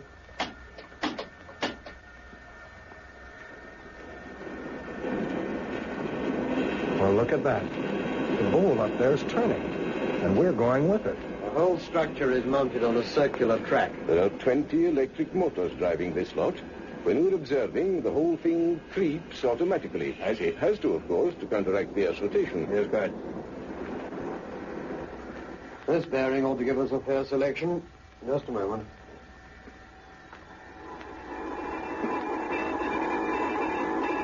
There it is, Hayward. The creaking of the universe. The voices of 1,000,000 galaxies. Some of those signals began their journey before men learned to live in caves and chip flints, and have only just arrived. But all that is dead noise, given out by bodies much like our own sun. Aye, and there are more things in heaven and earth. Campbell, what do you mean?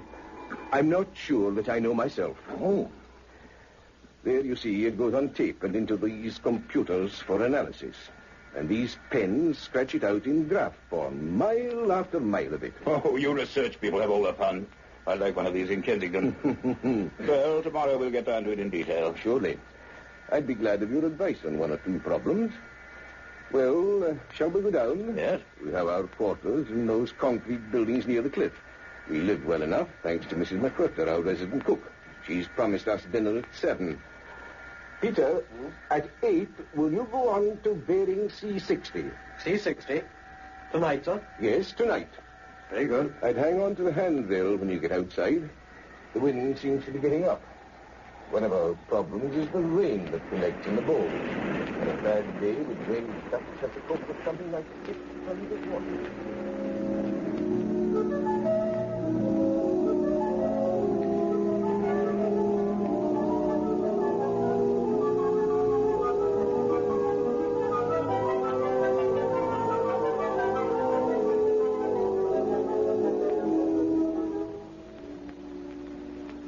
McLaren's living room, with its chintz curtains and cheerful fire, seemed that night the coziest place on earth. We might have been in the heart of London, save for the wind and the waves pounding on the rocks below.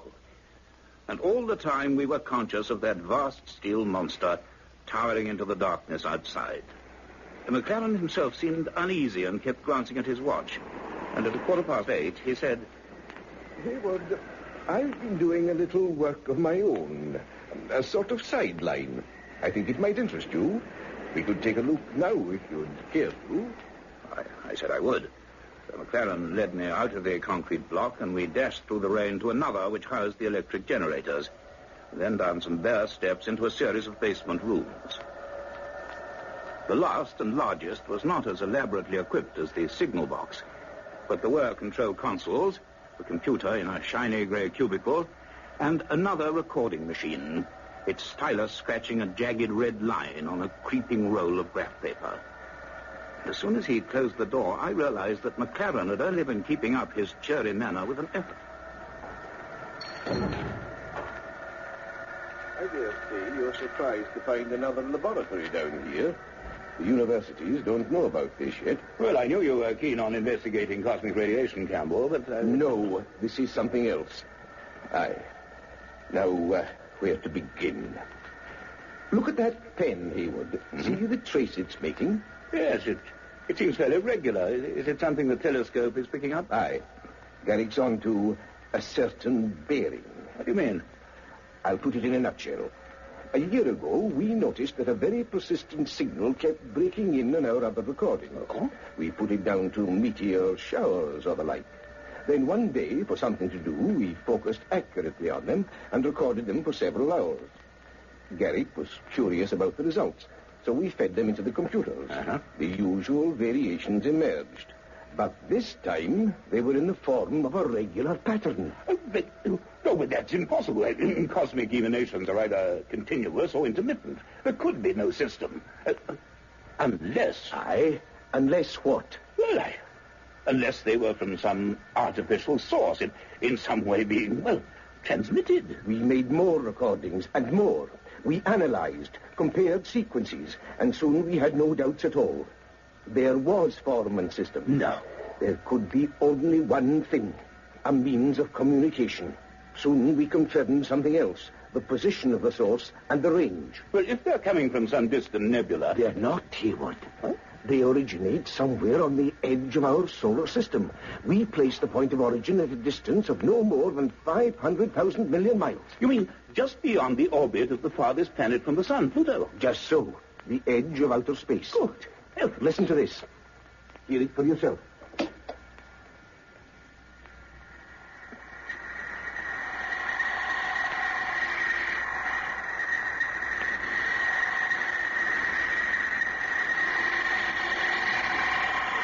There's meaning, intelligence behind that sound. And I'll tell you something else. Garrick has worked for months on the breakdown graphs. An organized system is emerging. It's a code, and he believes he's on the way to breaking it. Of course, any kind of common word language is out of the question. It would have to be some other way of transmitting ideas. It could be figures, theorems, atomic numbers, the linear spectrum, things constant to all matter everywhere. Mathematics, after all, is a universal language. Just so. God, heavens, You know, if we're right, Hayward, this is an event of tremendous importance. Have you made any statements? No.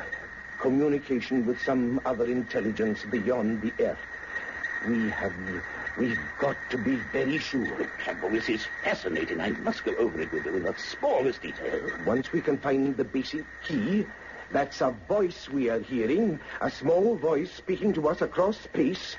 We must learn to understand it. We must.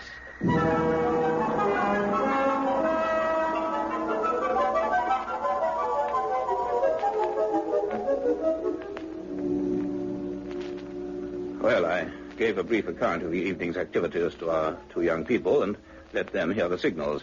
And then for the next 3 days that followed, we thought of little else.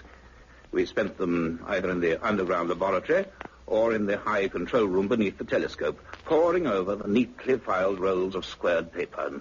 And on went that jagged red line, saying so much, but then meaning so little to us. On the third day, McLaren and I wanted to work alone, so Clifford and Elizabeth took the brief opportunity to look over the island. They explored the harbor at Kirkuish, took snapshots, and ended up in the evening at the small stone inn near the jetty. Any good at thoughts, Cliff? Heck no, that crazy little board, I can't even hit it. But I'll take you on at ice hockey anytime. It's not played much in pubs, I'm afraid. Good evening, sir. Good evening, landlord. Usual for you, Liz? Yes, please.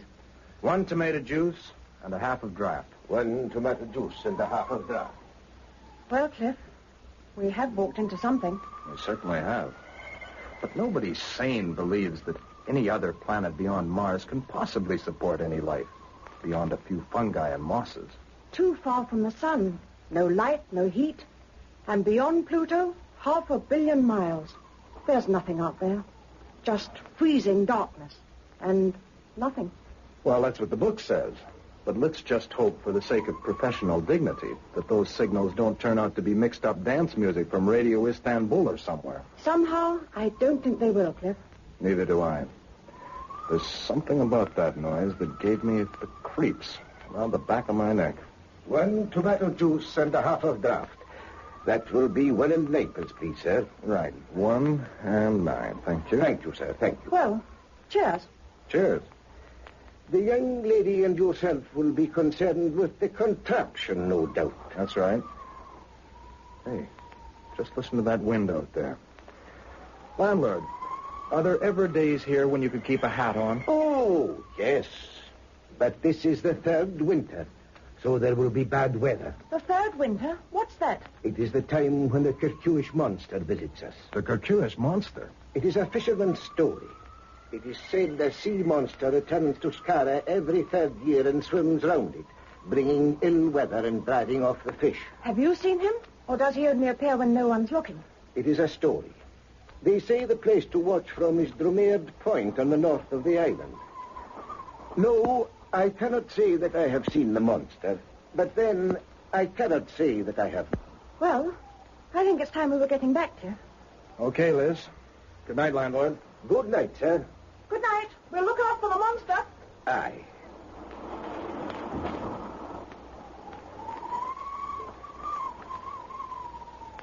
Seamus. Aye. I have been wondering, are the dead fish being washed in again? Yes, I had heard that they were.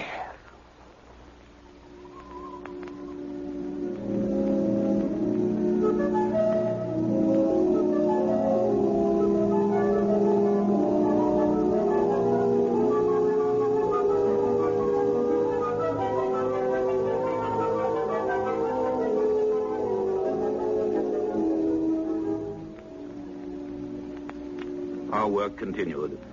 I saw McLaren's point. There was no hard proof. We might cause a sensation and then have to admit to chasing a theory. But the proof then was closer than any of us imagined. It was nearly a week later, on a grey afternoon, when Clifford and Elizabeth were following a cliff path on the north side of the island.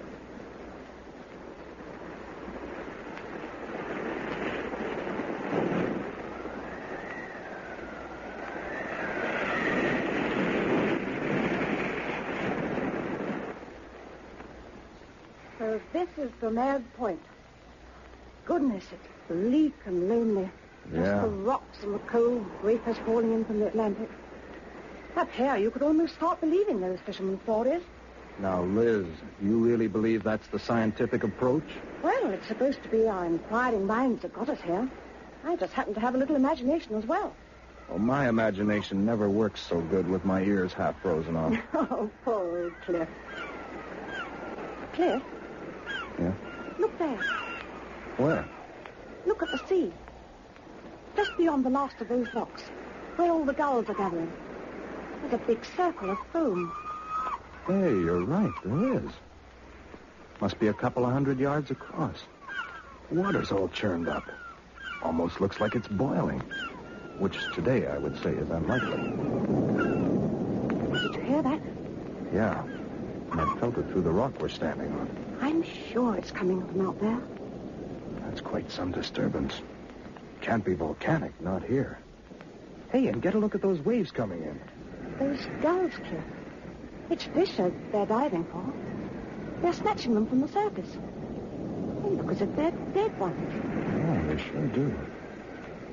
Hey, Liz, you know, that spot isn't far below the tide line. And the tide's going out. Now, I reckon it'll be uncovered in another hour. We could walk out to it. Sure, let's do that. Let's stay around for a while and do it.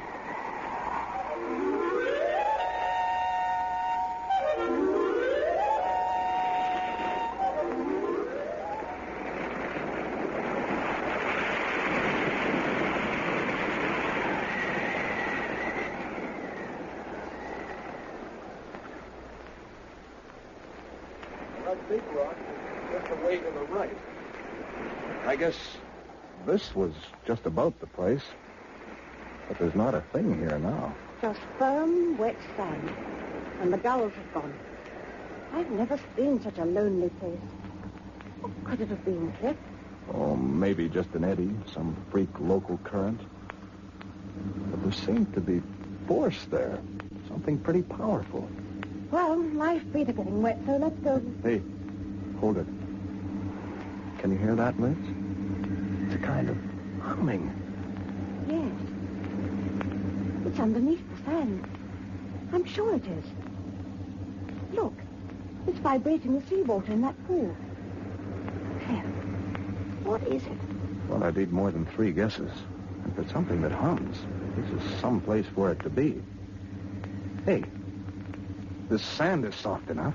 It wouldn't take us long to scoop a hole. What with? Hands, girl, hands. The best tools in the world. Only 4 are better than 2. All right. Cliff, you don't suppose we could be teasing an old mine, do you? Mine's rust up. It could be we're sitting on top of something else. The lair of the Kikuish monster. Had you thought of that?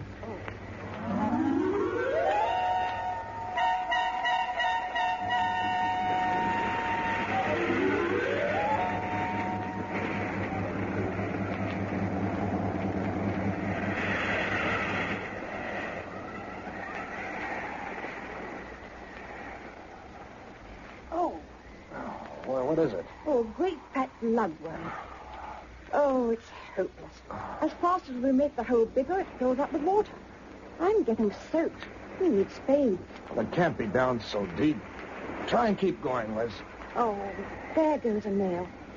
Cliff, I broke it on something hard. Hey, just let the sand settle. Yeah, do you see it? There's some kind of curved edge. Let me get down there. It goes down quite a way. It looks like a circular metal plate. It's covered with tiny shellfish. Yeah, marine crustacea. Sea deposit. Must have been submerged for years. Now we're getting to it, Liz. You feel that vibration? The thing's going like a dynamo. Cliff, don't touch it anymore. I don't like it. You can see what it is now, can't you? I guess so. The end. It's about 3 feet across, and it runs quite a way under the sand. It's a cylinder. An enormous, great cylinder.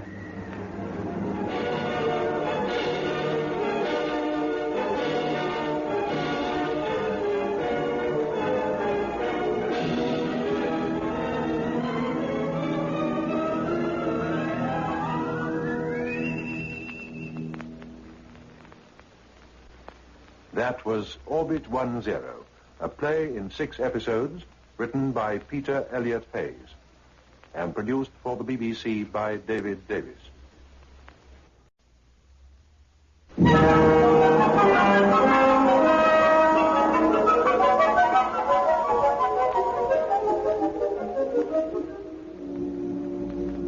From London, we present Orbit 10, a play in 6 episodes by Peter Elliott Hayes. Episode 2, The Cylinder.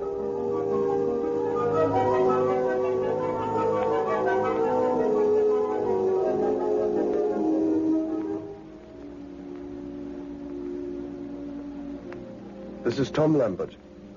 You've now heard the first of the tape recordings made by Dr. Hayward Petrie. In it, he described his visit to Skara in the Hebrides, where Professor McLaren was in charge of the giant radio telescope, the strange pattern of signals that were being monitored, and the finding in a lonely cove of a vibrating cylindrical object.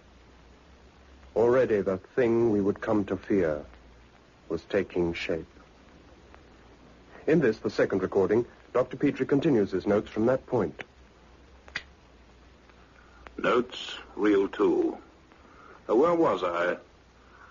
Oh, yes, that blustering day on Skara.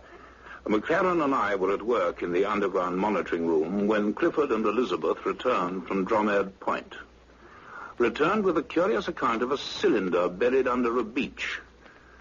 They seemed so impressed that we took McLaren's ancient car and drove round the coast to see for ourselves. Before we left, Clifford insisted on collecting 4 spades. There was the cold, deserted bay and the beach. We were led down a cliff path and shown a spot where they'd scratched out the sand. We each took a spade and dug, and in less than an hour, we had uncovered a most remarkable object.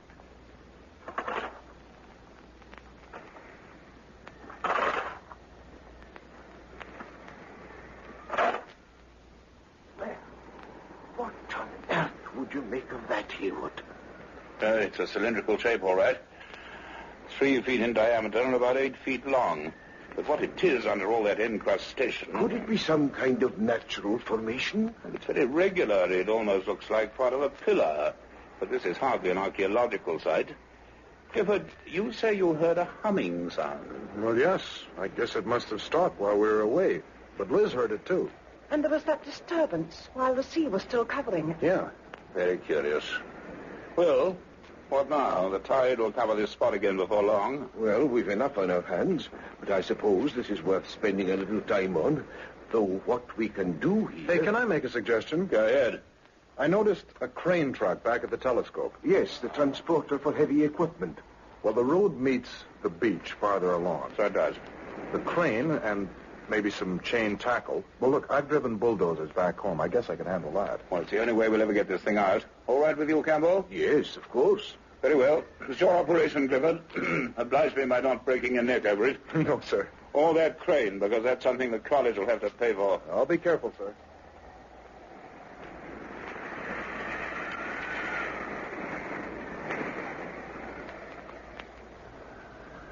I gave no more thought to the object until the following afternoon. Then, looking down from the telescope control room, I saw the transporter pull up by the generator block. Clifford emerged from the cab and supervised the efforts of 3 resigned islanders he'd pressed into service to haul the cylinder into the building. It seemed his salvage scheme had been successful, and that the object was lighter than I had imagined.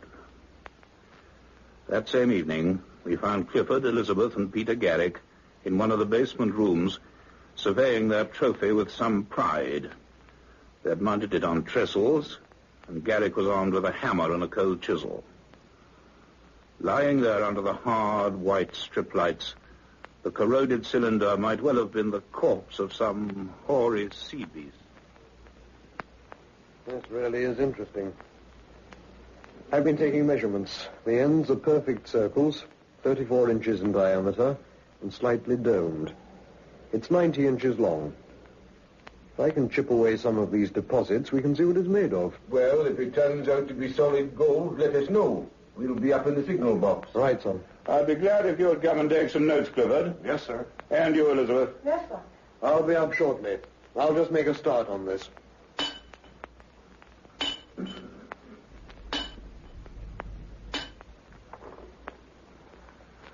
Leaving young Garrick chipping away, we went up in the lift to the glass-walled control room beneath the vast bowl of the telescope. And again we watched the dancing green traces on the oscilloscopes and listened to those thin, insistent signals reaching us across 5,000 million miles of space.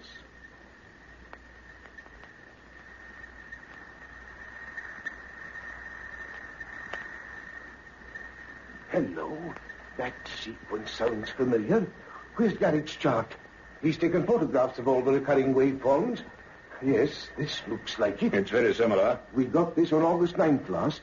And before that on May the 3rd. You see, Hayward, it is systematic.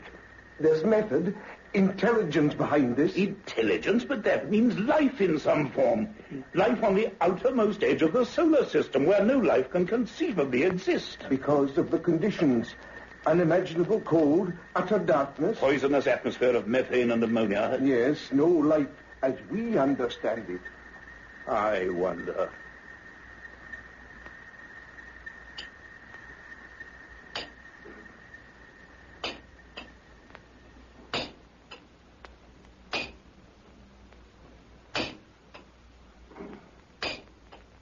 Another layer underneath. Gray like fused metal. And hard. Can't make a mark on it. It beats me how a thing like this came to be on the... What? Oh, yes. They said this happened before. Must be some kind of stored energy inside. What was I going to... I can't think, was it... Oh, it's cold. I suppose I ought to... What? What's that? How did it get in? must get through to... Ah!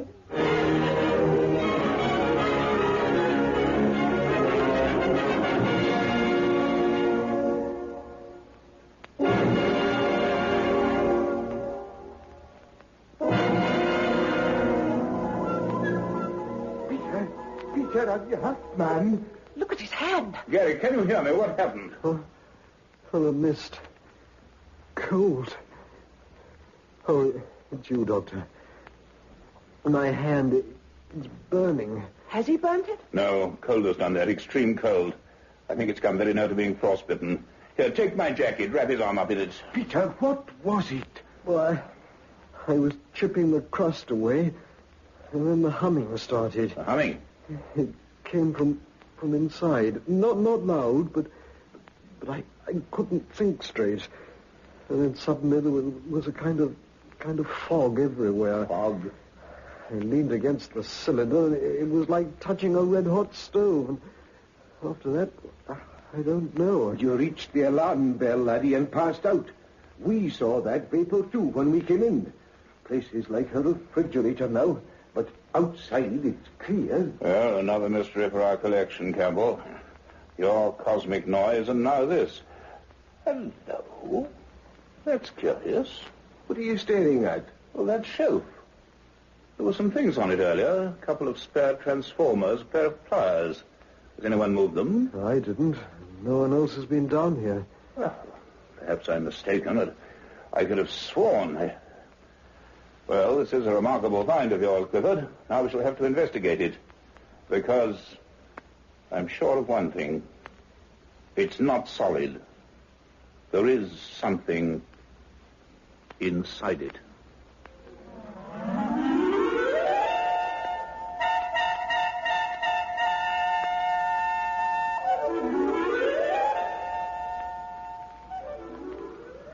Later that night, we held a conference. The cylinder clearly possessed some disturbing properties.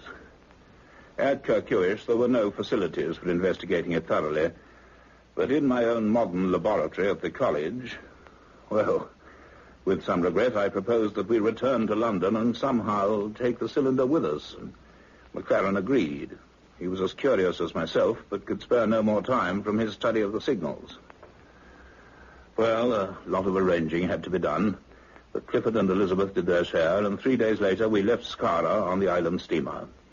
The cylinder went with us, cradled in straw and enclosed inside a stout crate.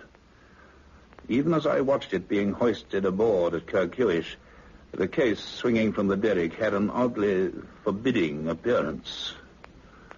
Why I should have felt that then, I don't know. But all the way back to Glasgow, it was just a confoundedly awkward piece of luggage.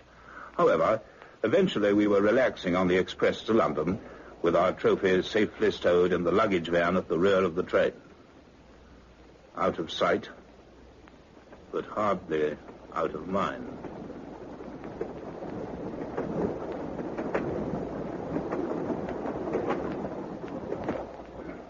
Peter Garrick was much better when we left. Yeah. The doc on the island thought he was lucky not to have lost his fingers. I don't get it, sir. What could have caused a sudden temperature drop like that? I've no idea, Clifford. But we mustn't go leaping to any science fiction conclusion. Possibly some freak condition peculiar to that cellar. And then the humming from the cylinder. Well, certain elements can resonate in magnetic fields. There was a lot of electrical equipment nearby. But there wasn't on that beach. And that mist. Something about the way it moved. It's the material that interests me. Under the sea crust that Garrick tipped away, there was another layer, rough and metallic. It reminded me of something that... They're slowing down. Stopping. It can't be Carlisle yet. Well, I see your tickets, please. Thank you. Thanks. Oh, thank you, sir. What have we stopped for, Inspector? Seems they're having a little trouble up front with the locomotive. One of the new diesels, isn't it? Yes, but it hasn't been pulling properly for the last few miles. Yeah, I noticed that. Losing power, a motor fault, I suppose. If the motormen can't trace it, we'll have to get a relief sent up from Carlisle. We hope the delay won't be too long. So I wonder... What is it, Doctor? Anything wrong?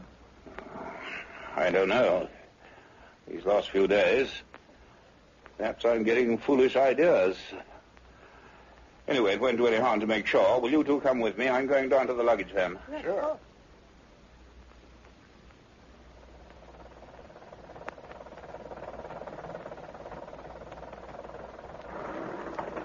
Just a moment, sir. Looking for something? You have a crate of mine in here, guard. Would you mind if we take a look at it? That'll be all right. That big fella, isn't it? Machinery of some sort. Machinery? What makes you think that? Oh, I had a sort of humming sound noise some way back. Where? Oh, it seemed to be coming from the case.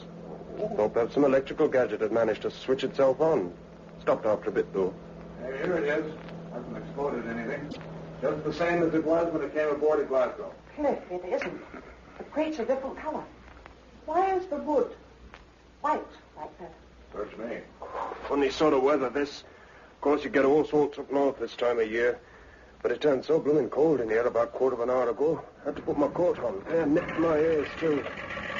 Oh, we're up again. It seems to be covered in some kind of powder. Don't touch it again, my dear. Come away from it. That's not powder. It's frost.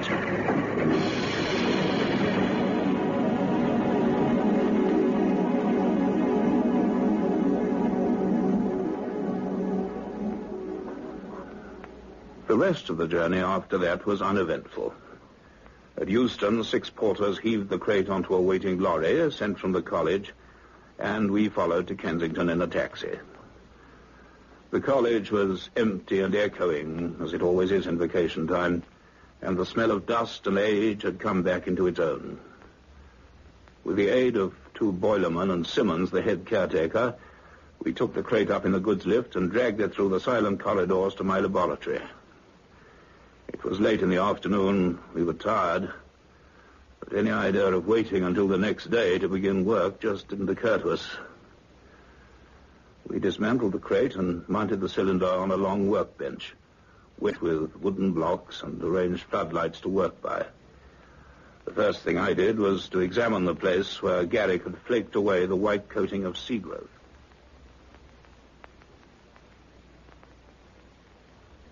Yes. This was the surface before the Atlantic started on it, as it was probably when it first became submerged. Grey, hard, and honeycombed with small bubbles. From these streaks, I should say traces of iron, copper, and nickel. It looks almost like a volcanic rock. Lava. No, this has been fused by a much higher temperature. Now, what... Yes, of course. I know where I've seen this before. On the surface of meteorites. Meteorites? But they get scorched up. Entering the Earth's atmosphere, yes. Well, the condition is similar. Clifford. Sir? Get the keys from Simmons and go down to the engineering department. Okay. Find some mallets and chisels. The heavier the better. What I want to know is, what is underneath this?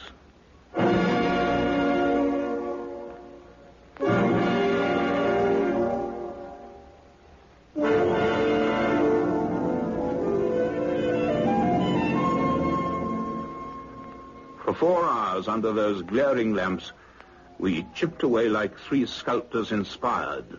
Only we had no conception of what was taking shape under our tools. Beneath the outer crust was a solid layer, an inch thick, of fused mineral matter. When we had cleared one end of the cylinder, we attacked that. And that, too, we eventually got through to bare metal, bright silver. A metal cylinder. Our basic question was answered. It cannot have formed naturally. Whatever it was, it had been constructed.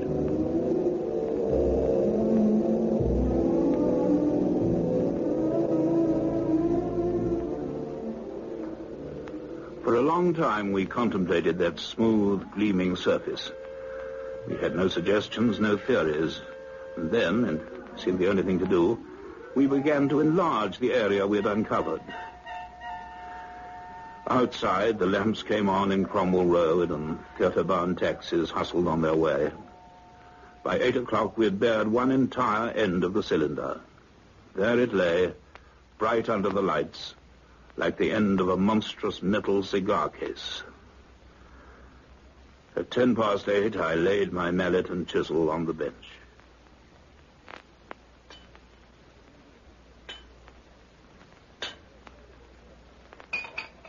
Well, no point in going on with this all night. It will take days to clear the whole surface. And then the only way in will be with an oxyacetylene torch. No, it's going to be a long job, and not necessarily one for us. How do you mean? Well, I'm beginning to wonder whether we mayn't be risking blowing ourselves and the college sky high.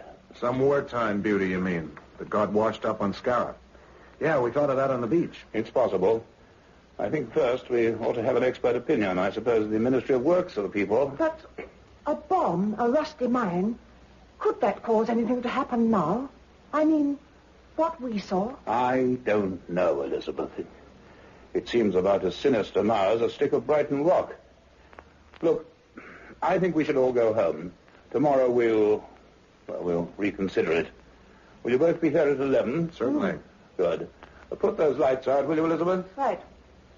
Here's your coat, Doctor. Thank you. We can leave everything as it is. You coming, Clifford? Oh, yeah, sure. Don't forget your briefcase, Liz. No, thanks for reminding me. We went down in the lift across the dark entrance hall with its spreading dome and enormous crystal chandelier, and I said goodnight to my students on the steps outside. Then I hailed a taxi to take me to my house in Eaton Square. Clifford and Elizabeth walked away towards South Kensington Tube Station. It began to rain. 10 minutes later, I understand, they were sitting in a coffee bar in the Fulham Road.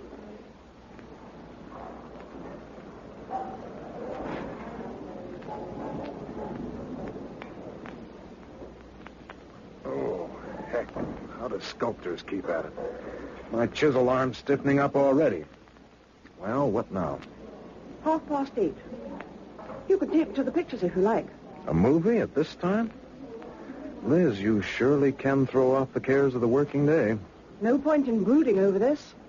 We have some unexplained phenomena, an unidentified object. It just means experimenting until we find the answers. Just like that. And I'm the one without imagination. Me, I keep thinking of that enormous great thing sitting up there like an overturned idol. Almost as if it's watching us. How silly. Just a slab of metal. Yeah.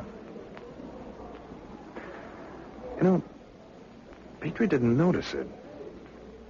Could be just a scratch. On the other hand, if there is a way in... What do you mean? Well, I guess I should have mentioned it to the prof. I'm never going to sleep with this on my mind. And it won't take long to check. You coming? Where to? Back to the college. What, now? Yeah. Simmons will open up for me.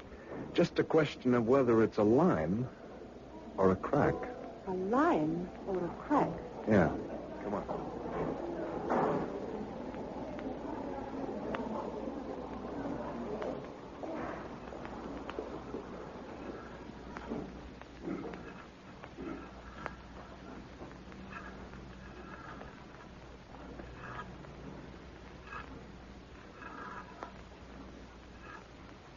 Hey, swing that lamp a bit this way, will you? All right. Yeah, fine. Hey, this is it, Liz. Do you see here a thin line running right around the end of the cylinder? This wire's too thick. I know. Cigarette paper. That's it. Now, the thing is, will it... Yeah, it slides in. It is a crack, and deep. In the end, this whole section must be... Wait, Cliff, listen. Someone's coming. Who could it be? Not Simmons. He doesn't walk like that. Shh, wait.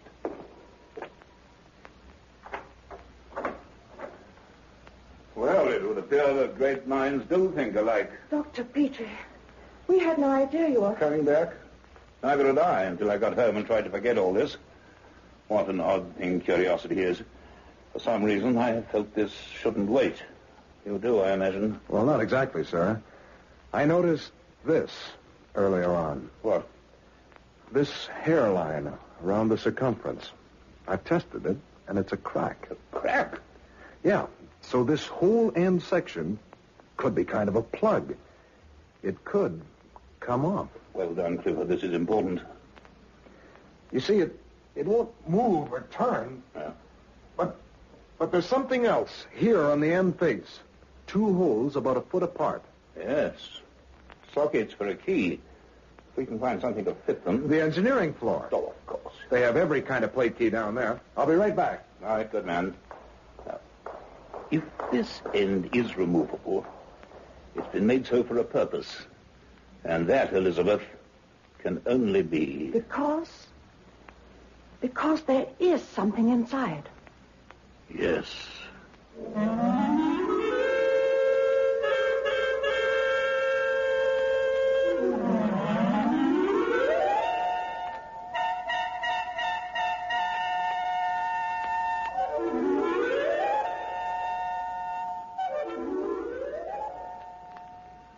It seemed an age before Clifford returned with an assortment of buoyant steel keys. We found one that fitted the sockets exactly. Even as I felt its grip, I hesitated. Should we go on? Should we take a calculated risk? Looking back on that night, I can understand why none of us seriously considered doing anything else. We understood so little then. Clifford and I hauled on the key.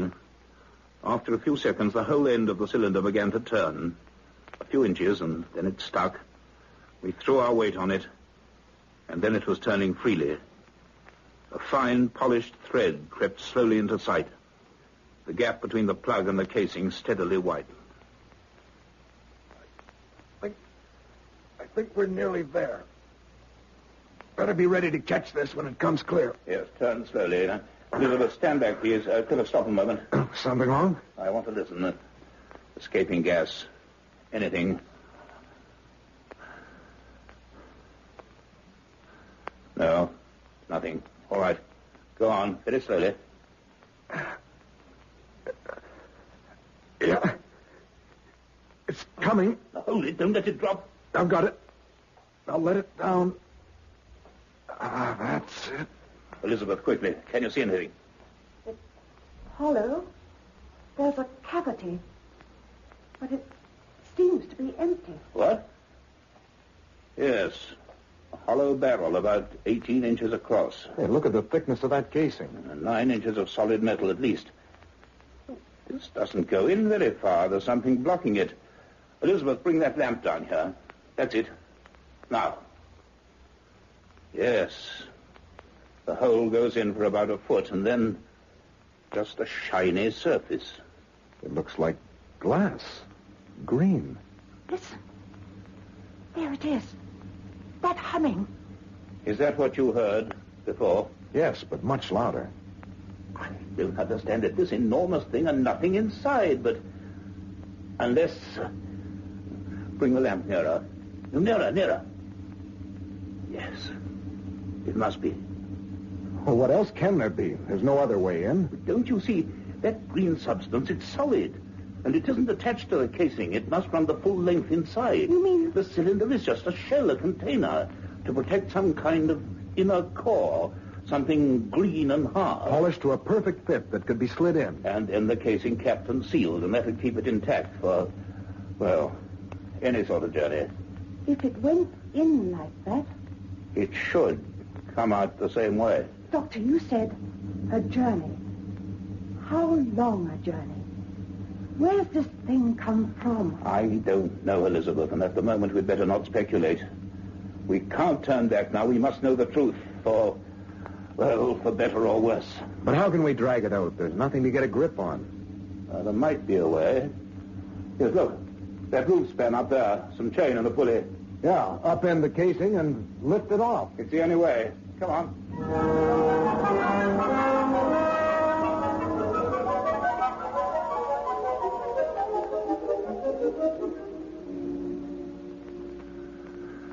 We We worked feverishly into the early hours. Again, we raided the engineering department, dragging up hooks, chains, and pulley blocks. We rigged the tackle over the cylinder, attaching the block to the steel span which crossed overhead, and shackled the lifting chain securely round and closed the end. And all the time, the thing on the bench continued to hum, softly and insistently. The chains swung and tightened. Slowly, the massive cylinder reared upright on the bench. There was a terrifying moment when it rocked and almost toppled, but then it settled firmly on its open end. There was a slither and a thud. The core had shifted. We went on dragging at the chain. The pulley clattered and our hands became slippery with grease. With nerve-wracking slowness, the casing rose, exposing inch by inch the thing it contained and guarded.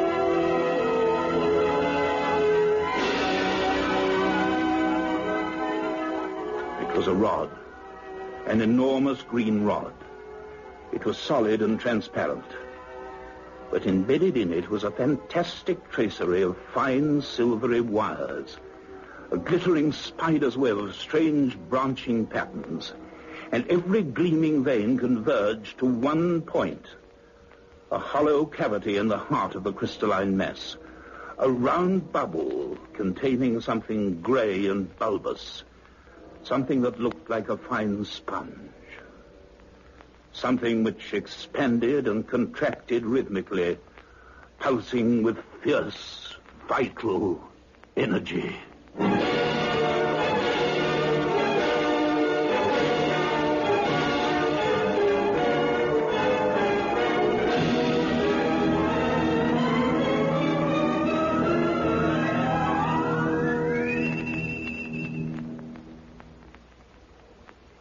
That was Orbit 10, a play in 6 episodes written by Peter Elliott Hayes and produced for the BBC by David Davis.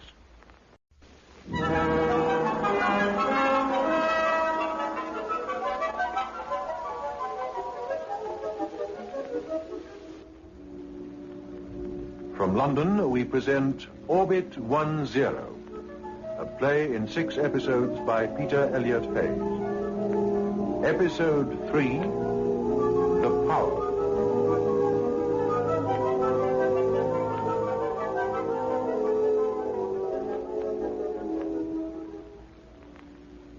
This is Tom Lambert again. You have now heard 2 of the tape recordings made by Dr. Petrie.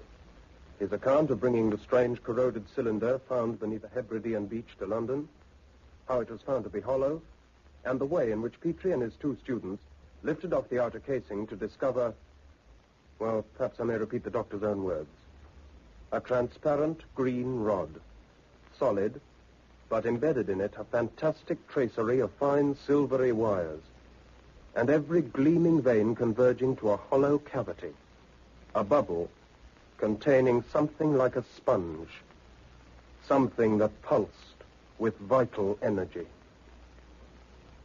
There now we rejoined them in the college laboratory, 3 in the morning, their eyes fixed, fascinated, on the thing on the bench. Here is the 3rd recording. Notes, reel 3. So now we knew. This was what had lain under the sand all those years, with the grey Atlantic washing to and fro above it. It was an incredible object we stared at, but it had beauty, too, that limpid green pillar, with its gossamer tracery of metal threads. We stayed there talking for a while. I made a mental note to get in touch in the morning with the head of the college, Sir Edward Bancroft. He was a physicist. I thought it would interest him. Then I locked the double laboratory doors. We walked to the lift, and once again we descended to the darkened entrance hall. There was no sound in the whole of the sprawling, empty building. And yet, as we reached the doors, there was something else. Elizabeth heard it first. Doctor, what's that? That jingling sound. Seems to be coming from somewhere overhead. Yes, it's in the dome, I think. I can feel something, too, a kind of vibration. Good heavens, look, it's the chandelier. The whole thing's quivering. It started to swing. Something shaking the whole building. There's that. Drifting down. Look out, it's dropping!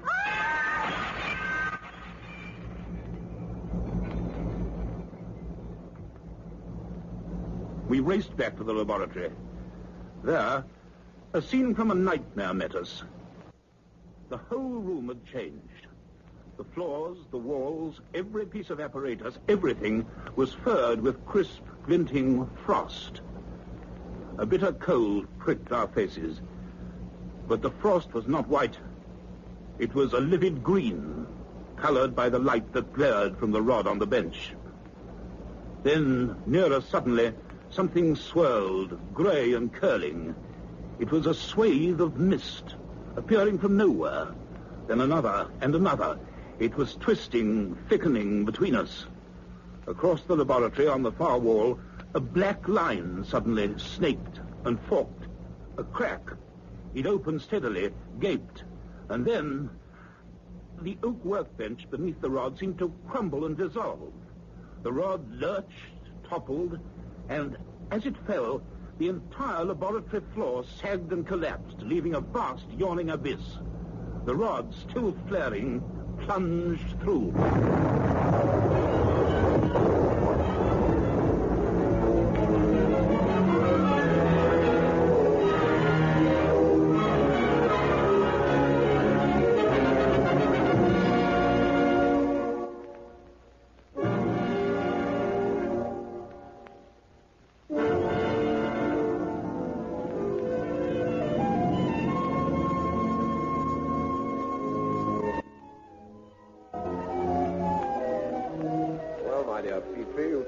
Yourself this time.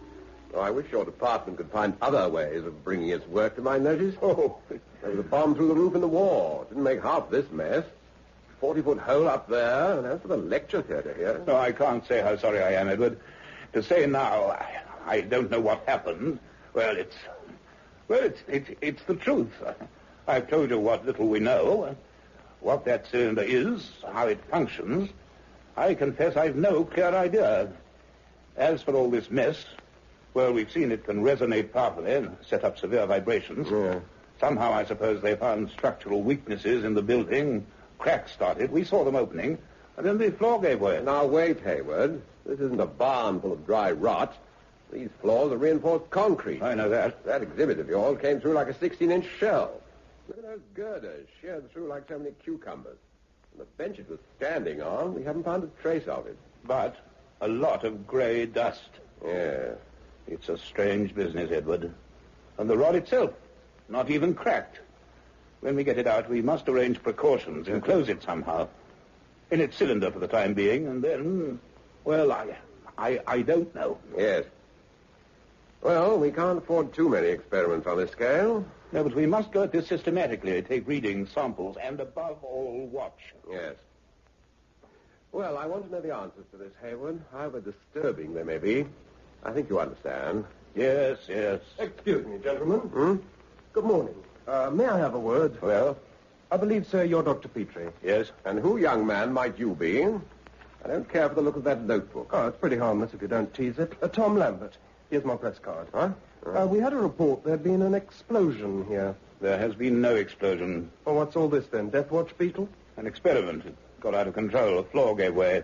That is all, Mr. Lambert. A floor gave way. Oh. And the chandelier in the entrance hall, another experiment? Yes, it fell. The chain was rusted away. The vibration... Vibration. Yes, I see. Vibration. And, that green object sticking out of the wreckage, a part of the experiment? I don't wish to say any more about it at the moment. You're doing secret work here while the students are away? I didn't say that. Look, Doctor, I write a popular science column. I was on the phone yesterday to Professor Campbell McLaren on the island of Skara. What for? I wanted to do an article about the radio telescope. He mentioned in passing an interesting thing. That you had made a rather curious find up there and brought it back to London. Now, that green thing, I suppose that wouldn't be it.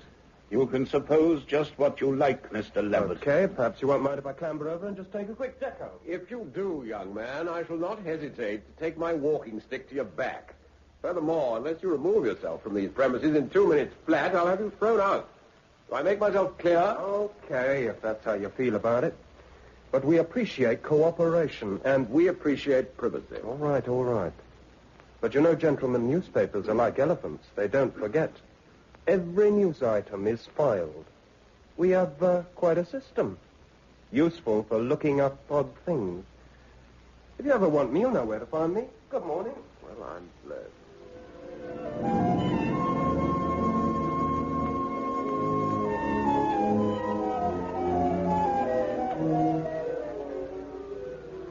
By late afternoon, we succeeded in replacing the green rod in its casing and screwing home the plug. So dull and harmless now, it seemed impossible that... However, that evening I invited Elizabeth and Clifford to dinner at my house. For 3 hours we discussed the problem and were no wiser when we'd finished. Then I remembered a note my housekeeper said had been delivered by messenger earlier. I opened it. Inside was a column cut from a newspaper and a visiting card. The name, Thomas Lambert. A date was typed on the clipping, January 1952. And it made curious reading. I handed it over to Clifford. More disturbance in disused pit.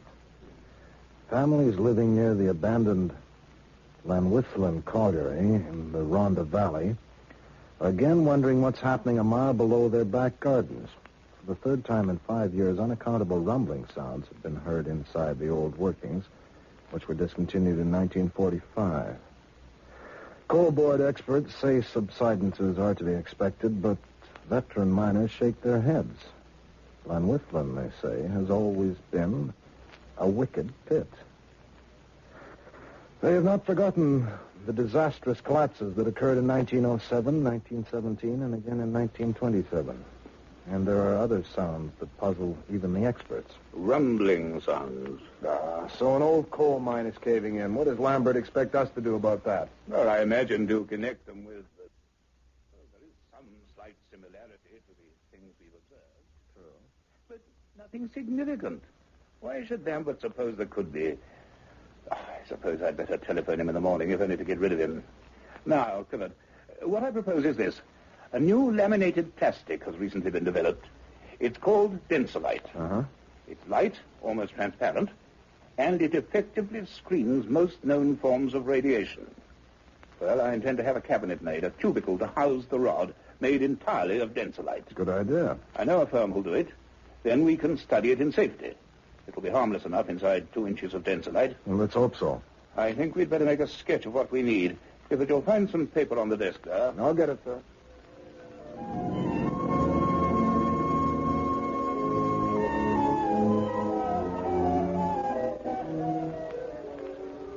The next morning was bright and frosty. We spent it at a small factory in Wembley, which manufactured laboratory apparatus. We were promised a Densolite cubicle to my exact requirements in 3 days. I left Clifford and Elizabeth at Hyde Park and went home. Then I remembered about telephoning Thomas Lambert. Reluctantly, I did. And another part of the weird pattern began to fall into place. That's all right, Doctor. Thought you might be interested, though. I started digging through our files again. Again? Oh, yeah. For 2 years now, I've been doing a little research of my own. I've some notes I'd like you to see. But the first thing is, when shall we go? Go? Go where? Llanwithlin, South Wales. There are 2 buses a day from Swansea. Now, look, Lambert, I'm not rushing off on wild goose chases on the strength of some bumps in a Welsh coal mine. Dr. Petrie, I went down that pit in 1952. I heard those bumps.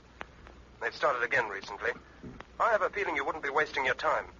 Anyway, look, I'll be at Paddington Station at 7:30 tomorrow. There's a Cardiff train at 7:55. If you're not there, well, I'll go home and write about chemical fertilizers. Goodbye. Lambert. Well, I've met some irritating young men, but... Oh.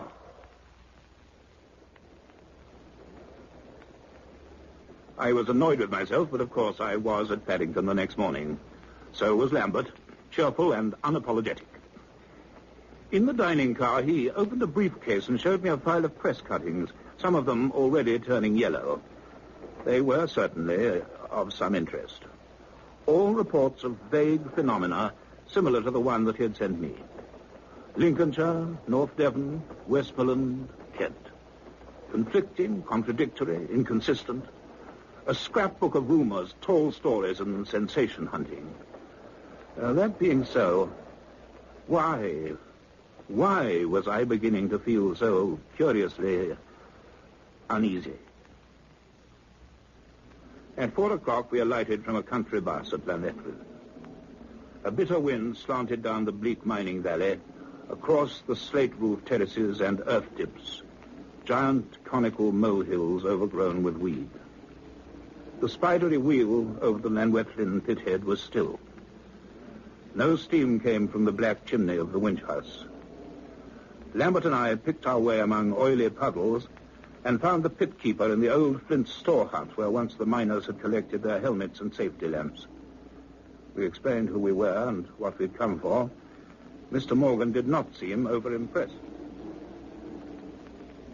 The noises again, is it? Don't the old pit will be famous if this keeps up, indeed. Gentlemen from the coal board with black suits and bowler hats. Lovely they were. And reporters. And even a lady from the BBC. Talked beautiful, just like the wireless she did. Well, she's been quiet today. The old pit, you know. And quiet she was yesterday. Yes. Yes, it's about now she will start. If she's going to. Mr. Morgan took us to the pit head, through an iron door in the brick wall that had been